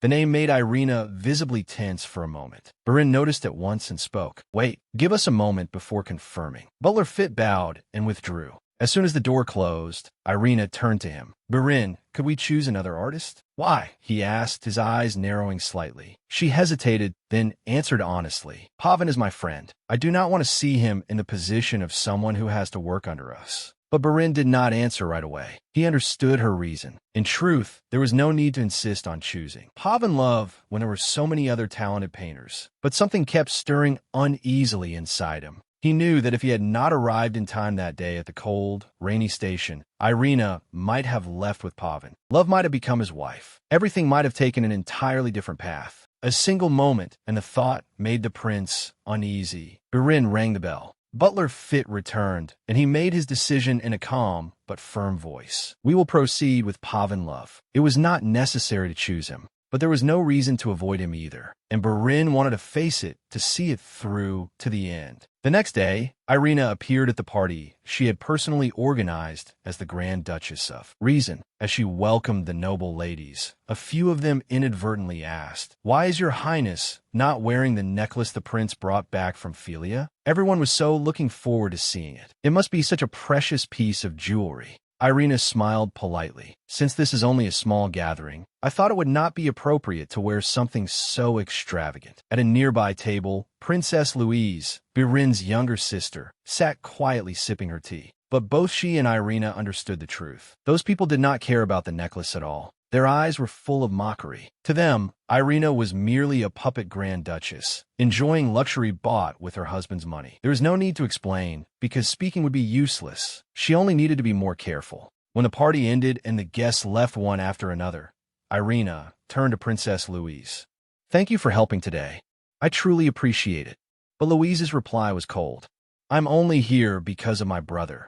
Please do not mistake this for friendship. I was close friends with Gladys. She paused, then continued bluntly. And was it truly necessary to cause such a commotion when purchasing the necklace abroad? Also, please stop sending those letters asking to be friends. They are unnecessary. Well, Irina was a little flustered and tried to explain. I only wanted to ask how you had been, Princess. Is that not normal between family or friends? Louise answered sharply. We do not have that kind of relationship, Grand Duchess. With that, she left. Irina stood silently for a while. Barin had warned her before. He had been right. Princess Louise would never truly accept her. Meanwhile, in another corner of the palace, Barin was reading the report he had commissioned long ago. It concerned Walter Hardy, Irina's father. Since the wedding day, and even throughout the honeymoon, Barin had continued quietly receiving regular information related to him. At first, Walter had remained discreet. He was only involved in a few small investments. But over time, he had grown increasingly reckless. Today's report confirmed it. Walter Hardy had begun using his son-in-law's name to attract investment capital. Though it was still in the early stages, he had already lured in several people by boasting that he had Barin backing him. The ostentatious, luxurious lifestyle his second wife displayed in public only made the report seem even more credible. But Barin had anticipated this from the moment he decided to marry, especially considering Walter Hardy's past. For now, he did not intend to intervene. But if Walter crossed the line, he would be ready. At last, the day of the portrait sitting arrived. Barin sat waiting in the drawing room, his gaze accidentally coming to rest on the trophy placed on the shelf. It was the very trophy he had given her before the wedding. Now a pink ribbon had been tied around it. He laughed to himself. Just a few days ago, it had been tied with a blue ribbon. He remembered asking her then why she kept changing the ribbon wrapped around it. Her answer had been very simple. There were too many identical trophies in the house. All of them had been won by him, so she marked it to recognize it more easily. The reason was so innocent that he had laughed like mad. Now, looking at the pink ribbon, he had a feeling she was changing the color to suit each season. While he was lost in thought, Grand Duchess Irina Dynastor entered. She looked like an angel. Birin turned toward her. His eyes stopped at her neck, where a simple pearl necklace rested neatly. "What about the necklace I gave you?" "I simply thought this one suited today better," she answered hesitantly. "Is that so?" "I do not think so," Birin replied curtly, glancing toward the maid and giving an order with his eyes. But Irina had wanted to wear that necklace. It was precious to her because it was the first gift he had given her. But today she had avoided wearing it, afraid it would look too ostentatious. She feared being seen as a shallow, frivolous duchess. Before long, Lisa returned with the necklace. Birin calmly took out the necklace, then without another word, fastened it around his wife's neck himself. "Now it is perfect," he said softly. Irina looked even more dazzling, shining with the necklace around her neck. Downstairs, Pavan had just arrived at the palace. He was overwhelmed by the splendor of the place. In truth, he had not wanted to come, but his patron had forced him. Refusing a royal invitation was impossible. Of course, part of him had also wanted to come to see how she was doing, but he knew that meeting her again would only make everything more complicated. While he was lost in thought, the prince and Grand Duchess entered. Hand in hand, Pavan's eyes froze in shock when he saw her. She radiated a pure, flawless beauty. He did not hesitate. Pavan began his work, but his expression was utterly uneasy. As the two posed together for the portrait, he realized that she was restless and ill at ease. "Raise your chin a little, Your Highness." Pavan guided her gently. She tried to follow his instructions, but remained awkward, just as he remembered from their youth. He had always known she would make a beautiful model. But the moment she became aware that someone was drawing her, she stiffened. That was why, back then, he had always tried to capture her natural appearance in moments when she did not notice. Then Birin adjusted her posture, gently tilting her face and placing her hand in the proper position. "Now she is ready, Mr. Love," he said, looking straight at Pavan. "Yes." "Ah, yes," Pavan answered, somewhat flustered. Now, he had to admit that Irina looked like an ideal model, exactly as he had always imagined. And Prince Dynastor was no less perfect as a model. He continued painting in silence for a long time. At last, noticing that Irina was growing tired from holding the same pose for too long, he suggested a short break. Birin agreed and left the room to rest while Pavan adjusted his tools. Birin leaned back on a nearby sofa, lightly turning a cigar in his hand. "Do you like cigars? Feel free to have one." The prince spoke casually. Pavan politely declined and returned to his work. A moment later, Birin rose and approached the easel, silently observing. Pavan stiffened slightly at the prince's sudden closeness. "Continue. I'm only watching." Birin's voice was calm and unreadable. Pavan kept painting, but the prince's presence pressed down on him like a silent weight. Birin's gaze moved to the side and stopped on the paint box. It was the very kind he had seen at the art supply store in Philia. Before he could say anything, a maid entered. "Your Highness, the Grand Duchess has returned." When the portrait sitting ended, Pavan gave a polite farewell and left. Irina stood silently. There were too many things she wanted to say, but she could not utter a word. Later, Karen found her on the balcony, quietly nibbling on chocolate. "My lady, do not eat too much. It is not good for your health," Karen reminded her gently. "I'm not eating much." Irina smiled softly. Karen hesitated, then finally voiced what had been weighing on her mind. "Your Highness, about the necklace. Please do not let what people say trouble you." She knew the rumors. Anyone who had gone on the honeymoon trip with him knew that the necklace was a gift from the prince, not something she had begged for. Why was she being criticized? If any other noble lady had received such a piece of jewelry from her husband, people would surely have praised her. But because it belonged to Irina Dynastor, public opinion had erupted. It upset Karen, though she only dared admit it silently, because she remembered clearly how much anguish Irina had gone through when choosing that gift. Irina looked at Karen with clear eyes. "Are you worried about me, Karen?"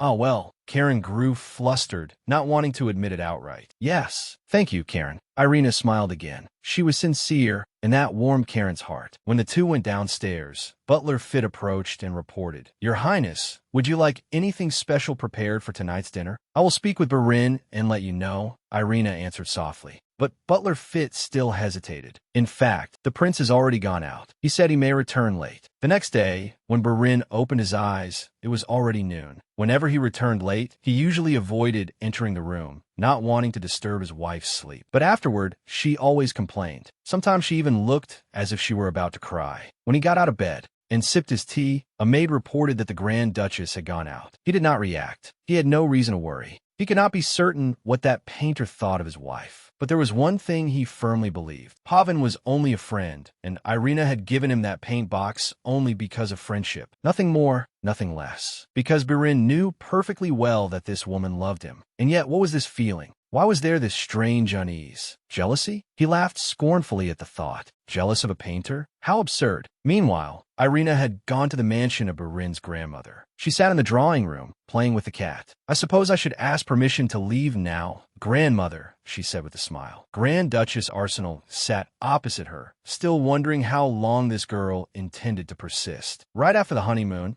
Irina had come to visit for the first time. But the Grand Duchess had refused to meet her. She still resented her grandson for becoming a disgrace after divorcing Gladys, and his new wife only stirred up that hatred even more. So she had not wanted to see her at all that day. Irina had waited in the reception room for 2 hours, then quietly left, leaving a gift in the hall. The Grand Duchess had heard rumors that the prince's new wife was obsessed with luxury, so naturally she assumed it would be an expensive gift meant to buy her affection. But when she opened the box, she was stunned. It was full of simple things: a pair of indoor slippers, a shawl, a modest brooch. There was even a tiny cushion for the cat. It was truly baffling. What on earth was that girl plotting? Then she heard that Irina had given Birin's father a reading desk and his mother a pair of flower-trimming shears. Not jewelry, nor imported perfume. Had she forgotten that her parents-in-law were the king and queen? She had also given Leonid a glasses cord. That made the Grand Duchess burst out laughing. And from that moment, she decided she would meet this strange, innocent granddaughter-in-law the next time she came. I will be direct, the Grand Duchess had said the very first time they met. What is your purpose in coming here? Pardon? Irina answered honestly. Prince Birin's birthday is coming soon. I would like to invite you to attend, grandmother. You know I have not seen your husband for many years, do you not? Her voice was cold. Yes.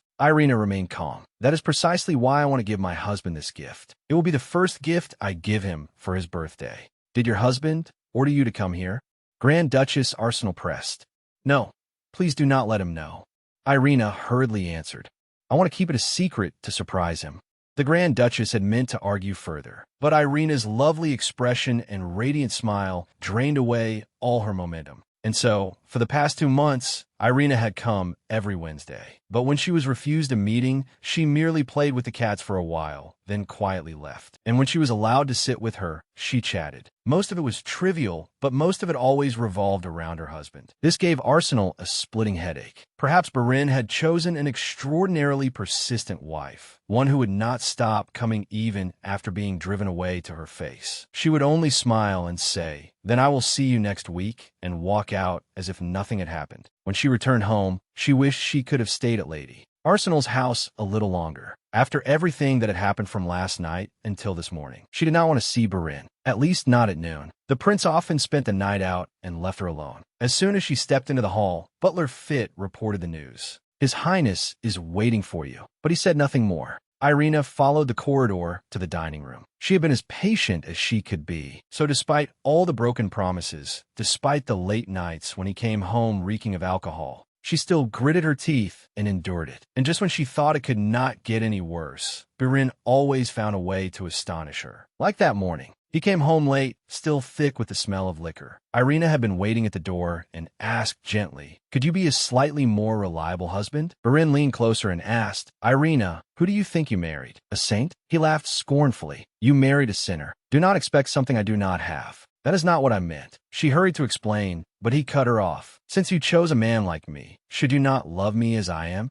Is that not a wife's duty?" He said as he walked past, one hand rubbing his disheveled hair. But when his hand touched the bedroom door, Irina softly reminded him, "Birin, we promised we would sleep in the same bed." Birin stopped short. "Enough, Irina. I will listen to my lady's noble nagging tomorrow." He said it coldly, then slammed the door shut, leaving her standing alone in the hallway. At dinner, a heavy silence hung between them. "Why are you so quiet?" Birin spoke first. "I'm just tired," Irina answered, lightly poking at her food with her fork. "Tired from what? Where did you go today?" He asked again. "I do not want to say. I have a life of my own too," she answered calmly. Those words irritated him. Before, she had told him everything without him even needing to ask. Do not waste time on meaningless things. Focus on your duties. Birin spoke in a low voice. Duties? Being a doll for you? She asked, her lips trembling. That does not sound so bad, Birin replied indifferently. I do not want that. She sprang to her feet. That feeling, that helplessness, gnawed at her heart. She did not want to become a doll for him to discard whenever he wished. I will try my own way, she whispered. But Birin had deliberately uttered those cruel words. They brought him a twisted kind of comfort,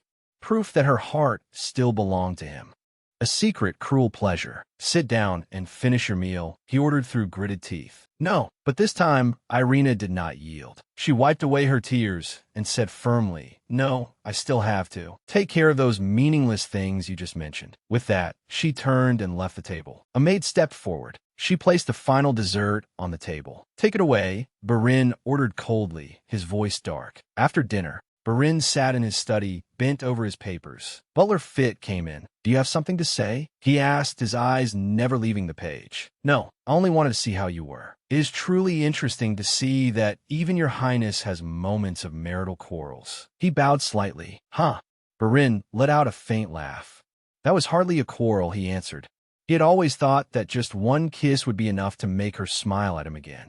Your highness truly is a good person, Butler Fit said sincerely. I know, Birin answered casually, rising and walking toward the room. Butler Fit watched his retreating figure. He had served him for almost his entire life. His first marriage had seemed flawless at first glance. But had it truly been so? Looking at him now, he seemed like a different person, a version of him that Fit had never witnessed before. Perhaps this was the true Prince Birin, the person who had never existed in his previous marriage. But no matter what, Fit knew very well that he should not open his mouth. Once the prince had made a decision, he would hide the truth behind it, no matter what. Birin stopped before his wife's door and knocked several times. But the voice that came from inside made him freeze. Please go away. Birin's eyes widened. He immediately turned the doorknob, but the door was locked. Open the door, Irina, he said firmly. No. The reply was colder than he had expected. The price of entering my bed is very high. Birin stiffened. What? Let me tell you, Birin. Irina's voice was muffled but clear. My bed is not somewhere you can crawl into whenever you like, then leave again as if nothing ever happened. Birin stood frozen in place. Had his little dear just thrown a tantrum? He began pounding on the door in irritation. Open it. You had better open it right now. The nearby servants stood stunned, watching the prince hammer on the Grand Duchess's door. But inside, there was only silence. Birin's anger exploded. Do you think I cannot get in if you do not open it? His voice was as cold as a wolf's. Now he was no different from a fiery wolf, ready to smash the door apart and tear into his stubborn prey. The servants turned pale and trembled. Is he really going to break down the door? They whispered anxiously, holding their breath as they waited. And, just as expected, Birin lunged forward, intending to do it. But the terrified servants rushed out and held him back. Your Highness, please calm down, they pleaded. Does she think I will not dare? Does she think who will lose what after this? Birin shouted furiously. I will not lose anything either. The voice from inside rang out calmly. So please leave. I do not want to see you. The servant shrank back, eyes round, silently praying that she would not provoke the prince any further. But Irina did not stop. I have locked the connecting door between our rooms too, so do not waste your effort looking for another way in. Birin's fury surged higher. Has she gone mad? Am I raising a mad deer? He thought, rage blazing. If you do not come out this instant, you will never see me again for the rest of your life, he roared.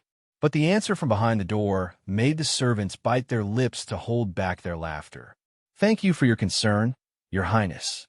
Irina answered sharply. But if you need a doll, tell your nanny to find you one. A very pretty one that suits your taste. Birin let out a contemptuous laugh. Just wait and see who loses more. He muttered, then turned and left, absolutely unwilling to lower himself and beg his wife to open the door. A gray wolf and a little deer. Each of them turned away in a different direction, full of sulking resentment. And so the war continued. But once he turned away, the servants immediately scattered in all directions. Everyone was afraid of the prince's simmering anger. Congratulations on your first marital quarrel, Your Highness, Butler Fitz said calmly, his face not wavering in the slightest. And if you truly need a doll, Please let me know. But while the prince was having a fit of rage, perhaps Butler Fit was the only person in the whole world who still dared to provoke him further. Birin's temple throbbed with anger. The smug expression he had worn when he once told Fit, "We never quarrel," had now shattered completely. In one final burst of irritation, he slammed a nearby door hard and left the corridor. The remaining servants watched the direction in which he had vanished, still unable to recover. Who could have imagined that a prince, calm for as long as anyone could remember, would one day lose control to such an extent? A few days later, Irina was making artificial flowers when the maid Lisa approached anxiously. "Your Highness, please rest. You just finished vomiting," Lisa said gently. "I am fine."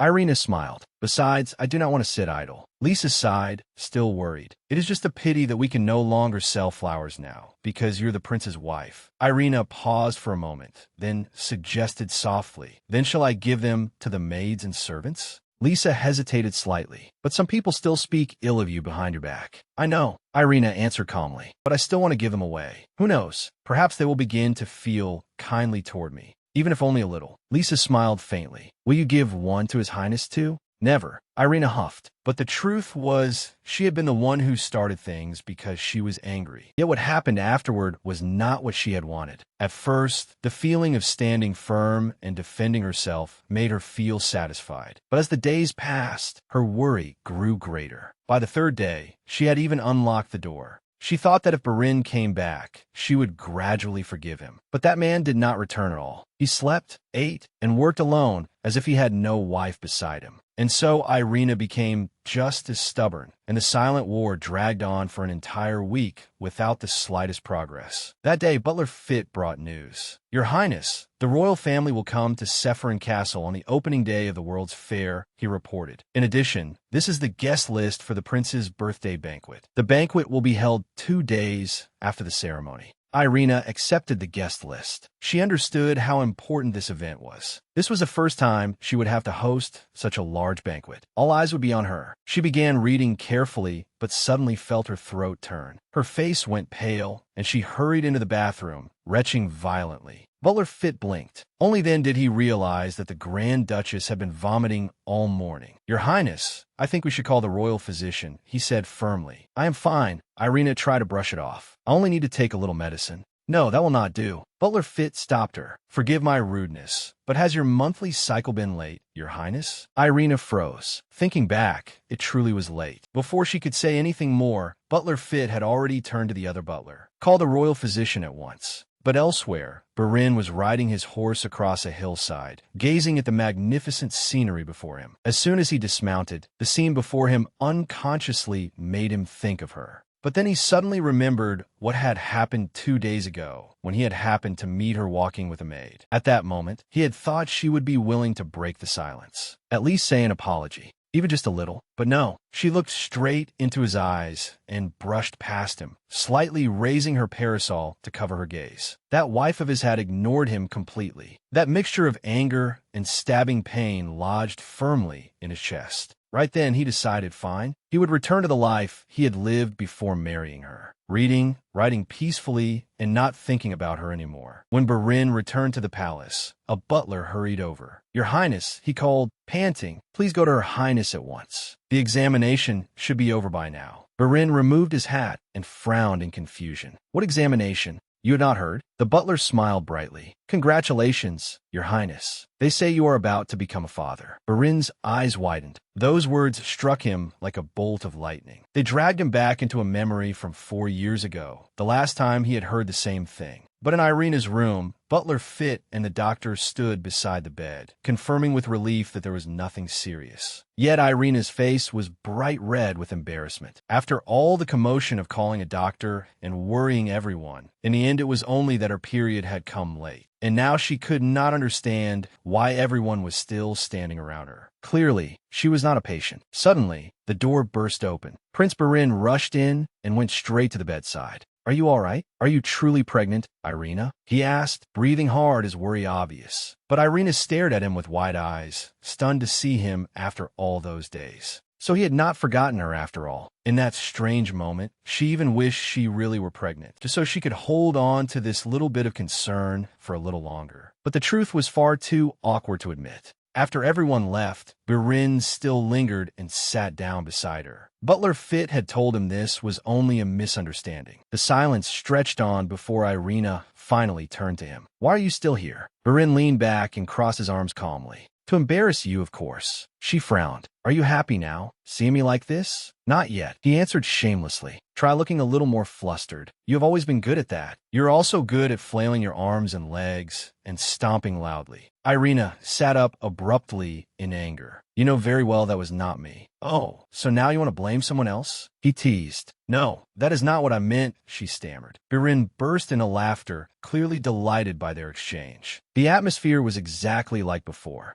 Irina blinked, realizing that everything between them had quickly returned to normal. He was always able to pull her out of her anger so easily. "Sleep. You are still weak, even if you're not pregnant," Birin said, standing up. "Sleep." She lay down, gave a soft huff, puffed out her cheeks, and glared at him in irritation. Only a few minutes ago, she had hated this man so much. But when he rushed in with such genuine worry, for some reason, she felt relieved that he had come. "I am sorry for making such a fuss that day," Irina said softly, still lying in bed. "It was not your fault." "Irina," Birin replied, sitting down beside her. "When you heard that news, what did you think?" she asked, her eyes curious. But before he had entered the room that day, Birin had stood outside for a long time. He knew it would not be like 4 years ago. Even so, unease had still surged up inside him. When he stepped in and saw his wife lying there, fragile, with Madame Fit looking just as anxious beside her, his heart seemed to tighten. When he discovered it had all been only a rumor, a false alarm, he felt let down. But something had changed. Hearing the words, "You are about to become a father," no longer called back the painful memories of that year. Instead, seeing his wife's flushed, embarrassed face,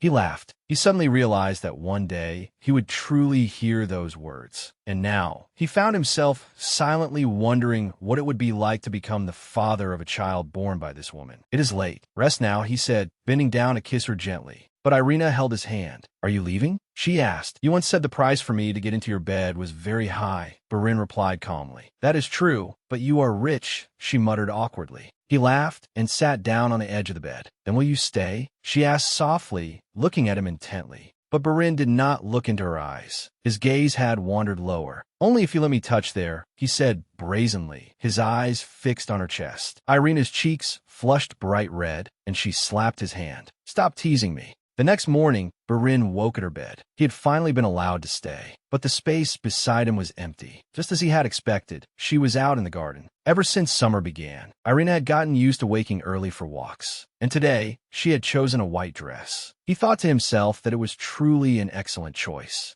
Just like that small incident passed, and peace returned to both their worlds. The next day, Birin handed her the savings book for a bank account he had just opened. Irina's eyes rounded in worry. "Birin, the money I kept in the chocolate box disappeared." Birin laughed. "No, it did not disappear, Irina. I only moved it. That old box could only keep your money safe. But in my bank, your money will grow." Her tense face lit up. "Money can grow?" Her voice was filled with astonishment. What an innocent, foolish girl, guilty of countless sins. With interest, he confirmed brightly. Irina nodded seriously. "Then I'll put this bank book in the jar. That way it'll be twice as safe." Birin raised an eyebrow. "You still use that old chocolate box?" "It was a gift from my grandfather when I was 8, she said softly. "I promised him I would always smile, forever." Birin quietly looked at her. He knew part of her past, but perhaps not all of it. Her father left when she was only 5. Her mother died before she turned 8. She grew up in poverty with her maternal grandparents, and yet she had never lost that radiant smile. Her promise to her grandfather, she had kept it. "Shouldn't you go to work?" Irina asked. Birin shrugged lazily. "I could take a short break. After all, it seems that even if I don't work, you can still support us by selling those flowers." No, Virin. You have to work hard," she said sternly, "so you can earn even higher interest." He burst out laughing. What a greedy wife. She pushed him toward the door. Meanwhile, Birin thought to himself that he definitely had to use this excuse in bed a few more times. Yes, after that, Irina went to visit her husband's grandmother. "I heard you and that boy Birin had your first quarrel," Grand Duchess Arsenal said, her eyes still fixed on her book. "Yes," Irina nodded, "but I won." The Grand Duchess raised an eyebrow slightly. "You beat that boy." Yes. Irina nodded proudly. "Lisa even won big because she bet on me." The Grand Duchess let out a soft laugh. "Tell me, granddaughter-in-law, Why do you like Barin so much? Of course, he is handsome. In that regard, you chose correctly. No, it isn't because of that, Irina hurriedly replied. Don't lie to me. Or do you mean to say you're infatuated with his personality? Irina froze, unable to answer. If one ignored that appearance, then with only his cold words, he certainly could not have made her heart flutter. So, I guess correctly, didn't I? The Grand Duchess said with a smile, clearly amused. Perhaps just a little, she admitted shyly. The Grand Duchess laughed loudly. Your feelings are written all over your face, child. I can read exactly what you're thinking. At least my grandson did not marry a dull wife. They walked together, looking at the old photographs that the Grand Duchess had brought out. A little while later, she suddenly grew serious. Now, child, listen carefully to me. No matter how handsome your husband is, you must learn to hide your emotions. Sometimes pretend to be indifferent. He behaves that way because you are too easy to read. Yes, Irina blinked in confusion. I mean, you must know how to make yourself a little harder to get. Yes. I will remember. Irina smiled awkwardly, not knowing how to apply it. She handed the Grand Duchess an invitation card for Barin's upcoming birthday. I will not go, the Grand Duchess answered bluntly, but she smiled. Even so, I accept the invitation. After saying that, Irina adjusted her hat and politely took her leave. 2 days before the World Exhibition, the royal families arrived one after another at Sephirin Palace. Irina welcomed them all with grace, and as she sat observing each person, she realized they shared very subtle similarities. There was Prince Christian and Princess Greta, Barin's younger sister. Then there was also Princess Louise's daughter. Her face resembled both her mother and Barin in a strange way. Meanwhile, Barin was playing billiards with his twin brother, Crown Prince Leonid. Father seems quite pleased with your wife, Leonid said, taking aim for his shot. He often uses the gift she gave him, too. At that, Barin remembered that his mother had also praised that gift. Though at first he had not intended to win them over, the matter had made Irina happy, and he felt relieved as well. The Grand Duchess seems to be a good person, too, Leonid continued. But didn't you once say you disliked her? That was because I didn't understand her then, Barin answered calmly. Then why not try being a good husband as well? Leonid said frankly. What are you saying? In truth, I'm already quite a good husband. Barin still wore his usual overly confident expression. Leonid raised an eyebrow slightly and curled his lips into a faint smile. He did not argue, only chuckled softly to himself. A good husband? That was still a matter up for debate. On the day of the World Exhibition, Barin and Irina appeared in an open carriage. Barin took her hand and led her up to the viewing platform, where the entire royal family had gathered. Leonid Louise, why is everyone so tall? She thought to herself. More importantly, why did everyone have blonde hair? Even Princess Louise's husband had platinum blonde hair. Come to think of it, Princess Gladys was blonde too.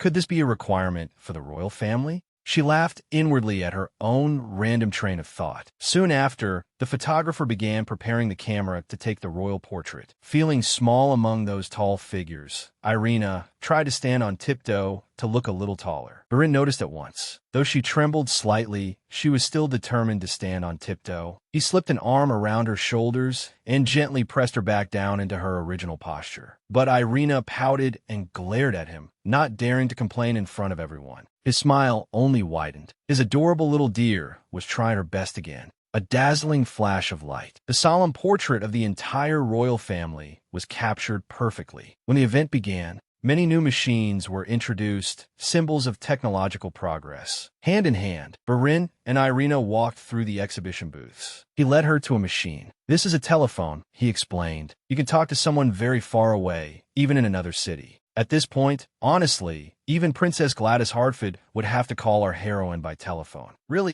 Irina's eyes shone brightly. Can I talk to my grandmother with this? It will take some time before lines can be laid to that village, Barin answered honestly. Just then, another machine caught her attention. A typewriter. Her eyes lit up as she watched letters quickly appear on the paper. The exhibitor smiled and invited her to try. She hesitated, but then carefully reached out and pressed a key. Barin watched with curiosity. Strange. She always avoided the press. He had thought she would turn away. Perhaps she truly did like these things. Irina typed a short sentence. Seeing her small achievement, she happily ran over at once to show Barin. He smiled at her, glad to see that his wife had finally relaxed, smiling freely and no longer afraid of the crowd. After that, they entered the zoo, where there were many huge, rare animals. Irina trembled and clung tightly to Barin's arm when she saw the sight. Looking at her anxious face, Barin pulled her closer, reached out to gently stroke her hair,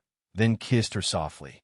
It was only a quiet gesture, a small, romantic moment of affection between newlyweds, but it helped put her at ease somewhat. When their tour of the exhibition ended, Birin brought her back to the palace. But the moment they stepped outside, Irina saw a large crowd gathered before the gate. The noise grew more and more violent. People cursed her, blaming her for taking Princess Gladys's place. She heard every word clearly, but still held her head high and walked on. She could not reveal any weakness. Birin walked silently beside her, but in the next instant, he sensed something was wrong. Without time to think, he pulled Irina into his arms and shielded her. In the crowd, someone had thrown an egg straight at her, but it shattered against Birin's coat instead. Prince Leonid and Christian immediately rushed over in alarm. "Birin!" Leonid shouted. Irina froze, unable to understand what had just happened. In her ears, that man's voice still rang out. "You wanton woman, you've ruined the entire royal family." Then Birin tore off his soiled coat, threw it to the ground, and rushed toward the man, his eyes blazing with fury. But Leonid managed to seize his arm tightly. "Birin, stop. People are watching," he warned. Birin heard nothing until Lisa's piercing scream tore through the crowd.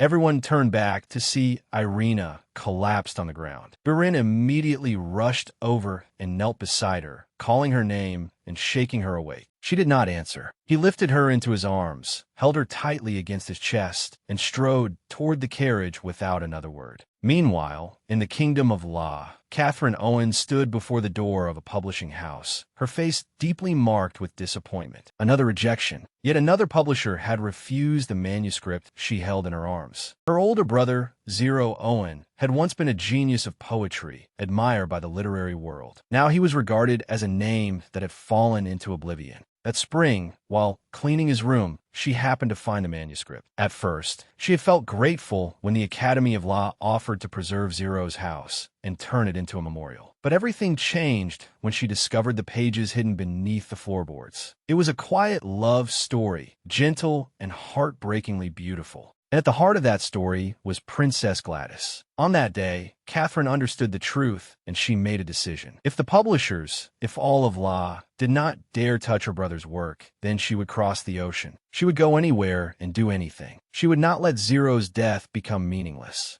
When they returned to reason, Birin stayed beside Irina, who was still unconscious after the shock she had just suffered. He knew she would soon wake, and yet a pointless unease still churned in his heart. It was only an unfortunate incident caused by a madman, a man who would soon be punished. Birin had known from the very beginning that Irina would have to endure things like this. Because she could never defeat Princess Gladys, an invisible enemy. She would continue losing again and again, simply because she had become the second wife of Birin dynasty. Even so, this was still the best choice for her. Otherwise, she would have been sold on the marriage market, married off to the highest bidder. But now she was a princess. It was all because he had saved her. Therefore, she had to endure it. Birin had no intention of giving up the enormous political benefit brought by Gladys's saintly image. In exchange, he would give Irina many benefits. Tomorrow, she would smile again, only for him. And that was the noblest meaning of this beautiful woman. The next morning, the queen told the king that Irina had recovered. Safe at last, the king breathed a sigh of relief upon hearing that the poor child was gradually recovering. Just then, they saw someone walking over with a large bouquet of flowers. That person stopped before Crown Prince Leonid. "Happy birthday, Your Highness." Irina appeared and held out the bouquet. "Oh, thank you," Leonid replied in surprise. "I'm glad you like it." Irina smiled warmly, then turned to leave. Prince Christian continued, watching her retreating figure, and murmured hesitantly, "Isn't Her Highness the Grand Duchess really adorable?" "Christian, the Grand Duchess is Birin's wife," Leonid reminded him. "That means she is your sister-in-law." "I know, but does being my sister-in-law mean she can't be adorable?" Christian argued back. Leonid merely smiled. Indeed, Christian was not wrong. As he turned and handed the bouquet to the butler, Christian suddenly said thoughtfully, "Leonid, doesn't that mean Birin will receive a bouquet like this too?" "Yes, I think so." "Then we should have gone to watch." Christian laughed loudly. "Birin's reaction must be very interesting." In the bedroom, Irina brought a bouquet to the bedside. "Happy birthday, my husband." Birin had just woken and looked at her in surprise. "The weather is so lovely today. I made this myself this morning," she said cheerfully. Birin sat up and smiled. "I can see that. You don't like it?" "The crown prince seemed to like the bouquet I gave him very much," she said, her eyes full of anticipation.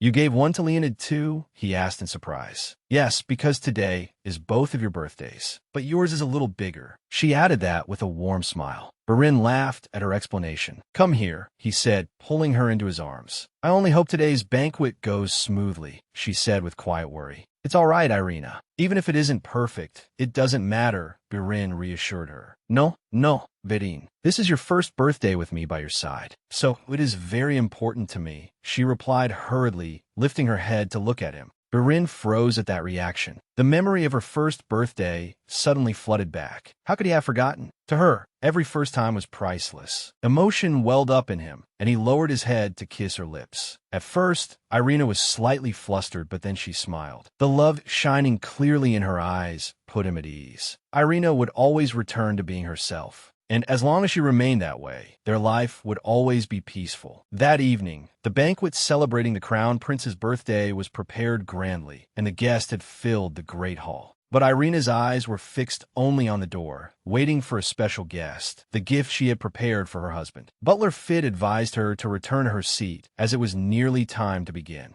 But Irina insisted on waiting a little longer. At last, the guest she had been looking forward to appeared. Grand Duchess Arsenal entered her grandson's birthday banquet after many years of absence. Her face was as stern as usual. The only person who could make her expression soften even slightly was Irina. The entire hall was shaken. Leonid, Princess Louise, and above all Birin were stunned. Whispers rose everywhere. People discussed whether the Grand Duchess had finally agreed to forgive Prince Birin. Irina hurried forward to greet her, but the Grand Duchess had already furrowed her brow slightly. "I only came to see how you were after hearing that a madman attacked you. But clearly, you are safe. So I have wasted my time," she said bluntly. Irina only smiled brightly. "Thank you for coming." Then, from the side, the queen approached cheerfully. "I did not know Mother would stop by." "I did not come for anyone's birthday," Grand Duchess Arsenal said firmly. "I am merely a guest of the Grand Duchess." "Isn't that right?" she asked, turning to Irina. "Yes. Welcome, great-grandmother. I am very glad you came,"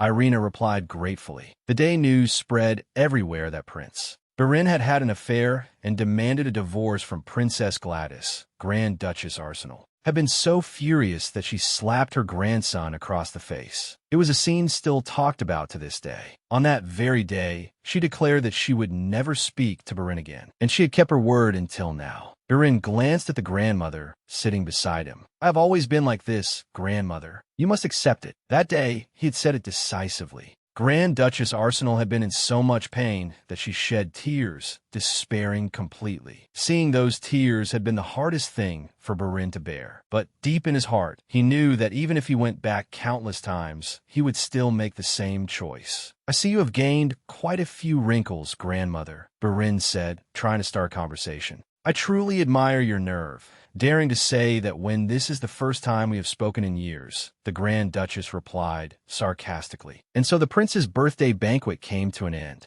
After the meal, the queen praised Irina's efforts and congratulated her on successfully organizing the banquet. She was so moved that she even said she felt indebted to the Grand Duchess. Irina hurriedly waved her hands, saying it was only her duty, a responsibility she ought to fulfill. Meeting Grand Duchess Arsenal made Irina feel as if she had met her own grandmother again. The queen heard the warmth in Irina's voice and understood that she must be thinking of her grandmother, whom she had not seen in half a year. She knew very well that the Baroness would never come to visit this mansion, because it was her granddaughter's husband's home. The queen suggested that Irina go with Birin to visit the Barden estate. Irina's face lit up, her smile radiant as she thanked the queen with all her heart. Yet the queen's heart remained heavy. She knew this innocent daughter-in-law of hers had suffered greatly, enduring the contempt of the people in the kingdom. Even so, as a mother, she selfishly hoped Irina would continue to endure and remain by Birin's side. Then, as Irina was preparing to leave, Viscount Walter Hardy, her father, appeared. Before he could upset her, A voice rang out from behind. It was Barin. The moment she saw him, Irina quietly hid behind his back, seeking shelter. I only wanted to have a pleasant talk with my daughter. Her father spoke with a cigar in his hand. The smoke made Irina cough violently. Barin's gaze shifted to the Viscount. Yes, I understand. But unfortunately, this conversation will have to be postponed. As you can see, my wife is unwell, he said firmly. The Viscount continued to glare, but Barin had already turned away and led Irina from the place. He knew perfectly well how cunning that man was. But for the moment, he let it pass. After all, it was because of that man's greed that she had become his wife. For that reason alone, Barin felt he could forgive him. My lord Barin, go on. Could we go visit my grandmother? Will you come with me? Her voice was full of hope. Is that what you want? He asked. Yes, I promise. I won't take up too much of your time, she assured him. Very well, he replied, then pulled her into a kiss. The feeling that she could not refuse him and that he was her king was enough to satisfy him. Possessing this woman, her alone, was a rare but complete joy.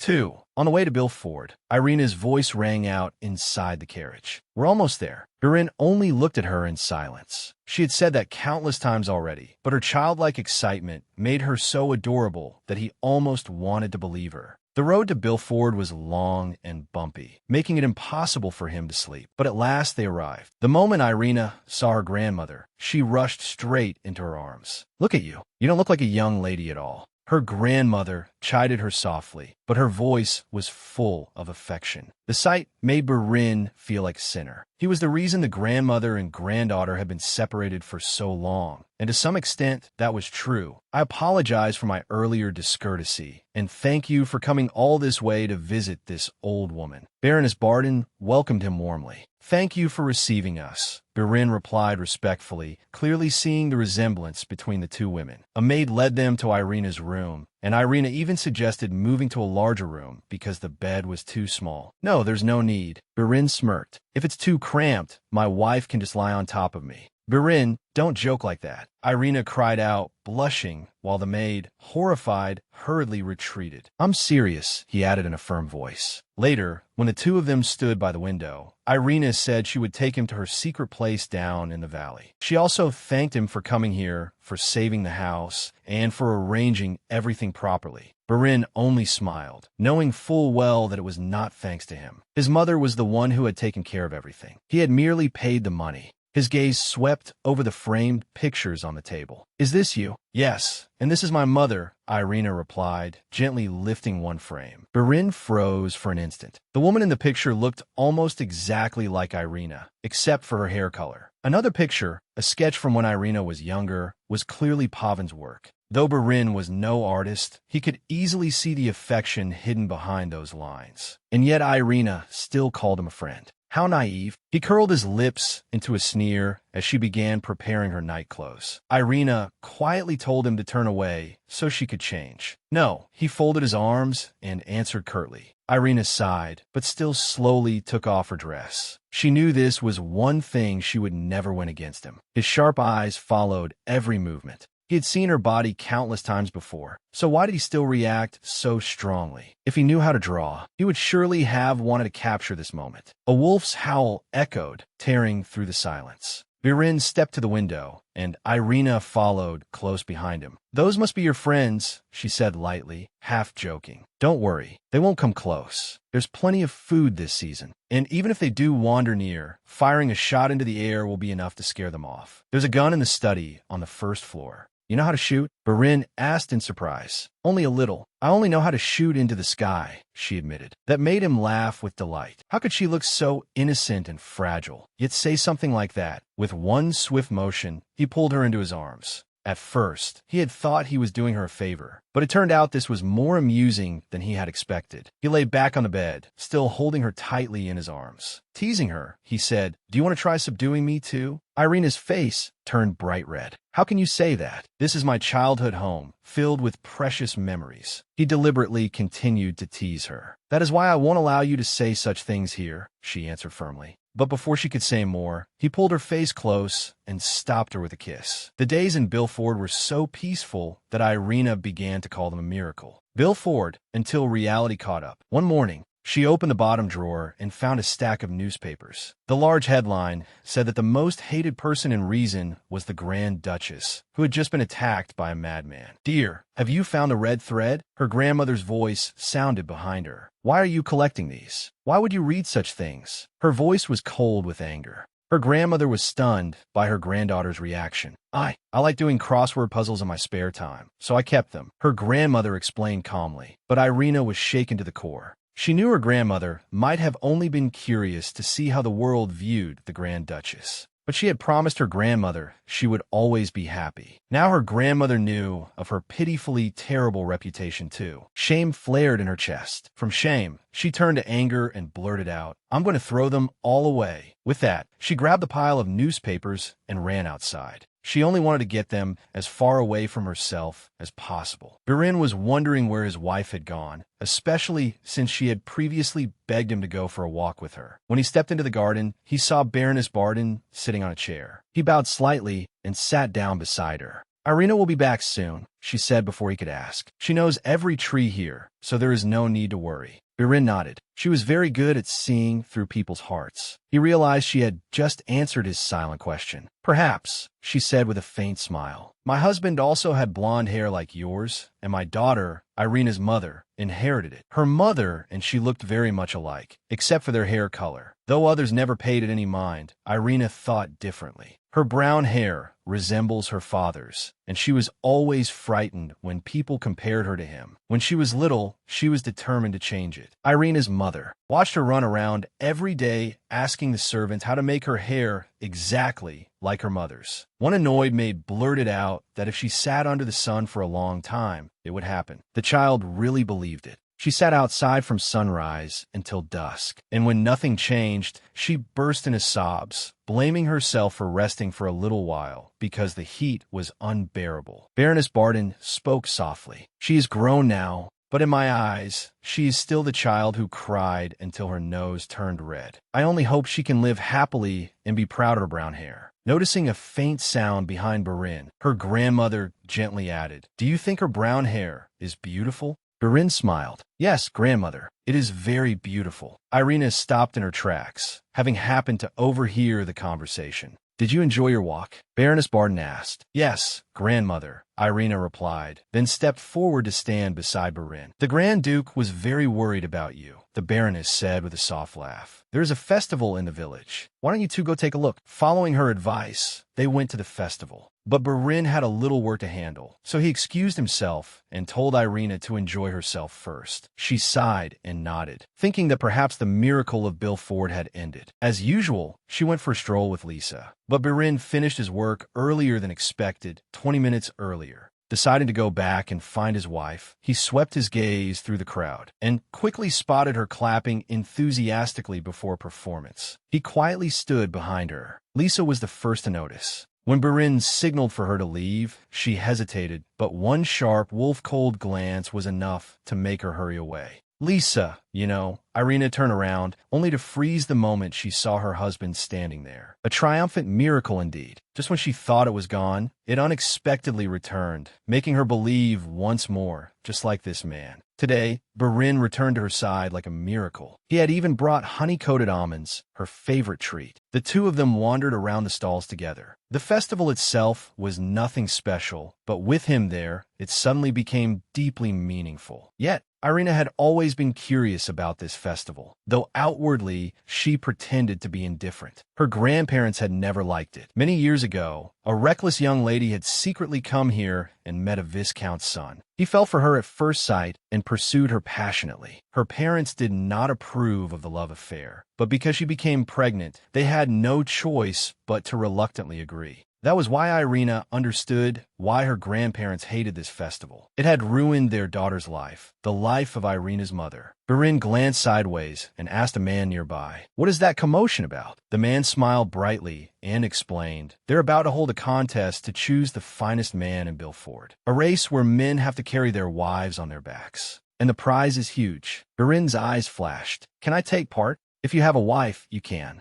The king of gambling had never lost in contests or bets, so something like this was nothing at all. Birin extended his hand toward Irina. "Let's go, my wife." Of course, Irina did not want it at all, but somehow, in the end, she still stood beside him. One of the other contestants complained, saying Barin's wife was only half the size of his own, and Barin looked too young, so the contest would not be fair. That is none of my concern. Just because you and your wife are fat, does everyone else have to be fat too? The contest has no such rule. Barin replied coldly. Besides, that is how life is. When the referee heard this, he suggested that Barin start 10 steps back. He nodded without the slightest hesitation, confident that it would make no difference. Barin, we shouldn't do this. You need to preserve the royal family's dignity. Irina tried to dissuade him again. He curled his lips into a smile. Who cares, Irina? No one here recognizes me. With that, he lifted her up onto his back and stated firmly, remember one thing. The House of Dynastor has never played a game it could lose, so cooperate obediently. The race began. Though he had been delayed by 10 steps, Barin quickly surged ahead.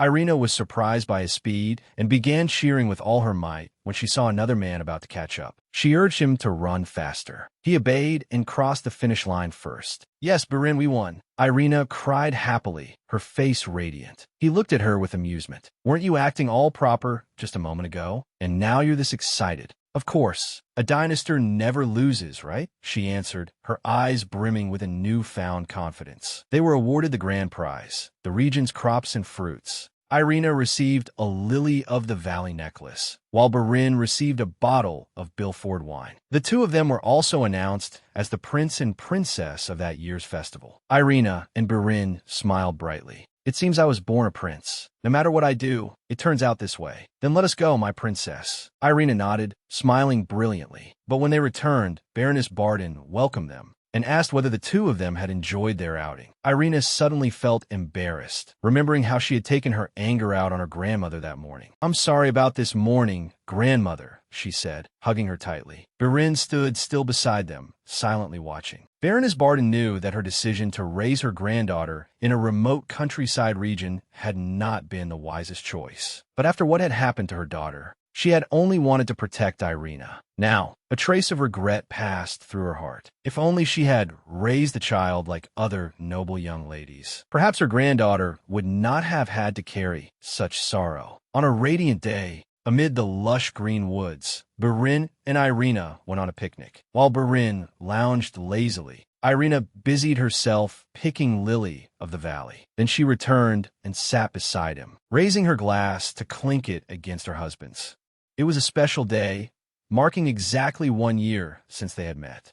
Irina sipped her wine, pleasantly tipsy as she murmured about the flower she loved. Barin looked up at the sky. Exactly 1 year ago, he had met this woman. At the time, he had thought she was a schemer, skilled and experienced at bewitching men. But he had been wrong. Thank you, Barin. Thank you for marrying me, for saving me. Irina spoke in a soft, drunken voice. Every time I think about it, I feel I owe you so much. He looked at her, so pure, so innocent. It was for those reasons that he had married her. But now, a strange, unsettling desire rose within him. Here, Irina poured herself another glass. She was about to raise it for another toast, but he snatched it from her hand. Irina, you're drunk, he said. She pouted and reached out to grab the bottle. But he was faster, pulling her down against his chest as he lay back on the pillow. He held the bottle out of her reach. I said you can't drink anymore. Knowing she could not win, she simply lay quietly pressed against him. Barin, I understand why you drink. It feels nice. I like it, and I like you too, she whispered. Oh, really? He asked. Yes. Sometimes I hate you, but I like you very much. Sometimes I wish I could lock you inside a cookie jar. Barin burst into laughter at that innocent confession. Oh, right, Barin. Do you think my money has earned much profit by now? She suddenly asked. What? Why are you asking that all of a sudden? He frowned. What do you plan to do with it? He asked in return. First, I'll give you a gift. So what do you want? Accept money. Barin let out a quiet laugh and turned toward her. If money is excluded, that makes it difficult. Just think of one thing, she urged. In that case, if you wrapped a ribbon around yourself, that would be enough as a gift. He curled his lips into a mischievous smile. Of course, you wouldn't be wearing anything else. At first, she had thought it was love, but no, it was not. Yet strangely, she felt relieved. At least he wanted her. You're so difficult. But I want you to be kinder to me, she said, pushing herself up on her hands and removing the scarf from around her neck. Here, Barin also sat upright, his eyes widening in astonishment as the wife before him began removing her layers of clothing one by one with practiced ease. What are you doing? His voice was heavy with suspicion. Didn't you once say I was prettier when I wasn't wearing anything? She replied, her hands still not stopping. So now I'm making myself beautiful. She smiled softly. His eyes widened even more as he looked at the sight before him. How strange. I went to the trouble of dressing up to look beautiful. But what you like is this. Her voice faded as the last piece of fabric fell. From a foolish little deer, she had now officially become a wolf in disguise. At this rate, even the Wolf Barin dynasty would have to admit defeat. Are you drunk, Your Highness? No, I haven't drunk enough to blame it on alcohol. The servants would not be back for a long while. But that was not the problem. The prince was stunned, even more shocked when Irina suddenly bent down. Remembering that she had forgotten to tie on the ribbon, as he had once teased her, she untied the knot at the end of her long braid. She pulled out the ribbon and wrapped it around her neck. Lifting her head to look at him, she said softly, "There, now I'm beautiful. Please accept me. I'm giving you this gift, so please be gentler with me." But Barin was like a starving wolf. He could no longer stay calm. He pressed down on her, forcing her back onto the ground. And then he suddenly understood the meaning of the whispers she often blurted out in bed. The woman who usually trembled with embarrassment was now smiling. A bright smile as though she were intoxicated by his gaze. She was heartbreakingly beautiful. The shadows of the leaves overhead fell across her, drawing delicate patterns like a chain of necklaces on her skin. Barin pressed his lips to hers, tasting the wine still lingering at the corner of her mouth. She responded more passionately than usual. Her fingers slipped through his hair, then slid down to his neck, her clear laughter strangely innocent compared to what she was doing. Barin slowly moved lower. A smile, half restrained and half satisfied, curved at the corner of his lips. Realizing what he meant to do, Irina hurriedly called his name to stop him, but it was already too late. His arms held her legs firmly, guiding her as he pleased. Still a little petulant after his earlier teasing, she softly let out a dazed sound when he lifted her up and set her on his lap, holding her tight against his chest. A strange sensation rushed over her, like flowers blooming in her heart, and again she found herself enjoying it. Leaning in, she kissed him. She did not know what else to do. She only felt that his lips were so soft, she kept kissing them, licking them lightly, and then biting gently. Barin's eyes widened at her boldness.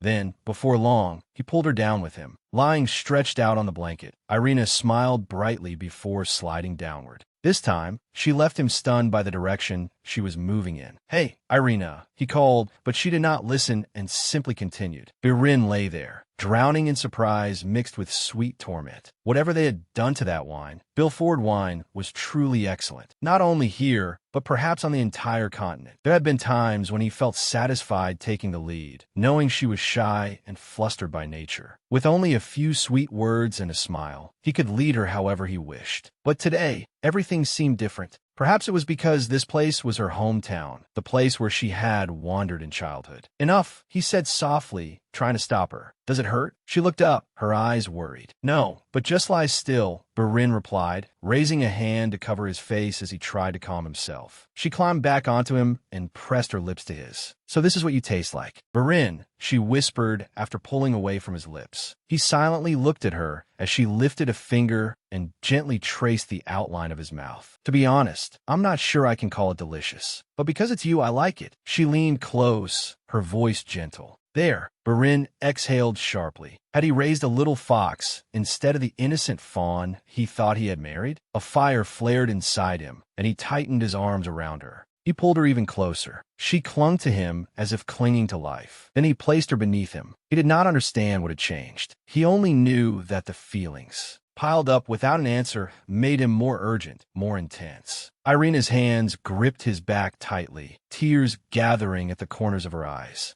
In that moment, she was so heartbreakingly beautiful that he could not restrain himself, pouring all his tangled emotions into a kiss. It was unclear how much time had passed before they lay still beside each other. Irina lay over him, her face still flushed from the wine. "Birin, why are you hot and big and hard, but soft too?" she mumbled. Birin burst into stunned laughter. "Enough. You're far too drunk," he sighed. "I'm an elegant lady. I know I shouldn't say such vulgar things," she confessed, "but I like you so much that I don't care if I say them." His smile widened as his arms tightened around her. She had given him such a sweet gift. He thought perhaps there was no other choice but to be gentle with her. At home, nausea suddenly swept over Irina and made her suffer. Lisa worriedly suggested calling a doctor, just as Birin walked in. "No need," he said firmly. "She is only hungover." "Don't, Birin, don't say that." Irina cried out in embarrassment as Lisa left to give them some privacy. Birin merely shrugged. "But it's the truth. And now you're embarrassed in front of Lisa?" He murmured. "Really? How strange. Yesterday, you didn't look that easily embarrassed." Irina immediately turned her face away. "I don't know what you're talking about." But in her heart, she remembered every detail clearly. She remembered how she had acted without the slightest restraint in the forest. She remembered how disheveled she had looked when he carried her home, and even her grandmother's gaze. That evening, she had made the excuse that she was tired and gone to bed early just to avoid everyone. "My obedient young lady, be honest. I know you remember everything," Birin pressed. "Maybe I only remember half," she admitted hesitantly. Birin laughed. "Fine.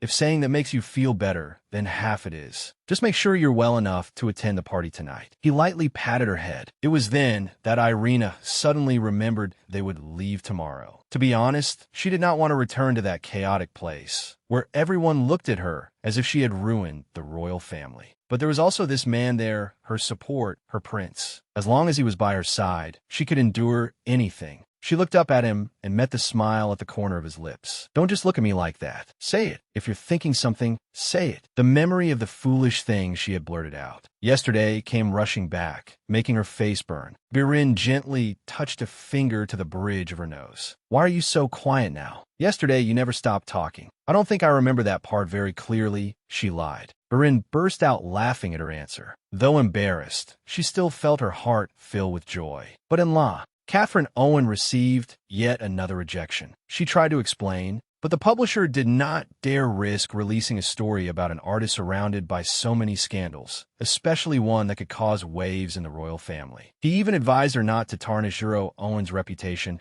by revealing that he had once been the princess's lover and the father of the child. Catherine knew that if she made it public, her brother's image would collapse. But that had been his final wish. She could not let that woman continue living peacefully inside a noble shell built on the pain and tears of others. But as she left the office with anger boiling inside her, someone called her name. Turning back, Catherine saw a man holding out a business card to her. It was the man who had been watching her earlier in the office. She looked down and saw a publishing company in Burnett. Burnett, that was the capital of reason, the prince's homeland. Elsewhere, preparations for the farewell party were underway. Birin suggested to Baroness Barden that she could spend the summer in Severin, but she only smiled and shook her head. As long as they had come to visit her, she was satisfied. Irina also wished her grandmother could come, but perhaps staying away from the city would be better for her. She promised to return with Birin before the year ended. The next day, Birin and Irina departed. Before they left, Baroness Barden turned to Birin and reminded him, "Take good care of her." Of course, he nodded solemnly. Baroness Barden waved goodbye.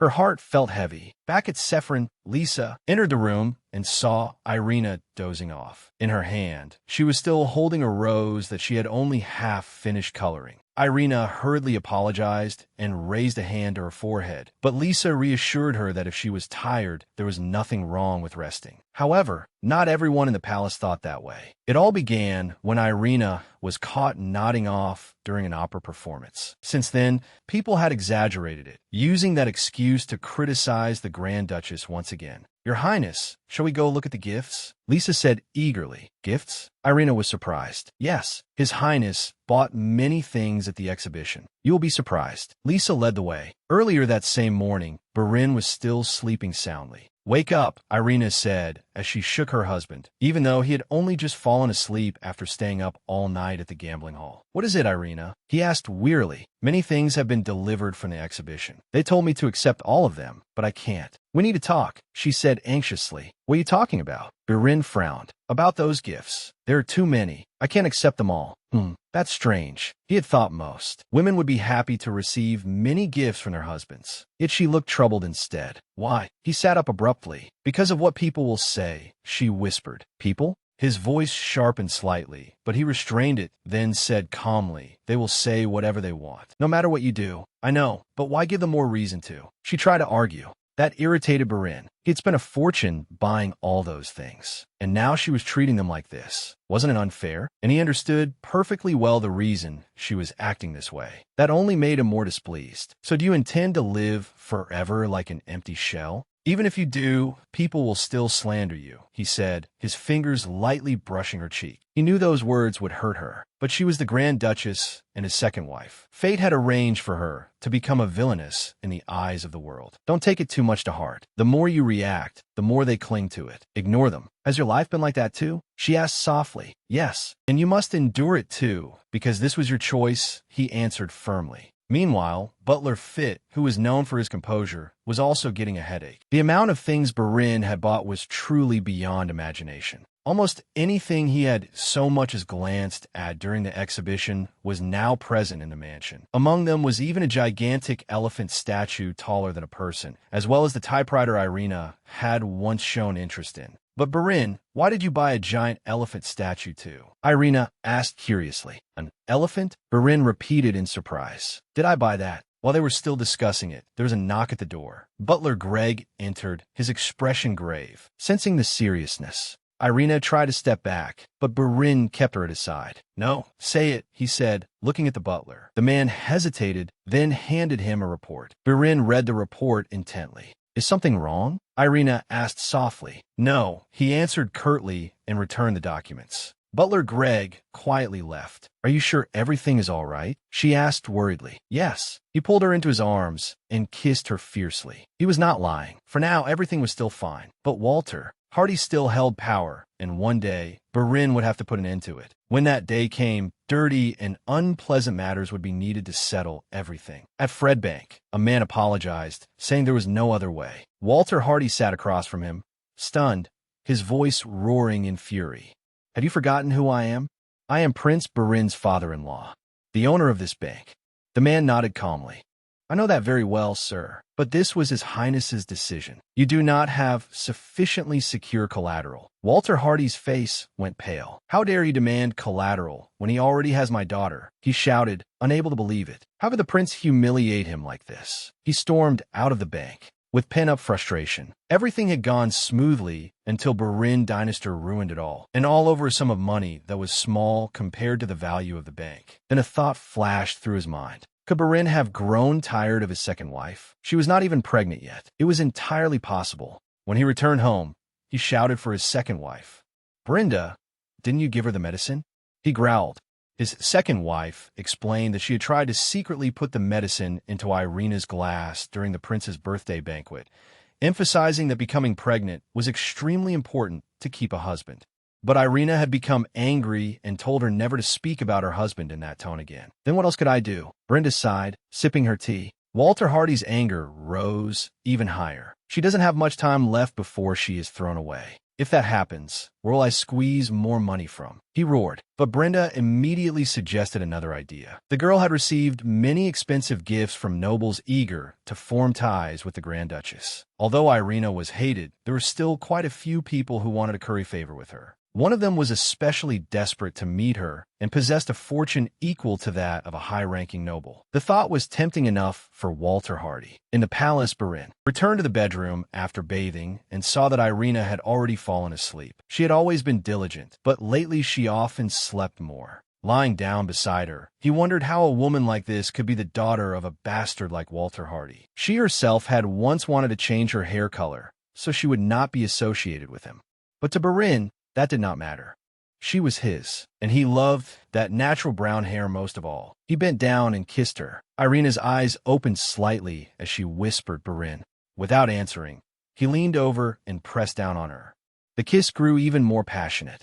As his lips moved down to her neck, she moaned softly, more sensitive than usual. Don't, not there, Birin, she whispered. Why? He asked while continuing to kiss her. Because of a dress I'm wearing to the picnic, she explained shyly, amused by such a trivial worry. He respected it and moved his kisses down to places the dress could cover. Huh, but do Western nobles sleep in full skirts with multiple layers like this? If my wife wore that to bed, I'd make her sleep on the floor. Dressed like that, how is anyone supposed to get anything done? But the sweet, trembling sounds escaping her lips echoed throughout the room. Perhaps it was because her slight fever made her body hotter than usual, but it drove him mad. He could not move as freely as he wished. Even so, the look in her eyes as she gazed at him, their heartbeats beating together, was enough to replace any pleasure. He loved everything about this woman, and perhaps, he thought bitterly, God had created a man like Walter Hardy only so that, in the end, she would fall into Berin's arms. The thought was pitiful, but it blended with the irresistible thirst burning inside him. After their lovemaking, they both fell asleep. When Berin suddenly woke, it was already past midnight. He blinked and turned his head to the side, only to see a cold, empty space. In an instant, he sat up. Where could she have gone at this hour? The thought that she had disappeared made him freeze. He knew she was still in the palace, but a strange unease still spread through his whole body. He hurriedly threw on a robe. He stepped out and saw light spilling from the hall through the open door. Just as he had guessed, Irina was sitting at the typewriter, surrounded by the gifts he had given her.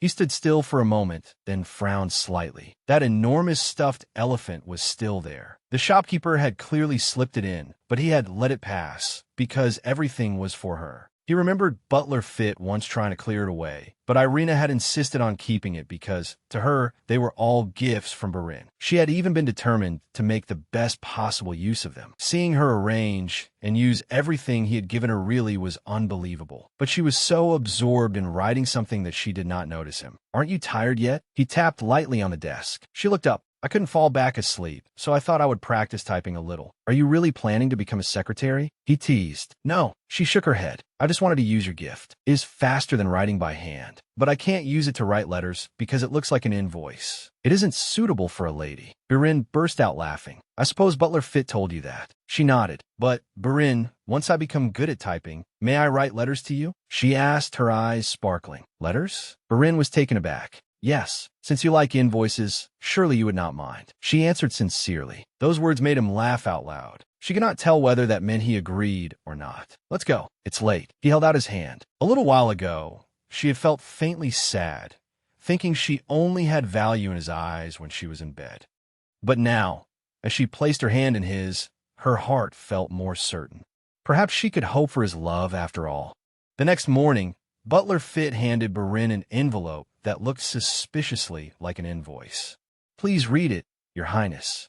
"It is from the princess," he said. Berin took the letter, but Butler Fit did not leave. He simply stood there, staring at him as if urging him on. He had to read it immediately. Berin sighed. First his grandmother, and now even Butler Fit. She truly had a talent for winning over old people. He opened the letter and read. "My dear Berin." She thanked him for every gift and promised to treasure them forever. This autumn would mark 1 year since the day they had married. She wrote about the joy of being his wife, saying that thanks to him, she had stepped out of her small world and reached a much wider space. She wondered whether he felt as happy as she did, and whether those memories meant as much to him as they did to her. She hoped the two of them would open many more doors together. And she promised to become someone useful to him. "Your wife." Yes, his wife. Those words kept repeating in Berin's head. Butler Fit urged him to write a reply, but Berin only waved him off. They lived under the same roof every day. What was the point of writing letters? Butler Fit sighed softly. Of course, he would never agree to write. From childhood to adulthood, he had always been that stubborn. Ever since he was young, he had hated writing letters. Once, when he had just become crown prince, he had been forced to write a diplomatic letter, and after reading it,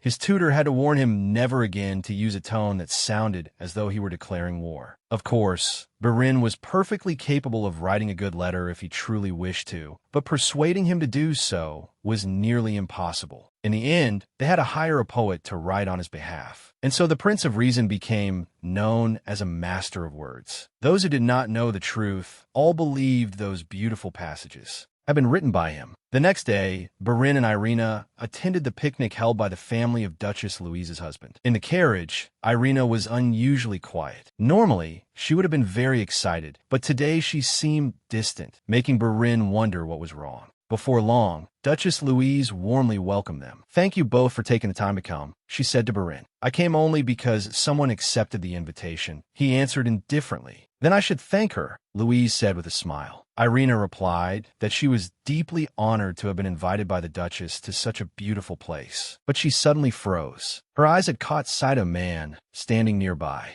It was Pavan, and Barin immediately followed his wife's gaze. Louise noticed as well. "I invited him. I saw how beautifully he painted your portrait, so I asked him to paint my child today." Irina glanced at her husband. She remembered very clearly that during the previous portrait sitting, she had only then realized the truth that Barin hated Pavan, and today she was already exhausted from the long journey, with a dull ache in her stomach. Meeting Pavan only made her condition worse. Sitting there, Irina felt her body grow heavy and her eyelids droop. She began to doze off. Of course, the ladies around her immediately began whispering among themselves. Duchess Louise heard the murmurs and hurriedly tried to excuse her, saying her sister-in-law was so delicate and frail that everyone worried about her. Louise rose, intending to go help Irina, but before she could reach her, Barin had already stepped forward and held out his hand. He led his wife away from the gossip. He took her behind the garden to a quiet, secluded place he had prepared in advance so no one would disturb them. Irina worried about what others would think, but Barin was reclining lazily and merely told her not to mind. She took off her hat, but guilt still weighed on her heart. Lately, she had fallen asleep in public too many times, embarrassing both herself and him. Now Barin reached out and pulled her by the waist, making her fall down beside him. It felt strangely comfortable. As she gazed at him, she realized she could now tell the difference between his polite social smile and his real smile. And this smile was real.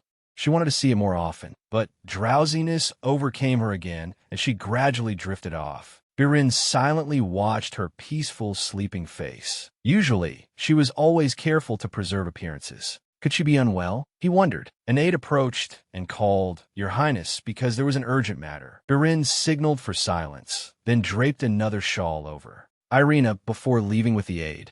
The man explained that the matter was related to Walter Hardy, and that a lawyer wished to meet him.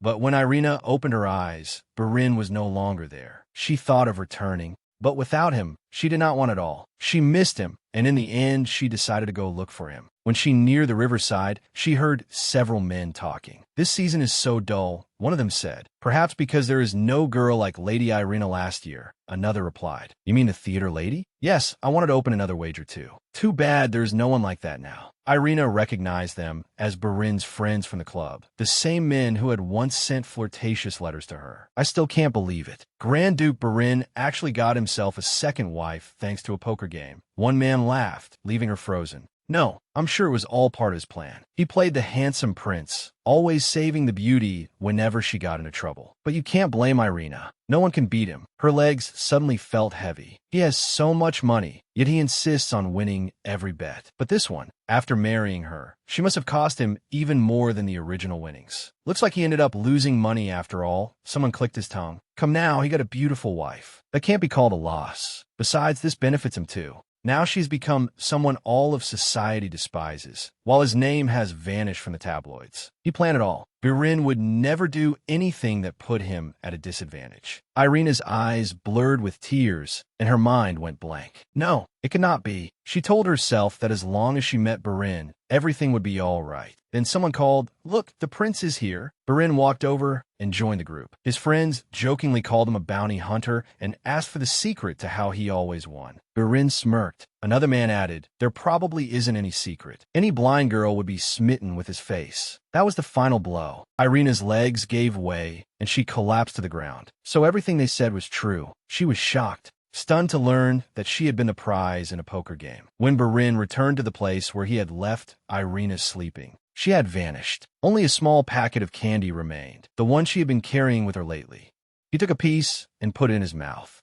That sweetness was the flavor he always sensed whenever he kissed her. But before that, he had met the lawyer, who assured him that Walter Hardy's frauds would soon be exposed.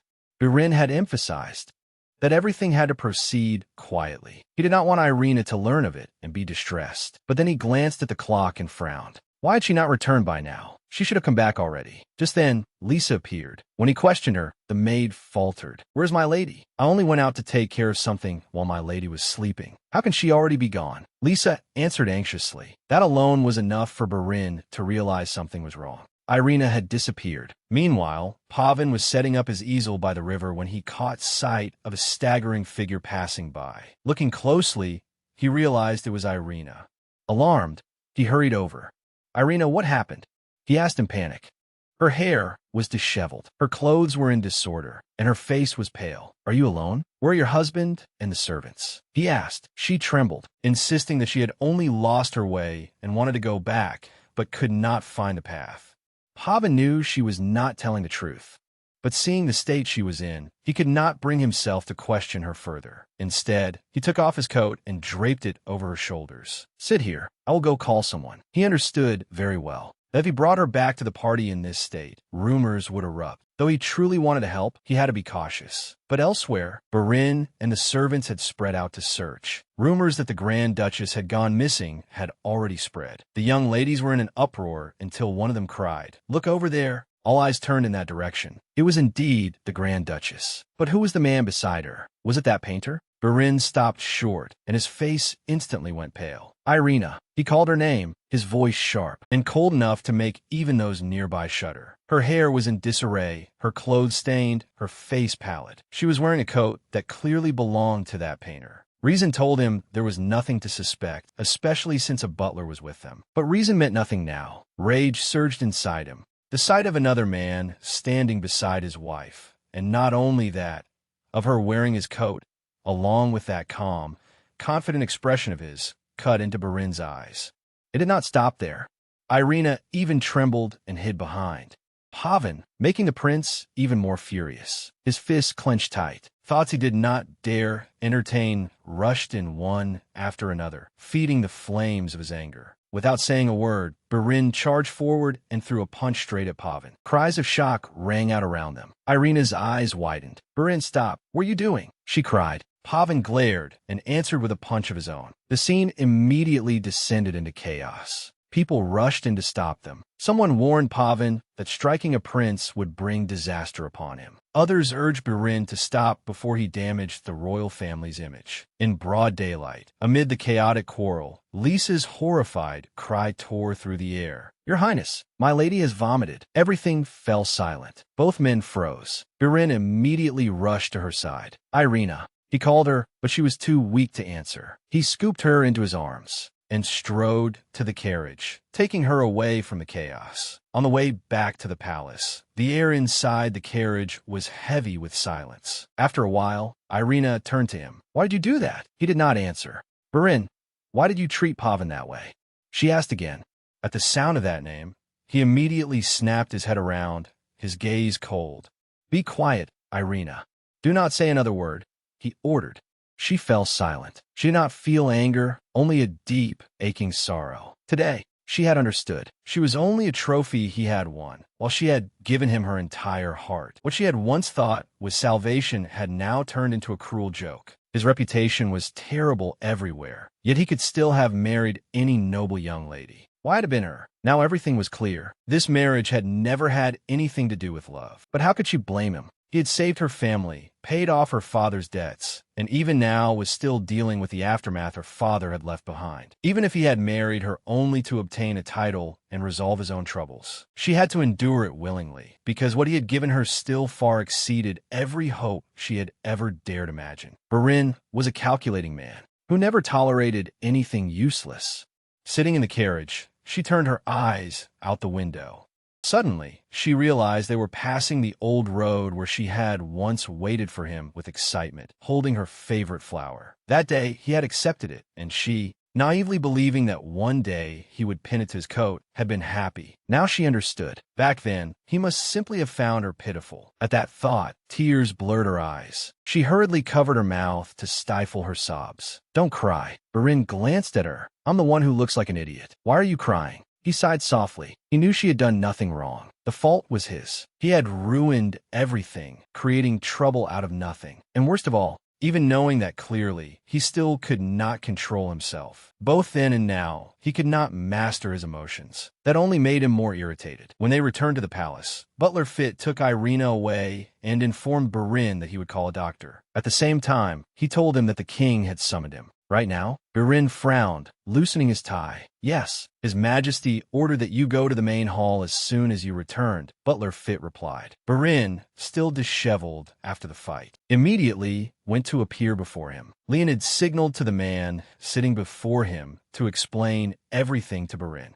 Under the imposing gazes of the three Dynastor men, the man trembled and began to recount the situation. He reported that this morning, a man named Han Weber, the owner of a trading company, had gone to the police station and accused someone of deceiving him into taking part in a power struggle in exchange for bribes. The incident had made the front page of that afternoon's newspaper. He is suing the Grand Duchess. An investigation will soon begin, the man said. I understand. Burin nodded, his face completely indifferent, even though the person mentioned was his own wife. Leonid's anger erupted. Burin, do you understand how serious this situation is? Leonid roared in frustration. Once the matter is investigated, the mastermind behind it will be caught, Burin replied calmly, already turning to leave. Burin, Leonid called out, trying to stop him. Burin brushed the hand off his shoulder. I have had a terrible day. Unless you want to pick a fight too, leave me alone. Those words made Leonid pause. He wondered what on earth had happened to make Burin act like this. But when Burin returned to the palace, his first question was about Irina. Butler Fit answered that she was still with the doctor. It made him momentarily confused. Why was the doctor still here? Congratulations, Your Highness, Butler Fit said with a radiant smile. You're going to be a father. Burin froze on the spot, stunned by the unexpected good news. After the longest day of his life, this was the last thing he had expected. The news that the Grand Duchess's name had been dragged into the fraud case quickly spread throughout the mansion. The maids gathered in little groups, whispering in embarrassment about having to serve a Grand Duchess accused of fraud. Some murmured that she was lucky to have become pregnant on the very day the press exposed the matter. Others pitied the prince, saying he could hardly abandon a pregnant wife. But many were skeptical as well, recalling that he had once abandoned his former wife even after she had borne him a child. In the Grand Duchess's room, Butler Fit gently reminded Irina that she had to take care of her health according to the doctor's orders. She silently did as she was told, eating on time and never skipping meals. Over the past few days, her pregnancy and her father's scandal had shaken the entire kingdom. Her name had even been dragged into the lawsuit. On the evening he learned she was pregnant, Burin came to her room. I heard you were pregnant. He spoke so indifferently that Irina went still for a moment, not knowing how to answer. She only nodded faintly. That was not the reaction she had hoped for. Burin looked at her in silence for a while, then gave his usual polite smile. Rest well, Irina. After saying that, he turned and walked out. She sat there, her mind in turmoil as she watched his back disappear. In his eyes, was she only a trophy? Did that mean the child held no meaning either? Or was he still angry because of his quarrel with Pavan? She sat staring at the closed door for a long time, waiting for him to return. But he never came back. Only later did she learn the truth. Her father had deceived an aristocrat, forged letters in her name, and even used the Duke's seal. No wonder the victim believed it had been her. Burning shame filled her chest. Walter Hardy's greed had dragged even the royal family into the mud. I was such a fool, she thought bitterly. She had still hoped for Burin's love, forgetting the cruel reality. Lisa entered the room. Your Highness, there are guests who wish to see you, she announced. Irina's hands trembled. She already knew very well who they were. The police had come to investigate, just as Burin had warned. Elsewhere, the lawyer was observing the man the world still called the Mad Prince. Burin had personally chosen the finest royal lawyers to prepare the defense. The lawyer had advised that it was unnecessary, but the prince stubbornly refused to listen. Public outrage was rising. They demanded that the Grand Duchess personally appear at the police station for questioning. In their eyes, she had disgraced the royal family. But Burin remained firm, utterly unmoved. My wife is in her first trimester. Her body is weak, and the doctor has ordered absolute rest. If you summon her to the station, he said coldly, then you must take full responsibility responsibility for anything that happens to the child in my wife's womb. That challenge only enraged the public further. They criticized him, asking why he was cherishing a deceitful Grand Duchess when he had once cast aside Princess Gladys and their child. But Burin ignored it all and only pressed his legal team to act even more forcefully. In the end, the mad prince prevailed again. The Grand Duchess might have been buried under public criticism, but the child she carried was the Grand Duke's child, the king's grandchild. Burin forced everything to go his way. Amid the storm of criticism, the lawyers still clearly remembered the prince's command, which had stunned them all. Proceed according to the law. Do not go easy on Walter Hardy, just because he is my father-in-law. And most importantly, protect my wife. Make sure she never has to leave this mansion. That is my only demand. The lawyer was struck speechless. The prince was fighting fiercely to clear his wife's name. He did not look like a man preparing for divorce, yet he was ready to sever ties completely with her family. No one could understand what his true intentions were. But Walter Hardy sat in the police station, still unable to recover from the shock. He could not believe it. Burin Dynastor, sitting across from him with a dignified and composed air, had truly sent his father-in-law to prison. You do not look quite as bad as I imagined. Burin curled his lips in a sneer. 4 days earlier, the police had arrived at the Hardy mansion with an arrest warrant. Walter had struggled and tried to cause a commotion, but it was useless. Walter Hardy was thrown into custody. He knew he could not hide behind his daughter forever. But why would the prince treat his father-in-law like this? How could you do this to me? Walter roared. The contemptuous smile on Burin's lips deepened, his gaze full of mockery. You framed your own daughter, and yet you dare ask me that? Walter Hardy faltered. Realizing he was at a disadvantage, he hurriedly lowered his voice. Just this once. Let it pass, at least for the sake of my daughter and the grandchild in her womb. Burin's smile turned icy, and his voice was freezing. My wife no longer has a father, Viscount Hardy. Walter was struck dumb. And yet you still call yourself my child's grandfather. Ridiculous, don't you think? Burin's eyes were as cold as ice as he threw a stack of papers onto the table. It was an agreement renouncing his parental rights over Irina. Disappear and never show yourself before us again. Walter's face twisted with rage. Who do you think you are to decide that for me? You may be her husband, but you have no right to force this on me. Burin's voice suddenly became sharp and cold. You abandoned her once already, so why hesitate now? If you agree, I will do everything I can to keep you out of prison. But you must leave this city, and you will never be allowed to return. I refuse. Walter roared. I will never accept that. Burin leaned back in his chair calmly. Very well, then I will leave your daughter. Once I do that, your family will no longer be royal in-laws. Walter's eyes widened. You truly intend to abandon her? Why? Do you think I cannot? Burin asked, raising a brow with amusement. He stood with complete confidence. Viscount Hardy, you have placed far too much faith in yourself and your daughter. Do not forget that I once abandoned Princess Gladys Hartford, even after she had borne me a son. Do you think I would be unable to abandon your daughter? He adjusted his hat, his tone polished yet vicious. So think carefully about what is best for you. And remember that I have never been a patient man. With that, he yanked the door open and left, leaving Walter Hardy stunned in disbelief. But elsewhere, Catherine Owen was sitting with a publisher. Everything was about to be settled. Her late brother's final book was finally being prepared for publication without censorship. The original law edition will be released first, the publisher explained. Once it gains attention there, we will release the Reason Language edition. But to attract as much attention as possible, it would be best to wait until the matter involving the Grand Duke's wife dies down. Catherine nodded faintly in satisfaction. Yes, I understand. But at the mansion, Burin drew back the window curtains. Pale morning light poured in. Irina now spent most of her time resting according to the doctor's instructions.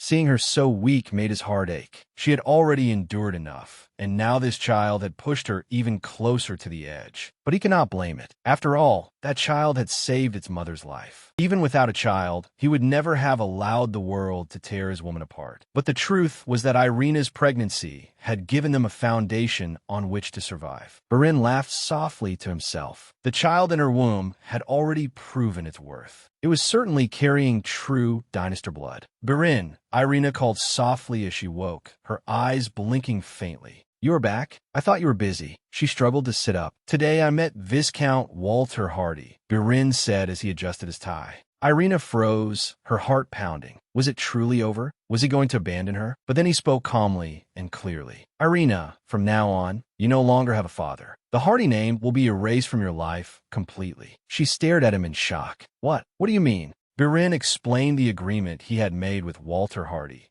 saying it was the only way to secure her position. Irina lowered her head hesitantly. After a long silence, she finally spoke. Birin, before I answer you, I need to ask one thing. Actually, I already know. Know what? Birin asked, pausing. The reason you married me, she whispered. That wager. I know everything. But Birin remained silent. He only looked at her with his usual calm. I was the trophy you won in a bet with your friends. That is why you noticed me. That is why you married me. You did not want to be tied to Princess Gladys. You did not want people gossiping. Then you found me, a woman who could only serve as your shield. I am lacking in every way, so that was the only value I had. She bit her lip hard to hold back her tears, because if she cried, the prince would become angry. She could not let the conversation end here, not after she had gathered all her courage to speak. Birin was silent for a long while before finally saying, So what? Irina blinked in stunned surprise. Was that all? His attitude was indifferent, as if it had never been worth hiding from her. If she had not been pregnant, would he have made the same decision? The thought made her stomach twist, but she could not back down.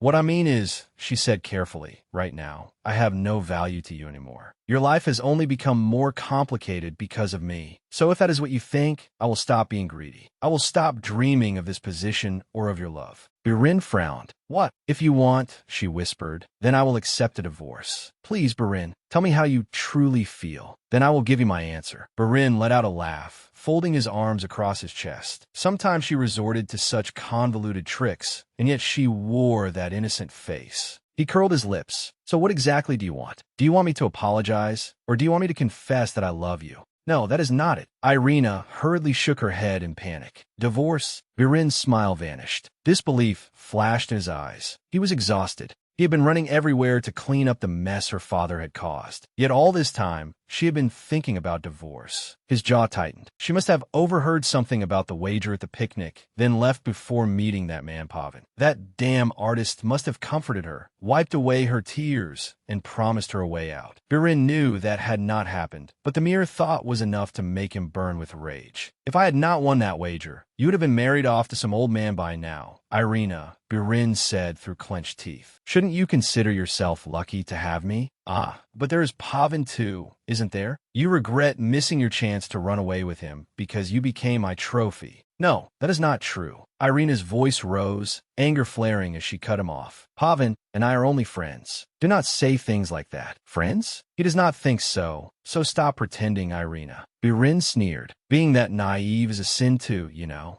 Birin, please stop, Irina begged in a choked voice. Tears streamed down her cheeks, but he did not stop. What man would dare gamble his entire future for a woman if he truly had no feelings for her? Those words cut deeper than he had intended. He knew it clearly, but still he did not stop. If you're noble enough to be willing to divorce me, then tell me. What will happen to the child? Irina hugged herself tightly, trembling. I will raise it. You must be joking. Birin laughed bitterly. I'm willing to grant you a divorce, but the child will stay with me. And once you walk out that door, you will never see it again for the rest of your life. So tell me, can you do that? But, you did not do that before. Irina sobbed, tears choking her throat. Those words struck him like a knife. Birin's eyes narrowed at once. Before? You mean Gladys? The prince asked, the corner of his mouth lifting into a sharp, mocking smile. But that image was one Birin had created himself. The traitor, the man who abandoned his wife and child, a burden he had chosen to carry for the rest of his life. And yet, for some reason, when he heard her believe that lie, he felt exactly like a fool who had fallen into a trap set by his own hands. Yes, that is true. Gladys Hartford was allowed to raise the child, he said coldly. But she is a princess, and you? You're only a country girl from a remote village. I will never allow my child to grow up in such a backward place. So, unless you are certain you can live your whole life without ever seeing that child, do not ever ask me for a divorce. Do you understand? He stood straight, his voice sharp and utterly uncompromising. And since you wanted to hear the truth, here it is. I married you because you were a harmless, beautiful woman who could please me without disrupting my life, exactly like those artificial flowers you worked so hard to make. So stop all this foolish dreaming. Hold on to your position and give birth safely. That is your duty." Irina covered her face and burst into tears at the cruel words from the very man she loved. Birin lifted her chin, forcing her to look straight into his eyes. "Now, it is your turn to answer me." Her lips trembled as tears rolled down her face. After a silence, she whispered softly, "All right." Only then did Birin nod faintly in satisfaction.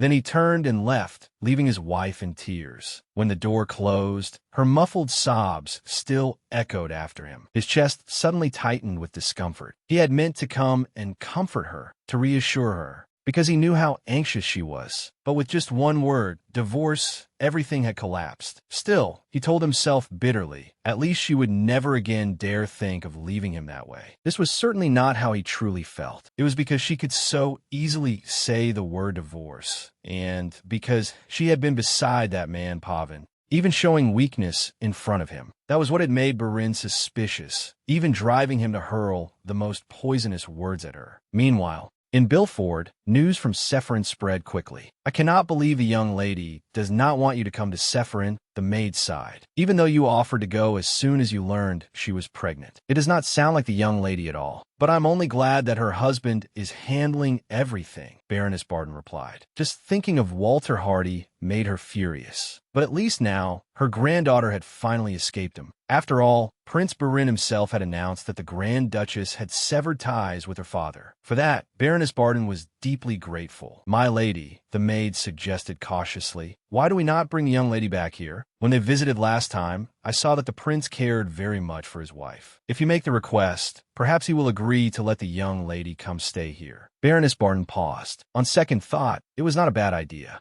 At first, she had been terribly worried when her granddaughter married the prince, a man with a reputation for cruelty. She had never fully believed those rumors, but she understood that he was a difficult man to approach. Every gesture of his radiated pride and arrogance. Yet, when he was with Irina, he was entirely different, almost like an ordinary man simply enjoying his honeymoon with his wife. The worries in her heart had vanished ever since she had seen them together that summer. "Miss Reeve," Baroness Barton finally said with a faint smile, "bring me a pen. I need to write a letter to the prince." At the royal palace, Irina sat quietly before the elderly Duchess Asen. It was Wednesday, so she had come to visit. "I understand that. Do not mind me," the Duchess said lightly, then turned to the other guest, Crown Prince Leonard Dinister, with a sharp gaze. The Duchess's sharp gaze slid to the large bouquet he had brought with him. "And what are you doing here? And what is that ugly thing?" she asked bluntly, pointing at the flowers. Crown Prince Leonard Dinister answered calmly, "I had some free time, so I came to visit the Grand Duchess and my future niece or nephew. You know the baby will not be born until next year, don't you?" Duchess Asen raised an eyebrow slightly. "Oh, of course I know." But Leonard remained unruffled. "But I can already see the child with my eyes and my mind." That made the Duchess laugh. "Very well. Then tell me, what will your nephew or niece be like?" she asked, a trace of amusement in her voice. "I think the child will be good, just like its mother." Leonard smiled warmly. Irina glanced at him. That smile was strangely like Birin's. But since their quarrel, Birin had never smiled at her that way. "Your Highness, thank you for visiting, and the flowers are lovely," she said gratefully. Duchess Asen snorted. A terrible choice of flowers. She brushed it aside, then presented a whole pile of gifts.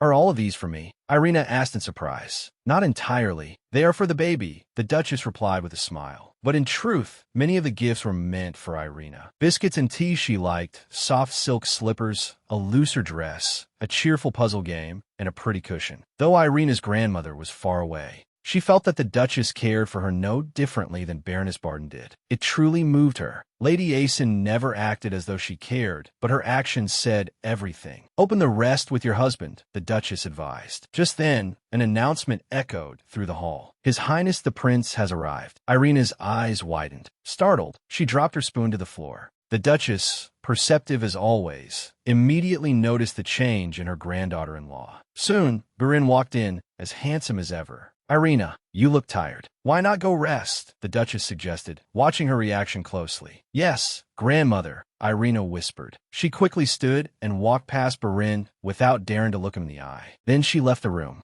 "Birin, why don't you let her stay with me for a while?" the Duchess asked. "There is no need. This is where she belongs," Barin replied as he sat down. The question had clearly displeased him. If Irina ever asks to leave Barin Dynasty, then Duchess Asen's voice suddenly turned cold. "You treat your wife no differently than you treat Shalat." Barin frowned. "Shalat," he repeated blankly. "That cat you mentioned?" Barin merely nodded as though he understood. But there was no joy in the Duchess's heart. She remembered how Irina had once spoken of her husband with eyes that shone with love. Yet today, she had seen Irina avoiding him with her own eyes. Her eyes were lifeless, their light gone. The Duchess sighed softly. Her grandson was certainly handsome, but God had not given him balance between his appearance and his soul. Now all he had was his looks.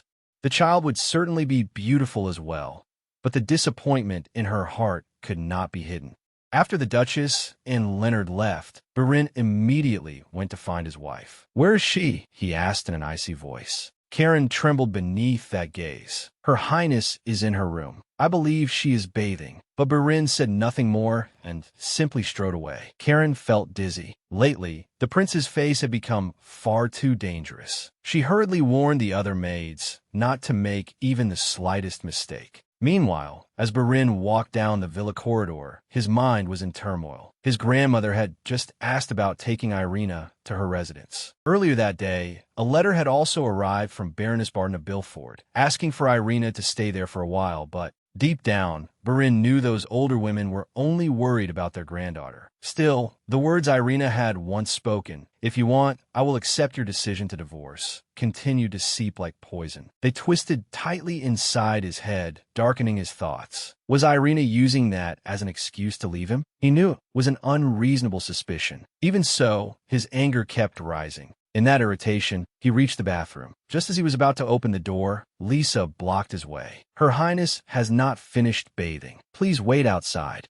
And the doctor said she must abstain until next month. He was very strict about it, she said, her voice trembling. Barin frowned. Did this maid see him as a beast who only knew how to mate on instinct? His gaze turned icy. Perhaps he should dismiss her at once. But then a gentle voice came from inside. "It is all right, Lisa," Irina said. "But your Highness." Lisa tried to stop him. "I am fine. Please leave us alone for a moment," Irina reassured her. Lisa hesitated, then finally bowed her head and withdrew. Barin's cold gaze followed her until she disappeared. Her loyalty was commendable, but blocking his path was unacceptable. At last, he stepped inside, but Irina was still soaking in hot water. Her round eyes looked at him, and her arms were crossed over her chest to cover herself. Barin froze. His anger vanished at once. He only gazed at her, every other thought dissolving. After a while, he suddenly asked, "When will your belly get bigger?" The question was so out of place that Irina could only blink before answering softly. "It has begun to show a little. The doctor said it will be more obvious in another week or two." He folded his arms. "Is that so? I have not noticed much, but your breasts are certainly fuller." He said it as though making a calm observation, almost an analysis. Irina had no idea how to respond. Her face burned, and she sank deeper into the water, trying to cover herself a little more. "Did you have something you wanted to say?" she asked quietly. Only then did he remember his original purpose. But now that his anger had faded, the suspicions from a moment ago suddenly seemed ridiculous. His grandmother and Baroness Barton were only worried about her. Irina had nothing to do with it. How absurd. What had he been thinking? Let us have dinner together tonight. I will have them prepare it," he muttered, rubbing his forehead. Then, without saying anything more, he left. But the image of her sitting in the water continued to cling to his mind. The corners of his lips curved up unconsciously. Damn it, I have completely lost my mind. That afternoon, when Irina entered the garden, Barin was waiting with a warm smile. For a moment, it felt as though they had returned to the old days, those sweet but deceitful days. But to her, everything was only a soulless emptiness. Even so, she forced herself to smile, try to become the beautiful flower this man wanted. Once, she had yearned for that desperately, just so she would not be forgotten. But now it no longer mattered. If this was what Barin wanted, then she would give it to him. That was all. Nothing else was worth worrying about. During dinner, Barin mentioned the letter from her grandmother, saying she wanted Irina to stay at Bilford for a while. Before that, Irina had stopped her grandmother from coming to Sephirin because she knew it would only make her more heartbroken. But what if Irina herself went back? Have you written a reply to grandmother yet? Irina asked. Yes, Barin replied. I told her that it would be better for you here. Having the doctors nearby will be good for the child as well. But I will bring Baroness Barden here. No, there is no need, Irina said softly. I like things as they are. She smiled as she said it. But that smile held no meaning at all. Sitting there, she suddenly thought that perhaps this was exactly how Barin had felt all this time, living only by habit, without being moved. Perhaps at last, she understood him. In the past, she had been foolish enough to search for meaning in every glance, clinging to hope for his love. But in the end, being a good wife was truly simple. She only had to be like this. Irina, Barin called. I am truly all right. Please do not worry, she said, smiling again as before. Barin looked at her. He knew perfectly well that forced smile was not sincere. And he also understood that returning to the way they had been before would not be easy. But he believed that with more time, everything would be fine. After all, he had taken care of everything. He had made Walter Hardy disappear from her life. He had taken him out of prison and provided for him afterward. It had cost a great deal of money, but throughout that entire time, Barin had thought only of her. He knew he could not erase Gladys's shadow, but at least he could wash away the stain left by her father. And he had done it. He had paid the price for her dreamy eyes, for the smile that belonged only to him. And yet why? How could she? Those questions still hung in his mind as he looked at the woman sitting across from him. Now she looked empty, as though her soul had left her body. Hey, Irina, he called again. She turned her head at his voice. Smile, he said, looking straight into her eyes. And she smiled, a false smile that was not real. Barin knew that clearly.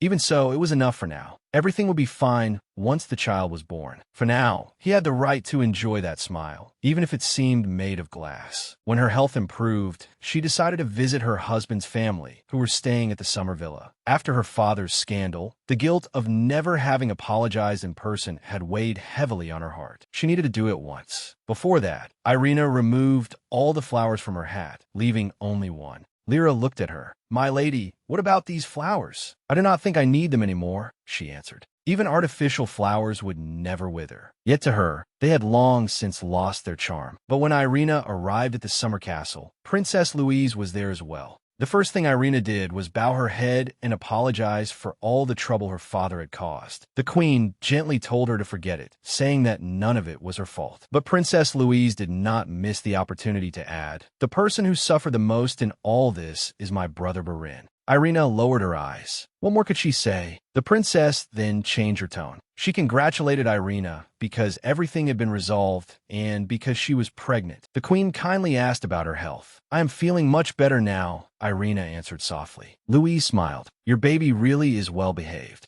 When you needed to hide in the castle, it made you suffer from morning sickness. As soon as that ended, it settled down. Still, I am relieved. I remember when I was pregnant, the nausea was miserable. Gladys was the same, but Irina sat silently, not knowing what to say. The queen, however, would not remain silent. She scolded her daughter sternly. Enough, Louise. If you continue behaving like that, then leave. The princess hurriedly apologized, saying it had merely slipped out and that she had become too absorbed in talking about pregnancy. Then she glanced at Irina, who looked terribly embarrassed. But in the princess's eyes, that expression was only an act to hold on to her position. Just then, a servant brought in a plate of fresh fruit and set it before Irina. You like fruit, do you not? The queen said with a gentle smile. Butler Fit told me, the most important thing is your health. Focus on that. The queen added softly, I will have more fruit sent to your place. It will be set aside just for you. Do not share it with Barin. Think of it as my fruit. Irina's eyes grew wet, a gift meant only for her. Her heart swelled with emotion. What is the matter? Are you feeling unwell? The queen asked worriedly. No, not at all. Irina quickly shook her head. Thank you, she said, and she smiled sincerely for the first time in a very long while. When Barin returned from work, Butler Fit informed him that the Grand Duchess was at the summer castle. He only nodded and stepped inside. He felt the peaceful silence covering the palace. Later, in the study, Barin skimmed through a stack of letters full of invitations, trying to lure the Grand Duchess out of the castle. It irritated him. He wondered when Irina would return from the summer castle. She will return soon. Butler Fit spoke as though reading his thoughts. Barin curled his lips in a faint smile. When did you learn to read my mind?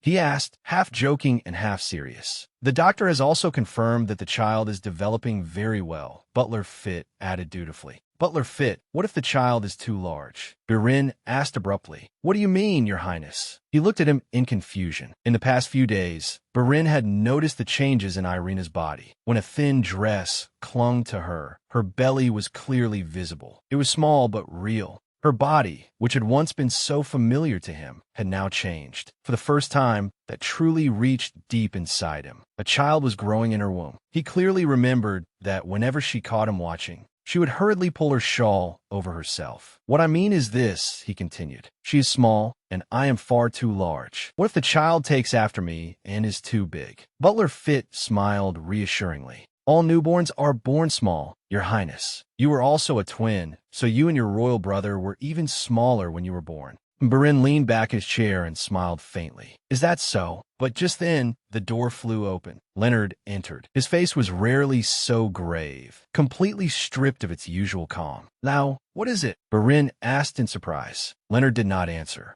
He only stepped forward and placed a book on the desk. Birin glanced at the cover. Love in the Abyss. Why was Leonard reading something like this? But then his gaze stopped on the author's name. Zero Owen, the late lover of Princess Gladys. Meanwhile, at Law Castle, Gladys cried and screamed, begging her father. She asked him to stop the book from being published. The king looked at her worriedly, soothing her and telling her to calm down first. Beside her, her royal brother shouted angrily. How could the royal family of Reason do this? Even after receiving so much money and so many benefits. The king of Law replied calmly. It was Zero, Owen's sister, who did this. How can I blame the royal family of Reason? But the book was published in Reason. Why not hold them responsible for failing to stop it? The prince shouted again. The king sighed heavily. What a headache. Birin Dynasty had taken far too much from him. Trade concessions, sea routes, mining rights, and more, all in exchange for covering up Gladys's mistake. The king had accepted because that secret could have destroyed both Gladys and the royal family of Law. But he should have known. Keeping it hidden forever was impossible. They had underestimated Catherine Owen. When that pitiful poet died, the king had once breathed a sigh of relief, believing Gladys's secret would be buried with him. He had not expected Owen to leave behind one final work, recording the whole truth, or that his sister would publish it. The book quickly became famous, turning into a phenomenon that spread across the ocean. Even if they destroyed every printed copy now, they could not extinguish the rumors that had already flown everywhere, that the princess had become pregnant by a poet from Law before marriage, yet still wed a prince of Reason, that the crown prince, despite knowing the truth, had given up the crown and willingly taken on the name of traitor. Every newspaper in Reason was reporting it. Father, please make it all stop. Protect me. Protect my son's honor. Gladys's children cried and clung to their father. The king looked at his overly spoiled youngest daughter, his heart filled with regret for having indulged her. But now regret meant nothing. He ordered his son Alex to set out for Reason. He knew he could not blame the royal family of Reason, but they had to find some excuse to cover this up. In the capital of Reason, inside Burnett Castle, Leonard placed a stack of today's newspapers in front of Birin. Birin glanced at them and laughed. At least they chose a few good pictures of me. Except for the one from my graduation. There's really no way to hide the truth anymore. You understand that better than I do, don't you? Leonard asked. Birin only nodded faintly. The late poet had turned everything upside down. That morning and afternoon, Birin and Leonard entered the royal palace in the capital. The book, originally published by a small company, had quickly spread across the continent and caused a sensation. At first, people doubted its authenticity, but all suspicion disappeared when the poet's younger sister brought out the handwritten manuscript. From that day on, every passing day was steeped in chaos. But several days had already passed. Birin had to remain in the main palace by the king's order, waiting until the situation calmed down. Everyone, including the ministers, was so stunned they could not discuss anything properly. But gradually, they began controlling public opinion and discussing how to handle the diplomatic trouble. Strangely, Birin felt an indescribable sense of relief. Only when the shock from the poet's words faded did he realize there were feelings within him he had never known before. Everything was completely different now from the day. He decided to take all the blame and give up his position, believing that would be better than telling the truth. Back then, he had not regretted it at all. From a crown prince beloved by the people, he became a troublesome, burdensome prince. He was certain he had no regrets, until the woman he had brought into his life purely through calculation began to unsettle him. But Irina had struggled to live beneath Gladys's shadow, knowing it was hopeless. Watching her struggle made him uneasy, and when he learned she was pregnant, that feeling grew even heavier. It was too late, but only now did he understand what regret was. Yet he hated the helplessness he felt whenever he was with her. He hated the way her eyes gradually looked at him as if he truly were the sinner public opinion had painted him to be. That helplessness suffocated him. But amid this chaos, he saw an opportunity, a way to face it and resolve it. Today, Barin had decided he would return to Sephirin. He had left right after Leonard brought him the book, and now a full week had passed. He had not even had time to say goodbye. He left before she could return. He wondered how large her belly had grown by now. Meanwhile, at Sephirin, Irina's eyes remained fixed on the door. Barin had not come back today either. Ever since she heard he had hurried to the capital, she had waited for him every day. She could not believe what was happening. Lisa had brought her a book, one she had read again and again, but she did not want to understand through words on a page. She needed to ask Barin. She wanted to hear the truth directly from her husband. How pathetic. She knew that, yet she still believed, still relied on him, still waited in desperation. If the poet's cruel yet beautiful words were all true, then who exactly was Barin Dynastor? Had she ever truly understood that man? They had been husband and wife for a whole year. He was the father of the child growing inside her. Yet all of a sudden, he seemed like a complete stranger. Lost in thought, she heard footsteps. Her heart leapt. Was it him? The door opened. It really was him. Barin Dynastor stood calmly at the threshold. The prince entered the room with composure. He walked straight to Irina's bedside and stood before her. "You look exhausted. Are you all right?" she asked anxiously. The question made the corner of Barin's lips lift slightly. Was he all right? Even he did not know. This summer had been unusually heavy. First came the scandal with Walter Hardy, then the pregnancy, and now the younger sister of a late poet had stirred up another storm. He had been so busy that he had not even realized summer was nearly over. In the end, he had managed to resolve everything, but he had driven himself so hard he felt as though he might shatter. Perhaps he truly was tired, he thought, rubbing his temple. The meeting with the ministers just now had dragged on endlessly.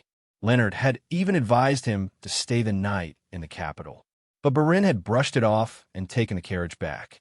All that stubbornness was for this woman. He only needed to see her. Even if she had been asleep, that would have been fine. He only wanted to see her face. Did something happen? Did that book cause trouble for you? She asked, her voice heavy with worry. She hesitated, then added softly, I read it too. I meant to wait for you to tell me, but I couldn't help it. I am sorry. Sorry? She was the one who had suffered the most. Barin thought bitterly. But I never meant to accept the truth just from a book, Irina continued carefully. So, Barin, if you want to tell me. Barin reached out and undid the ribbon on her nightgown. Irina gasped, her eyes widening as he bent down and kissed her. Barin, she called in shock. Just wait, just for a little while. He whispered against her lips, kissing her hungrily. His lips slid down to her neck.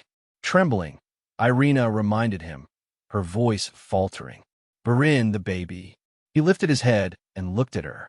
The baby will be born next month, Irina, he said softly. He remembered the doctor's instructions clearly. But had it not been long enough? He knew she was cautious, and so was he. She was fragile. He could not be too greedy. No, it's all right. I'll be careful, he reassured her softly. He knew he sounded pitiful, but he still could not stop.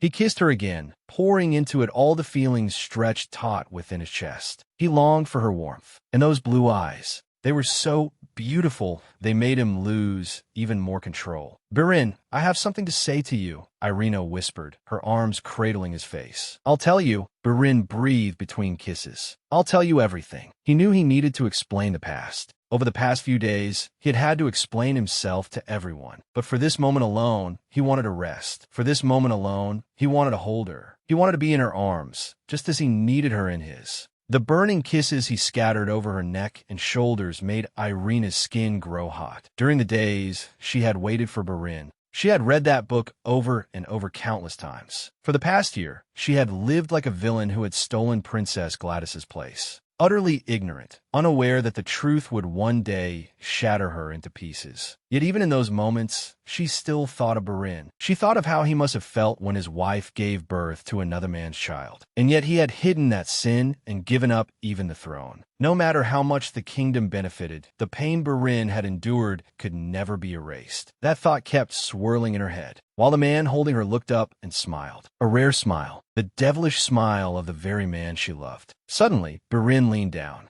Slowly, he buried his face in her neck, breathing her in. It had been so long since he had felt such peace. The warmth was so gentle that before long, he had fallen asleep. Barin, Irina called softly, turning toward him, but his breathing had already grown steady. He was fast asleep. She pulled her clothes closed and sat upright. Somehow, she remembered her duty again. She had to smile. She had to be obedient, just like the artificial flowers that existed only for Barin dynasty.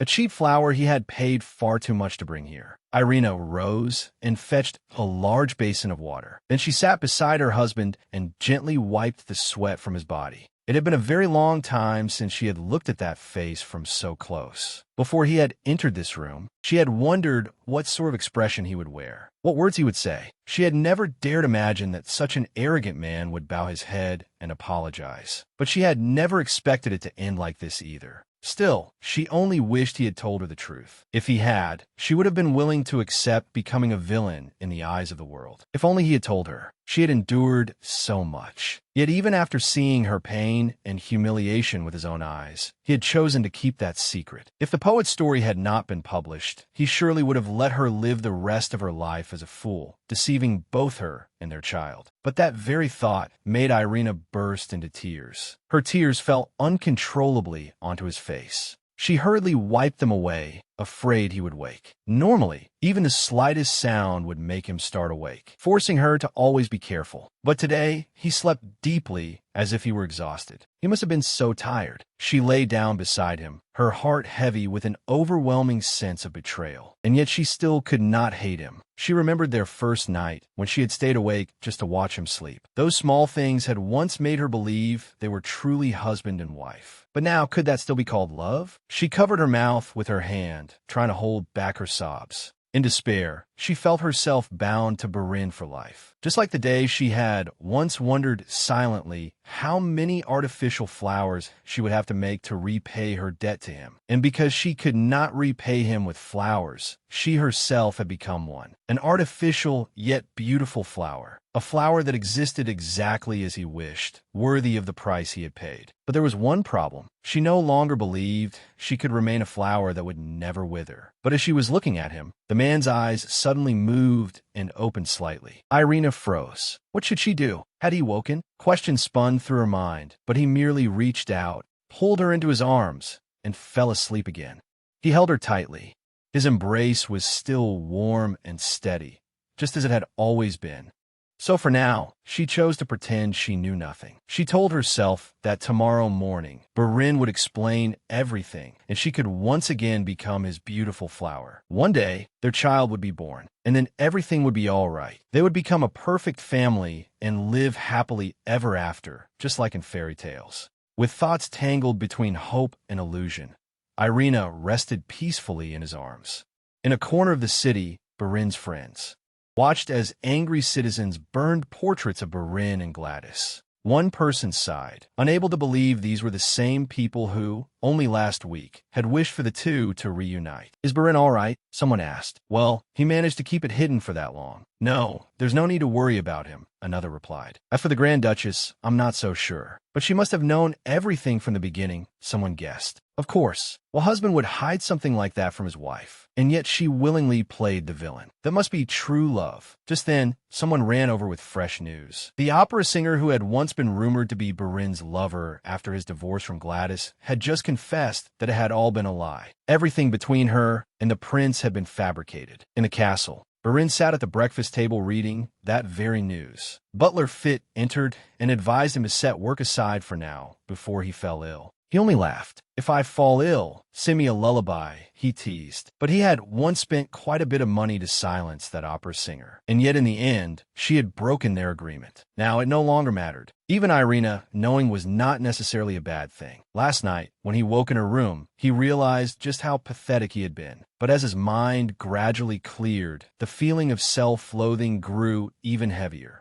He could not bear to wake her, so he quietly left. She had already learned everything from that book. What use was there in repeating it? But if she wanted to hear it from his own mouth, he would certainly do it. He decided he would tell her everything at dinner tonight. "Do you have nothing you wish to say to me, Your Highness?" Butler Fit asked gently. Barin looked at him, his gaze warm. His mother had once advised him to trust Butler Fit and confide in him. But the feelings he held for his false nurse were different. It was not that he did not trust him. Rather, he trusted him absolutely. It was simply that once words were spoken, they would never remain secret. The best way to keep a secret was to stay silent and minimize the number of people who knew. He had told only his parents and his elder brother, because they were the ones who would lose the most. "You are still beautiful, even after growing old, Madam Fit," Barin suddenly said with a smile. She blinked in surprise. "Your Highness, I'm fine, Madam Fit. You don't need to worry. I mean it." He wore a carefree smile as he looked straight into her eyes. At last, she nodded slightly, her heart both heavy and full of pride. Bowing deeply, she whispered, "You have endured far too much, Your Highness." After changing his clothes, Barin left the house for work. He was determined to return as early as possible. In the mansion, a maid blurted out, "How could Princess Gladys do such a thing?" Lisa listened in silence. She still could not believe that in just 1 week, the tongues of the world had turned so completely. The prince who had once been mocked as a poisonous mushroom was now praised as a hero who had sacrificed himself for the country. And the Grand Duchess, once slandered, had become a saint, a woman who had willingly played the villain. The maids began placing all the blame on Gladys, saying that it was because of her that they had acted so rudely and discourteously toward the Grand Duchess. Now, some were even whispering that the prince should reclaim the crown. Lisa could not hold back her anger. How absurd. They themselves had to take responsibility for their own actions, too. Don't just blame Princess Gladys. You are no better. But the servants only continued arguing. It's because Princess Gladys deceived us. Lisa clenched her fists, ready to argue to the end. But before she could say more, the bell from the Grand Duchess's room rang urgently. The desperate sound made Lisa's heart pound. Without hesitation, she rushed toward Irina Dynaster's chambers. At Fraze's bank, the meeting between Barin and the ministers dragged on. They reviewed every investment from each department until everything was finally settled. When the meeting ended, the ministers filed out in a cluster, whispering as they walked, half annoyed and half amused that the prince had still appeared at the bank after the recent uproar. Truly, they said, the prince's love of money was legendary. Looking at him now, who would believe he had once been the victim of a fraudulent marriage? And more than that, would he return to the position of crown prince? That question still lingered on their lips. Then Barin also stood. Before leaving the room, he suddenly turned to one man, his assistant at the bank. "Do you have children?" The man was startled by the sudden question, then answered, "Yes. I have 2 sons and 1 daughter." "Good." Barin smiled faintly and pulled on his gloves. "Good. Then may I ask you for a favor?" At Saffron Palace, Butler Fit rushed into the Grand Duchess's room, and the sight before her left her frozen. The Grand Duchess was curled up in pain. Blood was scattered everywhere. Lisa was already there, sobbing as she clung tightly to her mistress. Coming to her senses, Butler Fit rushed to her side and called her name loudly. Last night, Irina had felt the sharpest pains, but because Barin was beside her, she had endured them. His presence had always been her greatest support, but when she woke this morning, he had disappeared without a trace. At least, she told herself, the baby in her belly was still with her. She ate breakfast as usual, but before long, the pains surged back. Thinking it would pass if she lay down, she rested. After all, her child was strong like its father. It could endure anything. It would surely be all right. But the moment she stood up to open the curtains, a warm stream flowed down her legs. At first, Irina was frozen in shock. She blinked again and again, unable to understand what was happening. Then she realized it was blood. Her heart stopped, panic surging up inside her. "Barin." She burst into tears, her voice trembling with fear. Tears spilled down as she staggered over and pulled the bell cord. It rang in desperation. She kept calling his name, as if his presence alone could protect their child, even though she knew perfectly well that he was not in the mansion. "The doctor will be here soon, Your Highness. We have also sent someone to inform the prince. He will return quickly." Butler Fit reassured her while wiping the cold sweat from her pale face. "Your Highness, you must endure a little longer. Do you understand?"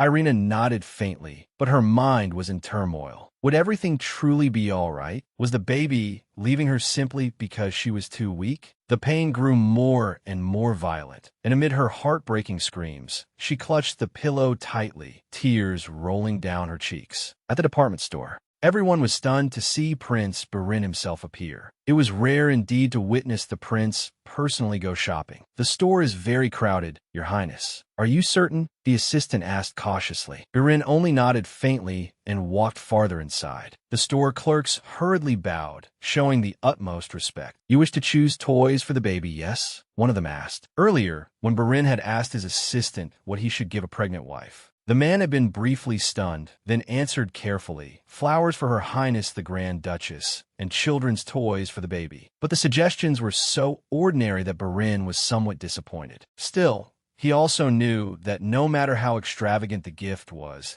it would only trouble Irina further.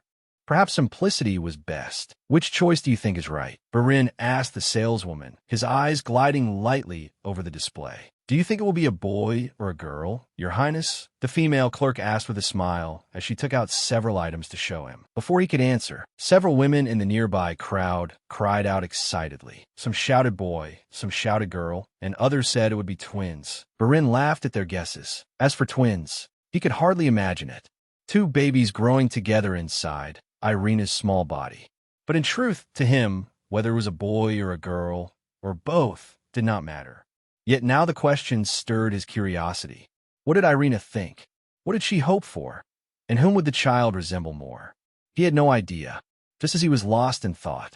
That woman was bearing everything alone. I am sorry, Your Majesty, the doctor said hesitantly. The Grand Duchess was already weak, and she has lost too much blood. The Queen, who had already arrived, immediately panicked. Is there no other way? She asked, then turned to Butler Fit. And Barin? Has he not come yet? Butler Fit answered in a voice heavy with guilt. I sent someone to inform him. But when they reached the bank, His Highness had already left. The Queen's head reeled. Why did it have to be now? Butler Fit was tormented by remorse and could only breathe out. I should have stopped him from leaving this morning. Even if the outcome might not have changed, at the very least, the prince's presence would have comforted the Grand Duchess. She is still calling her husband's name. The doctor's voice grew even more urgent. Your Majesty, if a decision must be made, it must be now. Otherwise, we are only prolonging the Grand Duchess's suffering. From inside, Irina's cries, her voice calling Barin's name, rang out. It tore the Queen's heart apart. It was a choice she had never wanted to face. But elsewhere, Barin walked into a candy shop, calmly choosing the sweets she had been craving lately. Seeing him appear, the people whispered in astonishment. It was truly rare to meet the prince in the flesh. To them, it only further proved the deep love he had for the Grand Duchess. At the counter, the shopkeeper hesitantly handed him a small ribbon box.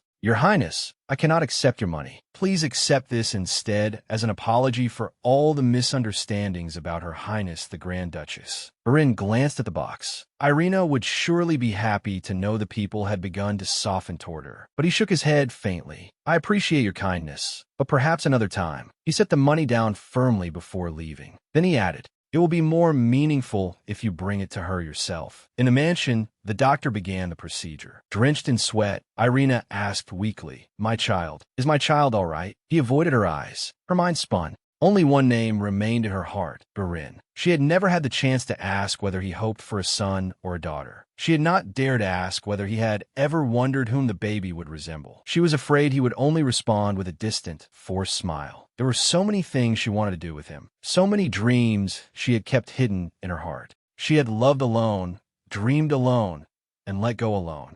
If only I had known my place and remained the flower you wanted.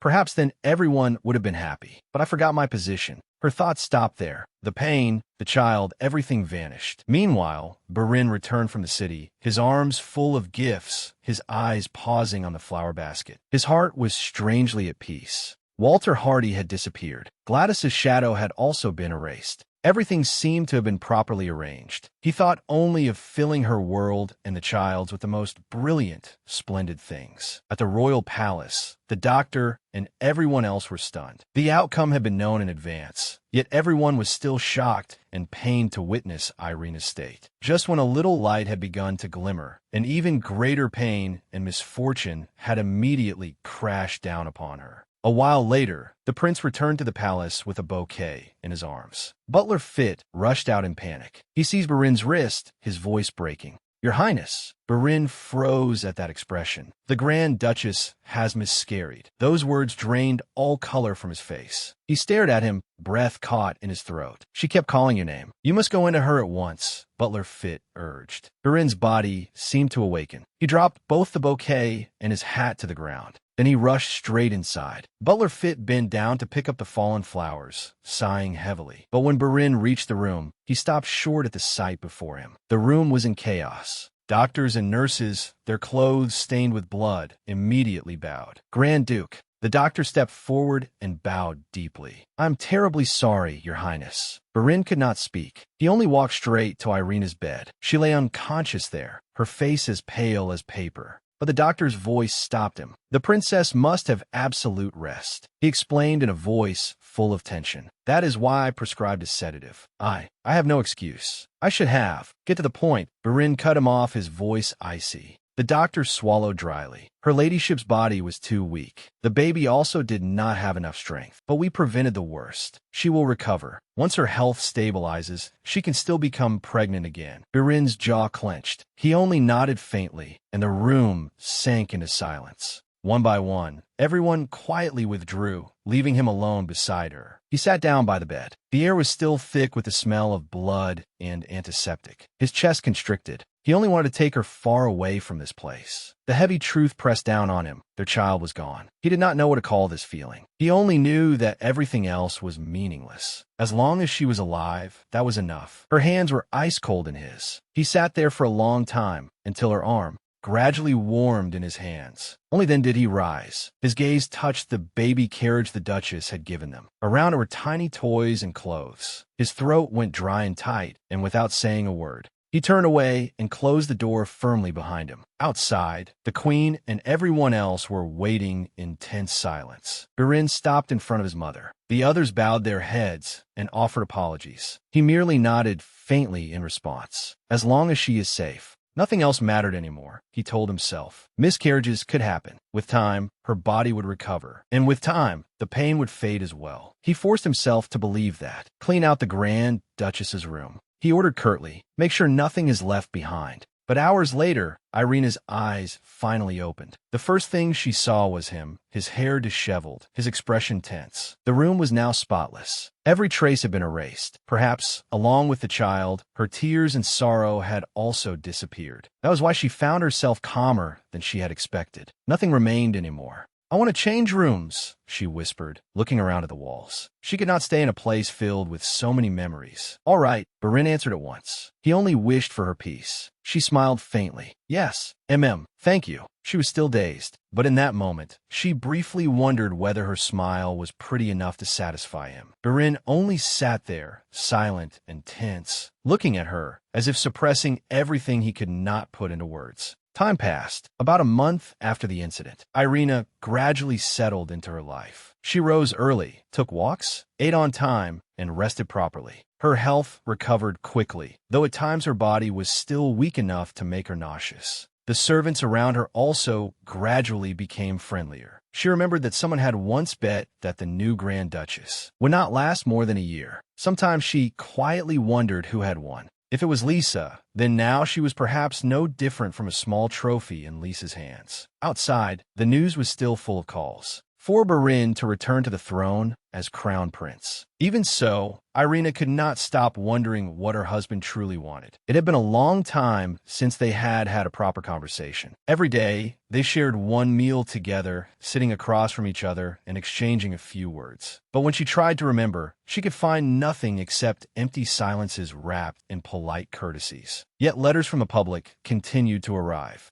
Some apologized, some praised her, and some even shared their own stories of miscarriage to comfort her. She knew much of it was merely formality. Even so, it still soothed her heart. They reassured her that one day she would give birth to a healthy child, and she understood very well that as long as she remained Barin's wife, she still had to shoulder the expectation of bearing him an heir. But the memory of those painful days still weighed on her so heavily that even thinking of it made her tremble. A knock at the door interrupted her thoughts. Butler Fit entered. "His Highness wishes to have lunch with you, my lady," he said. Irina's hands tensed faintly. She looked at Butler Jella, then answered very softly, "Yes." Outside, Barin was sitting and waiting for his wife. He knew very well that nothing was all right. The atmosphere between them was heavy, and he decided that today it had to end. He had been sleeping alone for a long time. Irina no longer woke him every morning. She had always risen early, but strangely, lately he too often woke very early. The bed had become too wide without her. The silence pressed down on his chest until it was hard to breathe. He was confused and irritated, but in the end, he reached only one conclusion. It was time to return everything to the way it had been. "I'm sorry I am late," Irina said as she entered. Barin looked up at her. To him, she was still far too pale and thin. They sat down at the table together, and silence quickly enveloped them again. Then, Barin glanced over and realized he had to speak, though she no longer seemed to care about the stillness anymore. She had been like this since autumn began. At first he thought it was relief, but now he was not certain. "Did you take another long walk today?" he said, breaking the silence. Calmly, she answered that she had only gone to the riverside. "It was not very far. Why not learn to ride? I can buy you a very good horse," Barin suggested. The silence stretched out again. Barin waited patiently. He had the whole world in which to wait for her answer. At last, Irina smiled faintly. "Thank you for your kindness, Barin, but I like things as they are, so please do not trouble yourself over me." Her words made him uneasy. He realized that smile was not real. It was not beautiful at all, and she knew it too. She no longer had the strength to pretend, and he utterly hated forced smiles. But for the past month, their meals had always been like this. Barin kept trying, offering suggestions such as the horse, and today, presenting expensive gifts. But Irina had no need of them. She suggested visiting Duchess Asen. Barin immediately replied that they could invite his grandmother here instead, that it would be better. But Irina still insisted on going, because the Duchess had visited so many times over the past weeks. Now that she had recovered, she ought to return the courtesy. But in her heart, she also longed to leave the castle. Even just a little would be enough. From summer into autumn, she had never once stepped outside, and now these walls were gradually becoming chains that suffocated her. Yet the strength of that longing to leave startled even her. Barin stared at her for a moment, then said, "All right, you may go." "Yes, thank you," she answered with a smile, the familiar doll-like smile. "I am all right. I am sorry.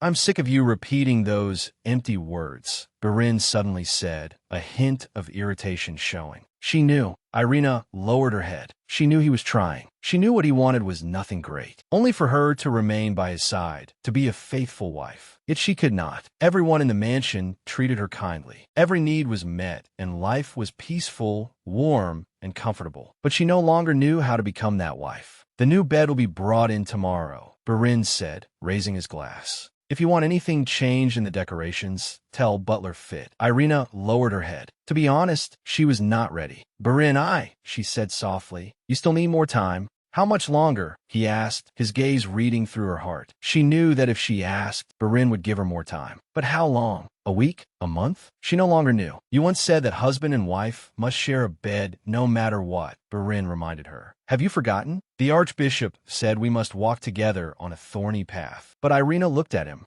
They were husband and wife, but their views of that bond had never been the same. To Irina, those words symbolized a love willing to sacrifice everything. In her eyes, the prince had only treated them as words meant for an eye-catching decorative flower. That truth drove her to despair. His eyes and voice were gentle, almost filled with love. Once, she had longed for that so desperately, but now it only sowed more sorrow. She nodded faintly in despair. The next day, Irina visited Duchess Asen. "Barin had a prior appointment, so he could not come with me," she explained apologetically. "That is better." The Duchess smiled faintly and took a sip of tea. "I don't want to see that grandson either." They sat and talked about all sorts of things. But as she looked at Irina, the old woman's heart tightened. Her grandmother could clearly see that the young woman was withering from within. "You need not force yourself like this, child," she advised gently. The Duchess recalled the day Queen Isabel confessed. Irina had not known that secret either. The discovery had enraged her. Duchess Asen had bluntly scolded them all as cowards. The king, the queen, and even Crown Prince Leonid. All three of them had lowered their heads in guilt. She understood why Barin had done it. She understood the weight behind that decision. But understanding was one thing, and accepting it was another. If it was that hard even for her, how much more heavily must it weigh on Irina? "I'm all right, Aunt. I mean it," Irina said softly, wanting to reassure her. But the Duchess knew better than anyone. She saw with her own eyes just how clumsy a liar her niece was. While they were still talking, a maid entered and bowed. "His Highness Barin has arrived." Irina froze, her eyes widening in shock. Barin was here.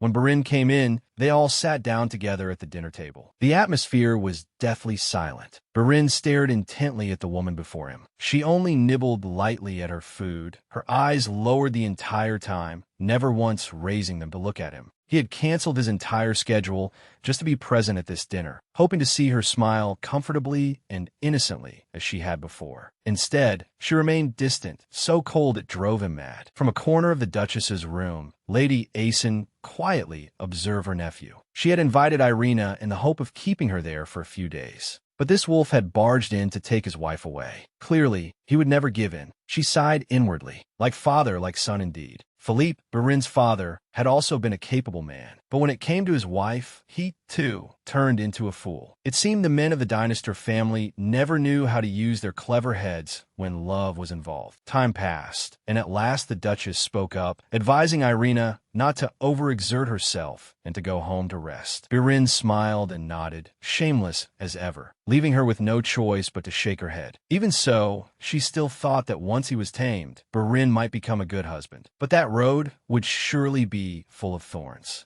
When it was time to part, Barin helped Irina into the carriage. Before he followed her in, the Duchess leaned close and whispered, "Why don't you try being a little romantic? You do know how to be charming when you want to, don't you?" Barin frowned. "Are you drunk?" he asked in surprise. "Even if I am drunk, I'm still more romantic than any Dynastor man," Duchess Asen joked. Barin only laughed, amused by her boldness, then stepped into the carriage. As the carriage began to roll away, the Duchess sighed and said to her cat, "Charlotte, why do the Dynastor men always fall head over heels for women who are the complete opposite of them?" Little Charlotte meowed, as if expressing agreement with her mistress. On the way back, Irina's head drooped onto Barin's shoulder. She fell asleep, and his chest softened at the sight. Yet as soon as the carriage stopped, her eyes slowly opened. "Sleep a little longer," he whispered softly, tilting his face toward her. She looked at him for a moment, then suddenly sat up. "It's all right. I'm Fina. I'm sorry," she said hastily. But those words were like a knife, stabbing straight into his heart. Just now, when her head rested on his shoulder, he had believed that everything was gradually getting better. He had thought that when she woke, she would look up at him with a smile. And then the two of them might be able to take step after step back toward the sweetness they once had. Perhaps he had been too impatient. But once again, they had returned to the starting line. Nothing had changed.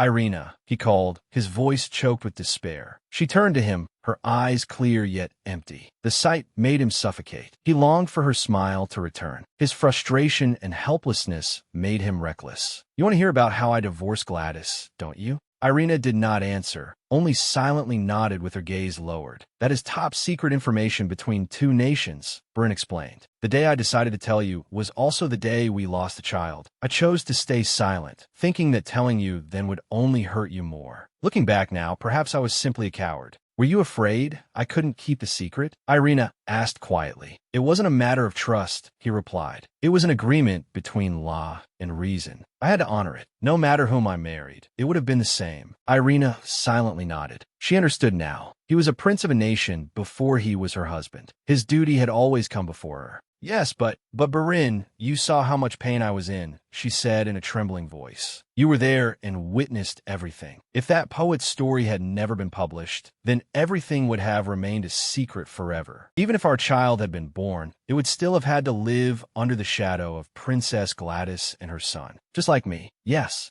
you're right. Barin admitted it. That had indeed been his intention. But even so, he would have made it up to her and the child in another way. Make it up. Those words were like a knife piercing her heart. She had never wanted any compensation. Barin raised his hand and gently stroked her cheek. Everything is all right now. In his eyes, Gladys's shadow had completely vanished. In the eyes of the public, all that remained was a faithful wife, a figure from a fairy tale who endured countless hardships and was finally rewarded. But Irina could not speak the truth, that whenever she thought of the child, she feared it would have had to suffer a life like hers, that she hated herself for being unable to be like Princess Gladys, that she had once prayed for the child to resemble its father, so it could have all the best things in life. That had been her only wish. But she could not say it. Instead, tears silently welled in her eyes. Barin stared at her in silence. Then he lowered his head and pressed his lips to hers. Irina's tears spilled in the middle of the kiss, and he swallowed them, as if desperately trying to erase all that pain. A week later, Irina went with Butler Fit to see the new room the interior designer had just completed. The bed was placed in the center, surrounded by flowers, arranged according to what they assumed were her preferences. Your Highness, is there anything else you would like changed? The designer, Dix, asked politely. It's beautiful. Thank you. Irina answered with a smile she had grown used to practicing. But when everyone left, she stood silently, looking at the room. Barin had given her time, but that deadline ended this week. Tonight, she had to move into this room with him. Her gaze stopped on the large bed. The words he had once spoken echoed in her mind. But was she truly ready to be his wife here? She did not know. Barin received a letter from Leonid, informing him that Alexander Hartford, Gladys's older brother, had arrived in Reason. He had surely caused plenty of trouble. The treaty between the two nations had collapsed, but as a close ally, Leonid Dynastor still had to observe proper courtesy. And that was precisely why Alexander was making such a fuss. As Barin strode toward the entrance with his assistant, a voice called him back. Barin, Irina called softly. He turned and saw her standing there. I heard you're going to the royal palace, she asked anxiously. He stepped closer. That's right. I have to go meet that crybaby prince, he said lightly, then bent down and placed a gentle kiss on her lips. I'll be back. Before stepping into the carriage, he looked back once more. Have you moved all your things? Yes, Irina answered obediently. I'll come back soon, he repeated once again. She only smiled at him, a smile that never reached her eyes. Barin sighed inwardly at that forced smile, but remained silent as the carriage finally rolled far away. That night, after finishing her bath, Irina repeated her daily routine. A maid escorted her to the newly prepared room, wished her good night, and withdrew. Irina nodded faintly, then simply stood there, silently looking at the unfamiliar room. 1 year. A full year had passed since the day she became his wife. How innocent she had been back then. The duty of a wife was to please her husband in bed.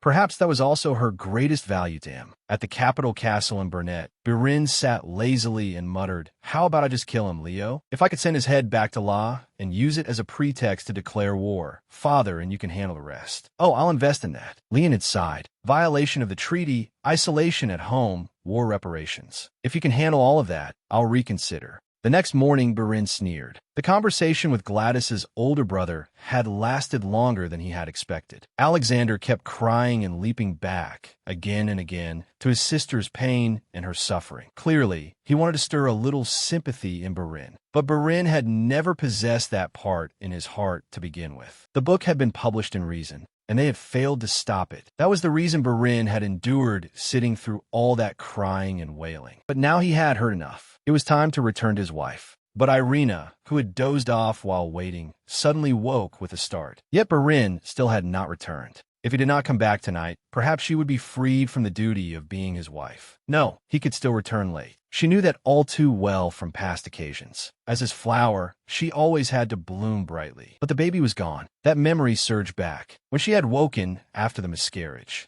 every trace had been cleaned away by Barin's order. He had not said much when he learned she was pregnant, either. And after the child was lost, he never mentioned it again, as if the baby had never existed. Perhaps that was his way of caring, wanting to protect her from further pain. She tried to understand, but tears still silently trailed down her cheeks. She stood up, intending to find a handkerchief to wipe them away, but her legs suddenly gave out. She let her body collapse to the floor. She had kept whispering to herself that she was fine, but in truth, she was not. That wedding night a year ago had been terrifying. When she woke alone, hated by the entire world for daring to take Princess Gladys's place. That husband had refused to give her his heart. She had been hurt again and again. And yet she still could not stop loving Barin. It was that love that had helped her endure. She had tried again and again to love him, believing love was as natural and easy as breathing. But now she could no longer breathe. She was forced to admit it. She could no longer go on loving Barin. Whenever she thought of their future,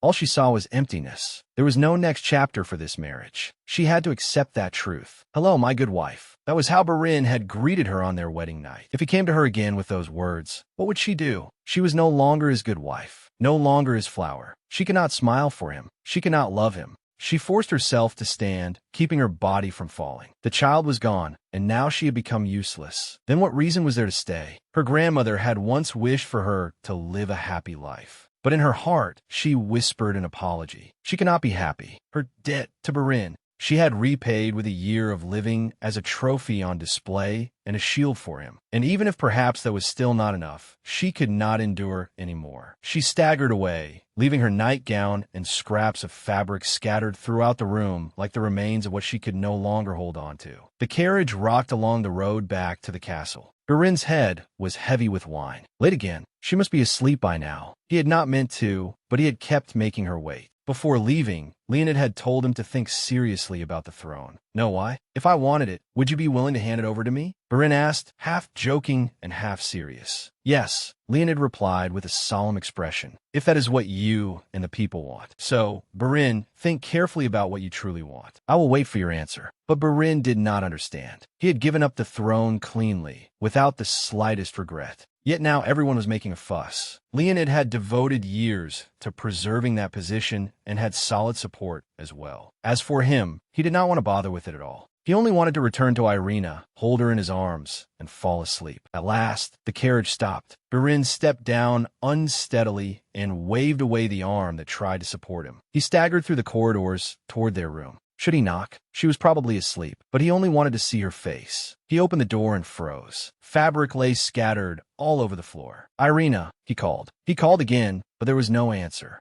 He hurried through the room, searching every corner, but there was no sign of her. Then his gaze stopped on the wardrobe. Clothes had been dragged out, and drawers were half open in chaos. It was strange, because aside from her, no one dared touch her belongings. Then Barin thrust a hand into his hair as panic surged through him, and he yanked hard on the bell cord, waking the entire palace. On the other side, Irina had arrived at Bilford Station. She hesitated for a long time before setting foot in the carriage. But in the end, she still stepped on. The girl who had once come to this place with so many beautiful dreams was now leaving in this state as a fugitive. She no longer wanted to love. She had tried because she loved him, but in return, she had received only wounds. It was worse even than giving up. "Don't look for her anymore," Barin ordered, holding the letter in his hand. "But your highness, we must find her highness the Grand Duchess," Butler Fit said cautiously. "You may withdraw. Thank everyone for their efforts." "That is enough," Barin replied, pressing his arm tightly against his aching temple. When the room had fallen silent, his gaze returned to the letter. "Dear Barin, I am sorry for leaving like this, but I think our marriage should end here." Had he let down his guard because he thought she would always be obedient? And now she had stabbed him in the back. With a bitter smile, he continued reading. "I wanted to become a good wife. I wanted to be responsible, but I am afraid that will only bring both of us misfortune and pain. Now that your name has been cleared, you no longer need a wife as a shield. And I also do not want to continue being the wife of a husband whom I no longer love." Barin's eyes widened. A husband whom she no longer loved. So that was it, he murmured, the corner of his lips curving into a sharp, cold smile. Love? That was the excuse she had given. But when he thought she had disappeared, he had panicked, as if the entire world had collapsed. "Find her at once." He had roared and turned the whole house upside down like a madman. Then Butler Fit had brought him this letter. "I owe you too much, but our marriage has now become meaningless. I believe leaving will be better than continuing to cause you trouble. I have left my savings book behind as payment for that trophy. Thank you for your kindness, and I am sorry for leaving like this. I will return to the place where I belong. Please inform me when you are ready. I will try to end everything as soon as possible. Burin's gaze stopped on the savings book on the table. Ridiculous. He let out a mocking laugh. Did she want him to kneel and confess his love to her? Was that why she had left this letter? Poor Burin Dynaster. After living with him for a whole year, she still did not understand her husband. She had only taken a few old dresses and left everything else behind. To Burin, that was clear proof. She had no intention of leaving forever. Our marriage is over. I no longer love you. Worn-out words, a tiny act of resistance. Telling himself that coldly, Prince Burin rang the bell to call a servant. Close all the curtains and bring my meals to my room. Irina's little escape only made him laugh. And that was all. Burin Dynaster shut the door tightly, locking himself in the darkness. After a night of chaos, Sephirin fell into despair. A servant entered Prince Burin's room to open the window, hoping to let in a little light. She was immediately met with a cold, sharp look from him, so dangerous it seemed it could kill. Karen hurriedly drew the curtains shut and whispered to the other maids not to do anything unnecessary. Burin said nothing. He only stormed off irritably, slamming the door behind him. The maids began complaining to Karen. Ever since the Grand Duchess had left in the night, the Grand Duke's mood had grown worse and worse, making their work unbearable. During the week marking the first anniversary of their wedding, his anger had become so volatile that many servants had requested leave, unwilling to endure any more. When will the Grand Duchess come back? We miss her so much, one maid sniffled. Karen could only sigh. No one had an answer. It had been a full month since the Grand Duchess left. Even so, Butler Fit had kept that secret from the eyes and ears of the world. He instructed all the servants to say only that the Grand Duchess had returned to her hometown to rest and recuperate. His voice was so stern that everyone nodded at once. The prince's reputation had only just been restored. There absolutely could not be another scandal. What is it, Lisa? Butler Fit asked. He saw the Grand Duchess's personal maid approaching. I want to leave here and go to the Barden estate in Bilford. Her Highness wrote in her letter that we would meet again, Lisa answered firmly. Butler Fit sighed softly. He knew Irina had written that only out of courtesy. In the letter she had sent back, Irina had only thanked him for caring for her over the past year and apologized for having to leave in such haste. But she had not mentioned this place at all, nor had she said a word about the prince. Her writing was calm, elegant, and resolute. At first, Butler Fit had believed that Irina would return once everything settled down, once she reconciled with her own heart. But now he understood it was time to stop indulging in illusions. All right, go Lisa, he agreed. Lisa's face lit up. She thanked him, then beamed.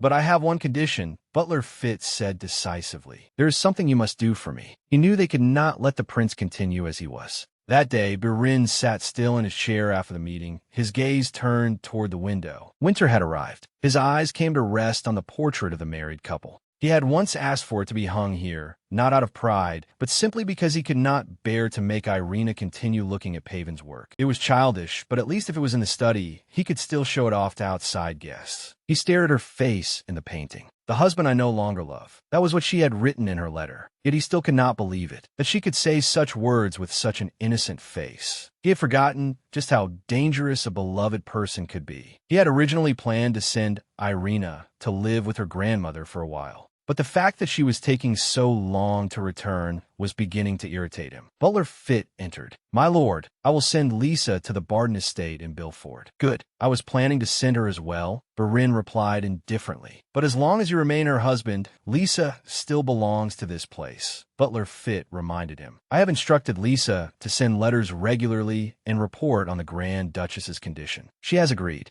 I thought you would want to know as well, Your Highness. For a brief moment, Burin's workshop fell silent. Then he turned away. No need. Do not wait for me. I will be back late tonight, he said flatly, then left. Butler Fit sighed as he watched him go. He needed to send Lisa away quickly. Seeing the prince's current state, he knew the situation had become serious. Who invited that bastard here? Peter whispered as he watched Barin sit down at the poker table. His disheveled hair was completely unlike his usual elegant appearance. No, it wasn't me. He came on his own, another man whispered back. He stopped showing up after he got married. Now he's clinging to us like a mad dog. He's even more dangerous than when he was a poisonous mushroom, Peter muttered again. And he's making everything as tense as a drawn bowstring. If this keeps up, he'll clean us out. The man before them suddenly rose from his chair. Oh, are you leaving, my lord? Someone asked. Barin did not answer. He merely threw his cloak over his shoulders and strode straight outside. Peter exhaled sharply. He's clearly frustrated and taking it all out on us. That can't be. I don't go rushing off to smash someone else's face just because I'm unsatisfied, the man argued. But unlike you, the Grand Duke has never had to be lonely in bed, Peter retorted. The man could not deny it. Instead, he lowered his voice and asked, then when do you think the Grand Duchess will come back? Is there any chance she won't return before the end of the year? Don't say things like that, Peter snapped. If she doesn't come back, I'll end up homeless. All we can do is hope she returns soon. Outside, Barin strolled through the streets of Sephirin. His carriage would not arrive for another 30 minutes. His gaze drifted toward the fountain,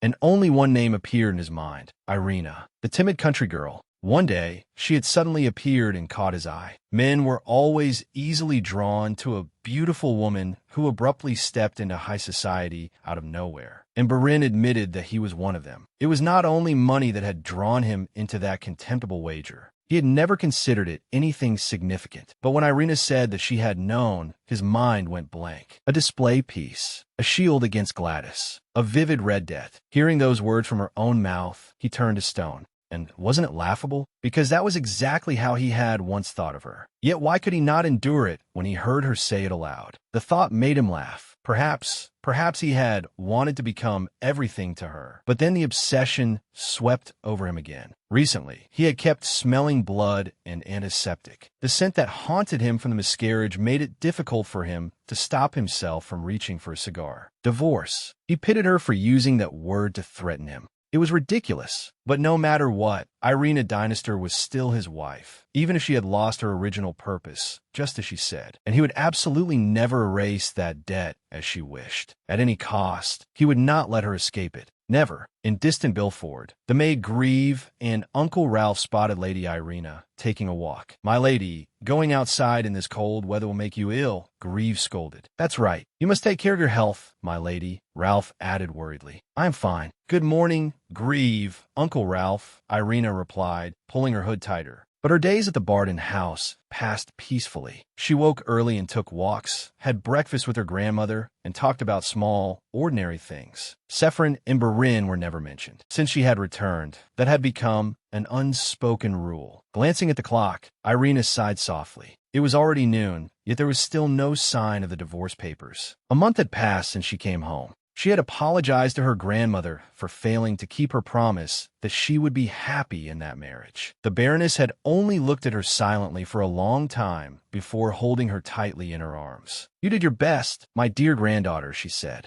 After that, Irina remembered almost nothing. She simply passed the days sunk in sleep, occasionally seeing the doctor when necessary, and gradually recovered. By the time she finally woke from that long stupor, the world around her had become simpler and clearer. She glanced at the clock again. Perhaps the papers would not arrive today either. With a soft sigh, she turned and walked into the house. She only hoped they would at least arrive before the year ended. My lady, a panicked voice rang out, and she startled and turned back. My lady, a young woman called loudly, running down the road with luggage in her arms. Lisa, Irina cried softly, recognizing her. My lady, Lisa burst into tears and rushed closer. Lisa, Irina whispered, finally believing it was truly the girl. The two embraced, holding each other tightly, as if finding comfort in their reunion. At the Haver estate, Barin's aunt welcomed him warmly. I'm so glad you came, Barin. Is the Grand Duchess well? His aunt asked anxiously.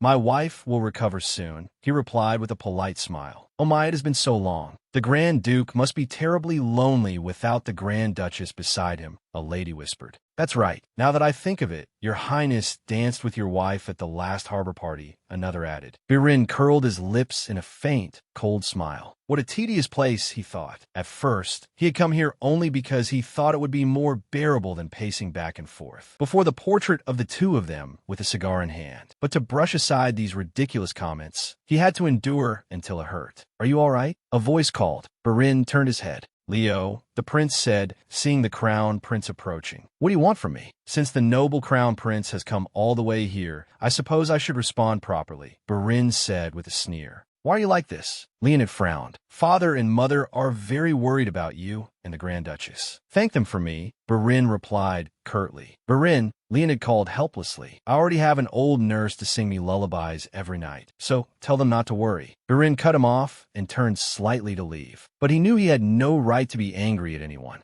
Still, that was the utmost politeness he could maintain. Here, in this very mansion, he had once met that woman again. Now, just hearing her name was enough to make him flare up. If Leo mentioned her one more time, he was not sure how he would react. But dizzy and out of patience, Birin decided to leave the party. As he was walking out, a desperate cry reached his ears. His sharp eyes immediately turned toward the source of the sound. The scene from last year's party flashed back to him. In this very house, she had once struggled to get away. Could someone be doing something filthy again? It was him, Hansler. The man who had harassed her last year was now repeating the same act with a maid. And once again, the mad dog of the Dinister family stood blocking his path. Hello, Henry, Birin said in a cold yet calm voice. It seems you truly have a special attachment to this place. Every time you come here, you get excited like an animal in rut, don't you? His voice was languid and mocking. Meanwhile, the maid seized the chance to run away. Get lost. This has nothing to do with you. Hansel snapped angrily. How rude, Birin replied with a crooked smile. Then he stomped hard on the man's foot and pinned it down. But I asked you a question. Shouldn't you answer me first? This has nothing to do with you. Hansel stammered, trembling. That's true. It has nothing to do with me, Birin said evenly. But a dangerous light flashed in his eyes.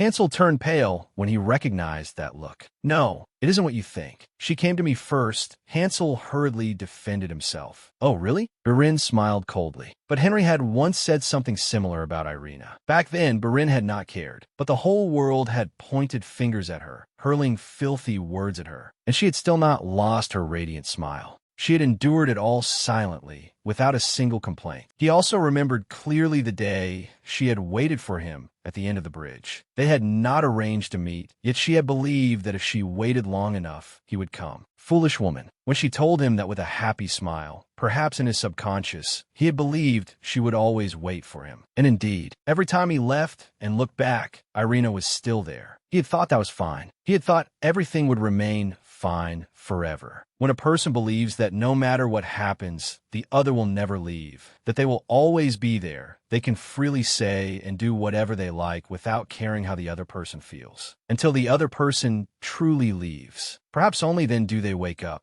Then Birin laughed bitterly at his own thought. Hansel stood frozen. Why was this man laughing like that? Had he gone mad? But suddenly, Birin stopped laughing and strode closer. What are you planning to do, you lunatic? Hansel shouted in fear. Ah, I just feel irritated, Birin answered coldly, his eyes seeming to burn him. Perhaps this place makes you restless, lustful like a wild animal. As for me, I only feel angry. With that, he lifted his foot and brought it down hard. It is your fault, he said between kicks. You should not have angered me. At last, he stopped. Blood dripped from his shoe, while Henry collapsed to the ground, half conscious. Learn to control your urges, Hansel. Then I will learn to control my anger too. Birin told himself inwardly. He knew this anger could not be justified. Not in this way. But he did not care, because everything that had happened to Irina had begun with that man. This man, and that wretched wager at the card table. Now that Irina would not reply and would not return, he had grown even more insane and needed to find someone to blame. Unfortunately, Hansel had appeared and borne the brunt of all that fury. But the scandal that had ruined her honor had also been caused by Birin himself. And yet that foolish woman had believed he had saved her. But just as Birin thought that and turned to leave, Hansel suddenly grabbed an object. Then he lunged forward, intending to strike Birin on the head. After that, the carriage rolled along the road leading back to Sephirin Palace. Are you insane? Leonid shouted in the prince's face. For the first time, the composed crown prince lost his calm, and Birin laughed again at the sight of his twin brother cursing him. You can still laugh? Leonid snapped, growing even more irritated. If you're going to behave like this, then go to the Barden estate. Cry, beg, do anything to bring the Grand Duchess back. The Grand Duchess? Birin curled his lips in a smile. Are you talking about the woman who has you so worried? Irina will come back today. The prince was still as confident as ever, but the arm pressed tightly against his other arm throbbed with pain. Earlier, at the Haver estate, Hansel had swung an iron rod at him. Birin had raised his arm to block it, and the sound of bone breaking had rung out sharply. He remembered kicking Henry down, but the man had rushed at him again, screaming. Birin grabbed the rod and swung hard. Then there was emptiness. When he came back to himself, Leonid was holding the blood-stained rod tightly and shouting at him to stop. I'm not sure the Grand Duchess will want to come back, Birin, Leonid now said, his voice firm as though stating a fact. Birin scoffed, clutching his aching head. Shut up, Leo. Irina loves me. She will come back. She will definitely come back. The words did not sound as if they were meant for Leonid, but as if he were trying to inject himself with an anesthetic. Stop, Birin, Leonid called softly, his eyes full of worry. But Birin had closed his eyes, half-conscious, and murmured, Irina will come back. She has to come back. The carriage stopped before the palace. Leonid carefully helped the prince down. He told Butler Fit he is drunk and injured. There was a fight at Haver. I think his arm is broken, so please call a doctor. Butler Fit froze. Everything was spinning out of control.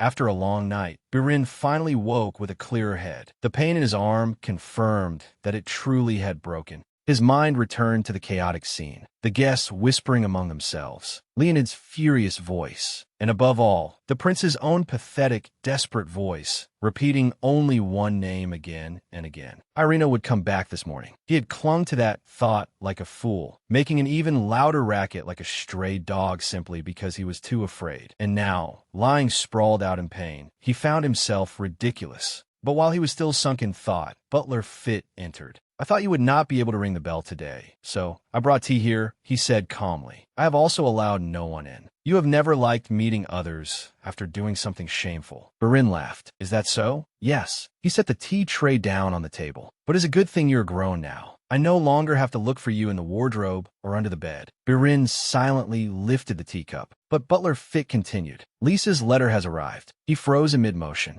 You want me to read it, don't you? He asked quietly. He knew very well what Birin wanted, but Birin would not admit it himself. Birin remained silent and merely took a sip of tea. And so Butler Fit began to read. Lisa had written that the Grand Duchess was in Barden and was still healthy. The Baroness was as well. Apparently, the new mill cow had given birth to a calf, so she had finished knitting a new pair of socks for it. Butler Fit looked up at him. Is there anything you wish to send in reply? Birin said nothing. Was that all? A flash of irritation passed through him. He should have dismissed that maid long ago.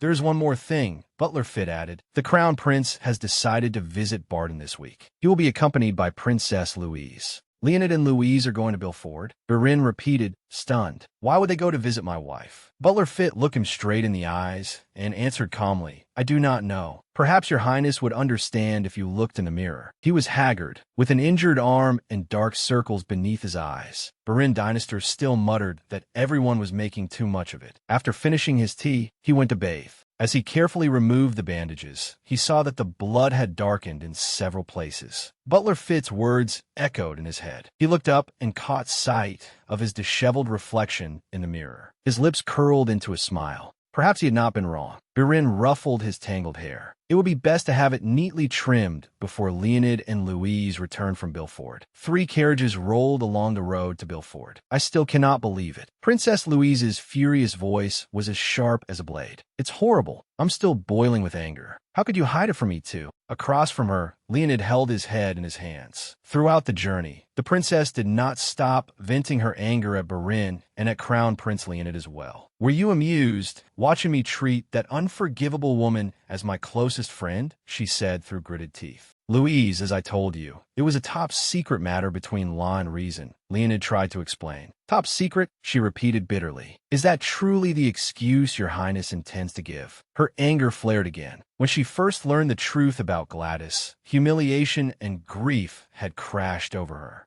It was not only because of Gladys, but because her own family had hidden it from her. She had hated them for lying, yet some part of her understood the reason. She even understood why Barin had chosen that path. It was for the nation. If they had told her plainly, she would have accepted it. At the very least, she would not have foolishly pressured Barin to reconcile with Gladys. How much longer? Louise asked impatiently. We are almost there, Leonid replied calmly, his eyes still on the road. Thank you for coming with me, Louise. I came for the Grand Duchess. This has nothing to do with you or Barin, she answered sharply. She had long since decided that she would apologize to Irina, but because she had not known how to begin, she had kept putting it off. Then Irina lost her child. Guilt weighed heavily on her. She could not even bring herself to send a letter. Now regret tormented her constantly. Leo, where's the village? Louise asked, leaning forward. Before long, the Barden estate appeared peacefully among the towering trees. At that very moment, Lisa rushed into the room in a panic. My lady, you must come outside at once. What is it, Lisa? Irina asked in surprise. The royal family has arrived. Baroness Barden and Lisa hurried out. Leonid and Louise had just stepped down from the carriage. Leonid removed his hat and bowed respectfully. In this appearance, without his glasses and with a nobleman's tall hat on, the crown prince looked exactly like Prince Barin.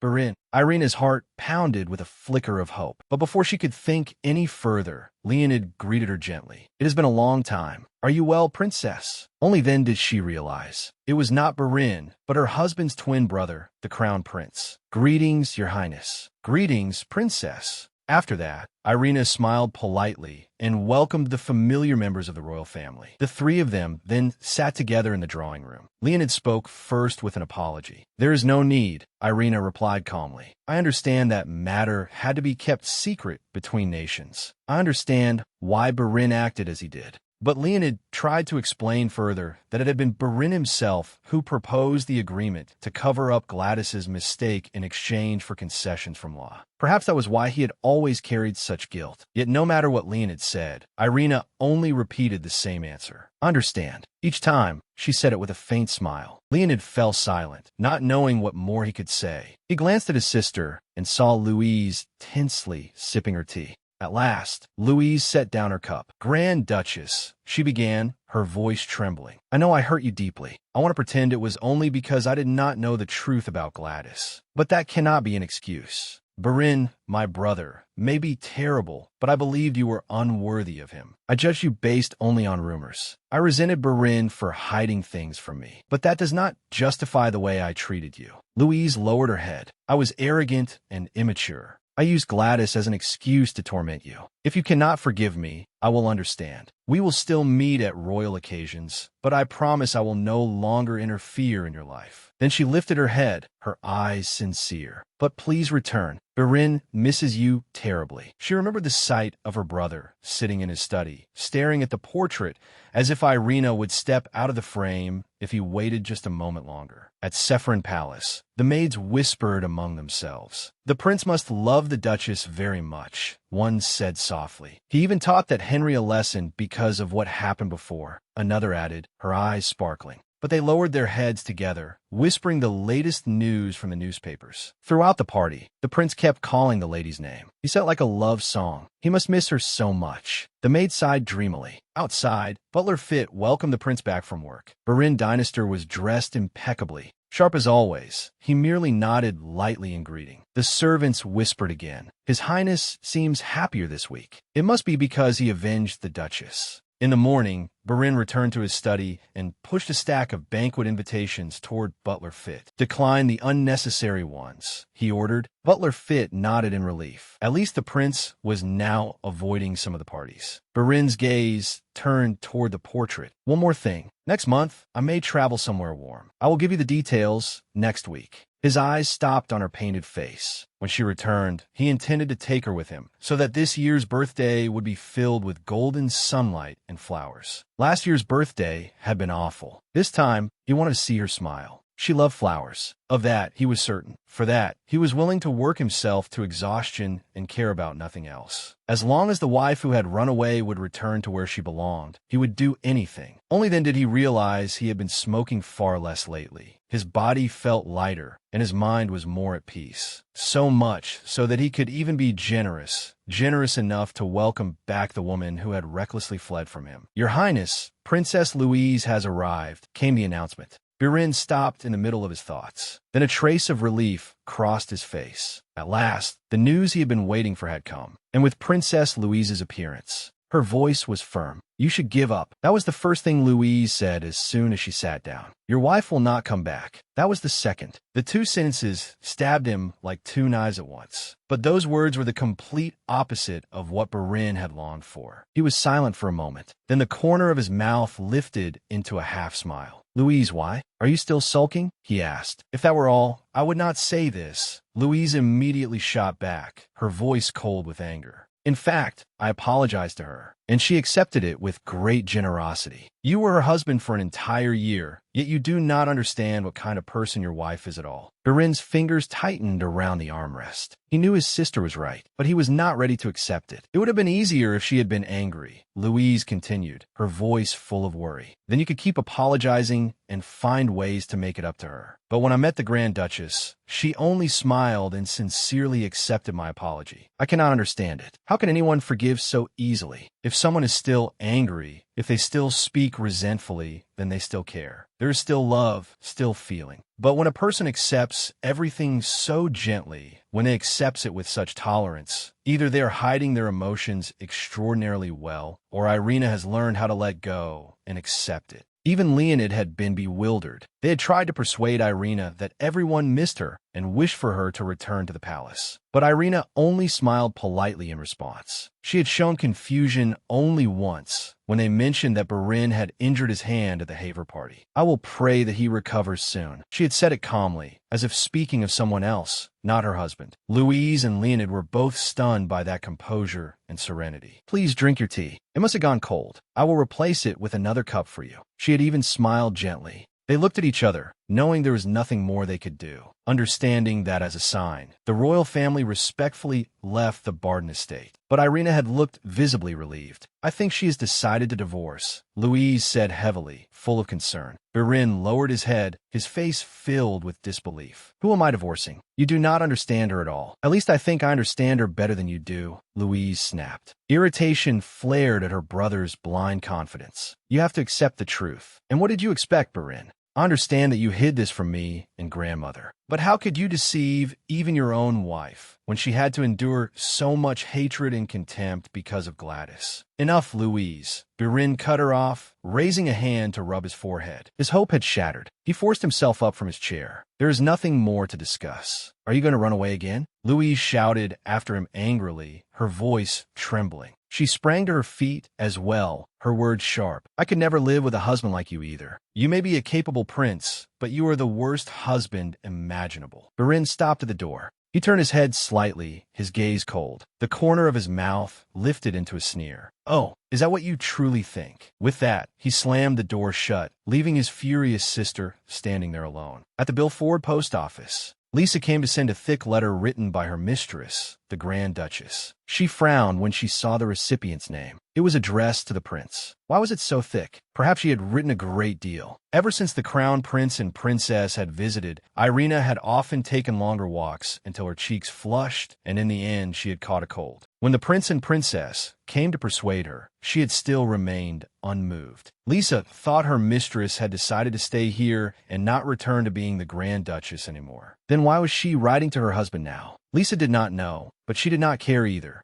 Whether it's Sephirin or Bilford, she was determined to stay by her mistress's side. With that resolve, Lisa handed the letter to the postal counter. She instructed them to send it as quickly as possible. Later, at Sephirin Palace, Butler Fit placed the letter on the desk. The sender's name was clearly written at the top, Irina. Birin's eyes widened for an instant. This was the first letter she had sent in 2 months, ever since the night she had left in the middle of the night. And now, after all that time, everything was contained in a single letter. He thought to himself, my mad wife. She must have lost her mind. My wife is my affair. You may leave, Birin said coldly. Butler Fit could only sigh. The irritable wolf had returned. He had no choice but to leave him alone with the letter. Birin's fingers lightly traced the name written on the envelope. For a moment, her face surfaced in his memory. That smile, her promise to return. He laughed bitterly at himself for still having hope. Tearing open the envelope, he took out the papers inside. Then the corner of his mouth curved into a sharp, wicked smile. Divorce papers. So after all this time, this was her answer. A declaration of war from his mad wife. That evening at the club, his two friends stared in stunned silence at the scene before them. The man across from them had gathered every chip on the table. Insane. He is winning everything even with a broken hand, Peter whispered. When is the Grand Duchess coming back? Another man sobbed, then tried to stand. Before he could leave, Birin's voice cut in, low and dangerous. Shall we begin the next round? But his tone did not sound like a question. It was an order. Both men immediately sank back into their chairs. What is going on? He has been here for days, doing nothing but gambling, drinking, and passing out drunk, the man whispered. Then go ask him directly if you're so curious. Peter snapped. Do you want to end up like Henry? But when Peter glanced at Birin, worry flashed in his eyes. Birin had never been like this before. He had never been the model image of a proper prince, but he had always been cold and calculating, not reckless like this. Even when the entire nation had once criticized him for divorcing Princess Gladys, he had never fallen this low. Now that his honor had been cleared, why had he become such a wreck? In the morning, Birin picked up a new hand of cards. The moment he looked at them, a smile appeared on his lips, as though he had seen something strangely amusing. Without a word, he threw the cards in his hand onto the table and stood up. He put on his coat. Birin, Peter called after him in confusion. Are you giving up? The other man asked. What about the money? Peter added. Take it all. Birin replied calmly, pulling up his coat as he walked out of the club. The two men watched him go in astonishment.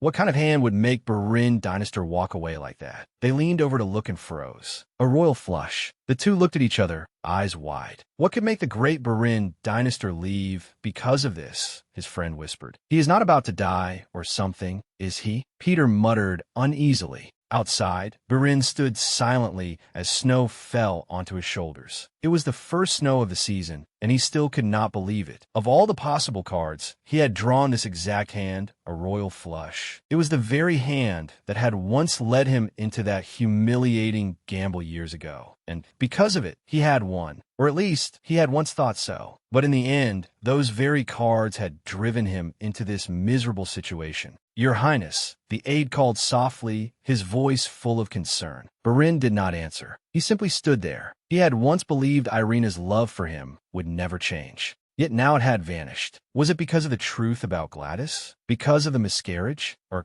because of the way he had treated her all this time? He was certain that all of it together had pushed him into this crushing defeat. But he still could not accept it. She had endured alone, collapsed alone, disappeared alone, and then ended everything on her own. But did that not go against every rule? Those eyes, that smile, every gesture of hers had always proven how deeply she loved him. That was why it was so hard to believe that love had ended in a single moment. How could she give him everything and then take everything away in the blink of an eye, without a word, without a single chance? To the station. Birin suddenly gave the order and strode toward the carriage. The station? Do you mean the train station, Your Highness? The aide asked in surprise. It was only a month later that he understood. Birin did not answer, and the aide hurried after him. By the next morning, Birin had made up his mind. He had to get an answer from that woman. It was time to face the truth. At the Barton estate, Irina woke with a start in the middle of the night at the sound of a wolf's howl. She turned on the lamp and sat up in bed.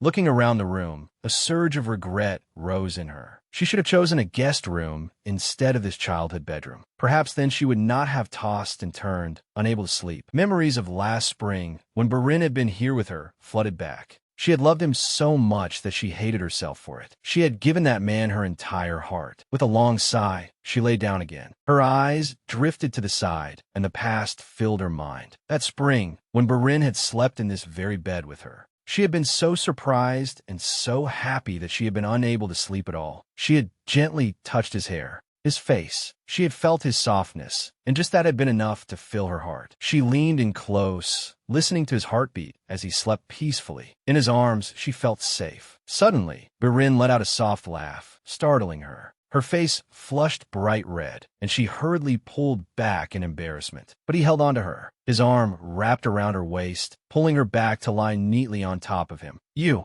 should sleep, Irina, he said softly. Her face grew even hotter. I'm heavy, Barin. Put me down, she whispered. It's fine, he replied calmly. Tomorrow we'll switch places. But those bold words only made her more flustered. And yet, in the end, she stayed still, resting her head on his chest, letting his hand gently pat her back. And for the first time in her life, she felt she had someone to lean on. It was so comfortable, strange, yet also wonderfully beautiful. That was Barin, the man she loved. And so I married you because you were quiet, harmless, and beautiful. Those cold words had also been Barin's. That day, Irina covered her tear-filled eyes with her hand. She wished she had never loved him. She could not have done otherwise. That one-sided love was so lonely and exhausting, but she had never regretted it. Now, she only hoped everything could come to an end. At Saffron Station, the station master froze when he saw a haggard figure. With disheveled hair, the man staggered onto the platform. He reeked of alcohol. Your ticket, sir, the ticket inspector said cautiously. Barin then silently handed it over. Then he staggered into a private compartment. Immediately afterward, the train began to move, heading toward Bilford. In Bilford, day had just broken.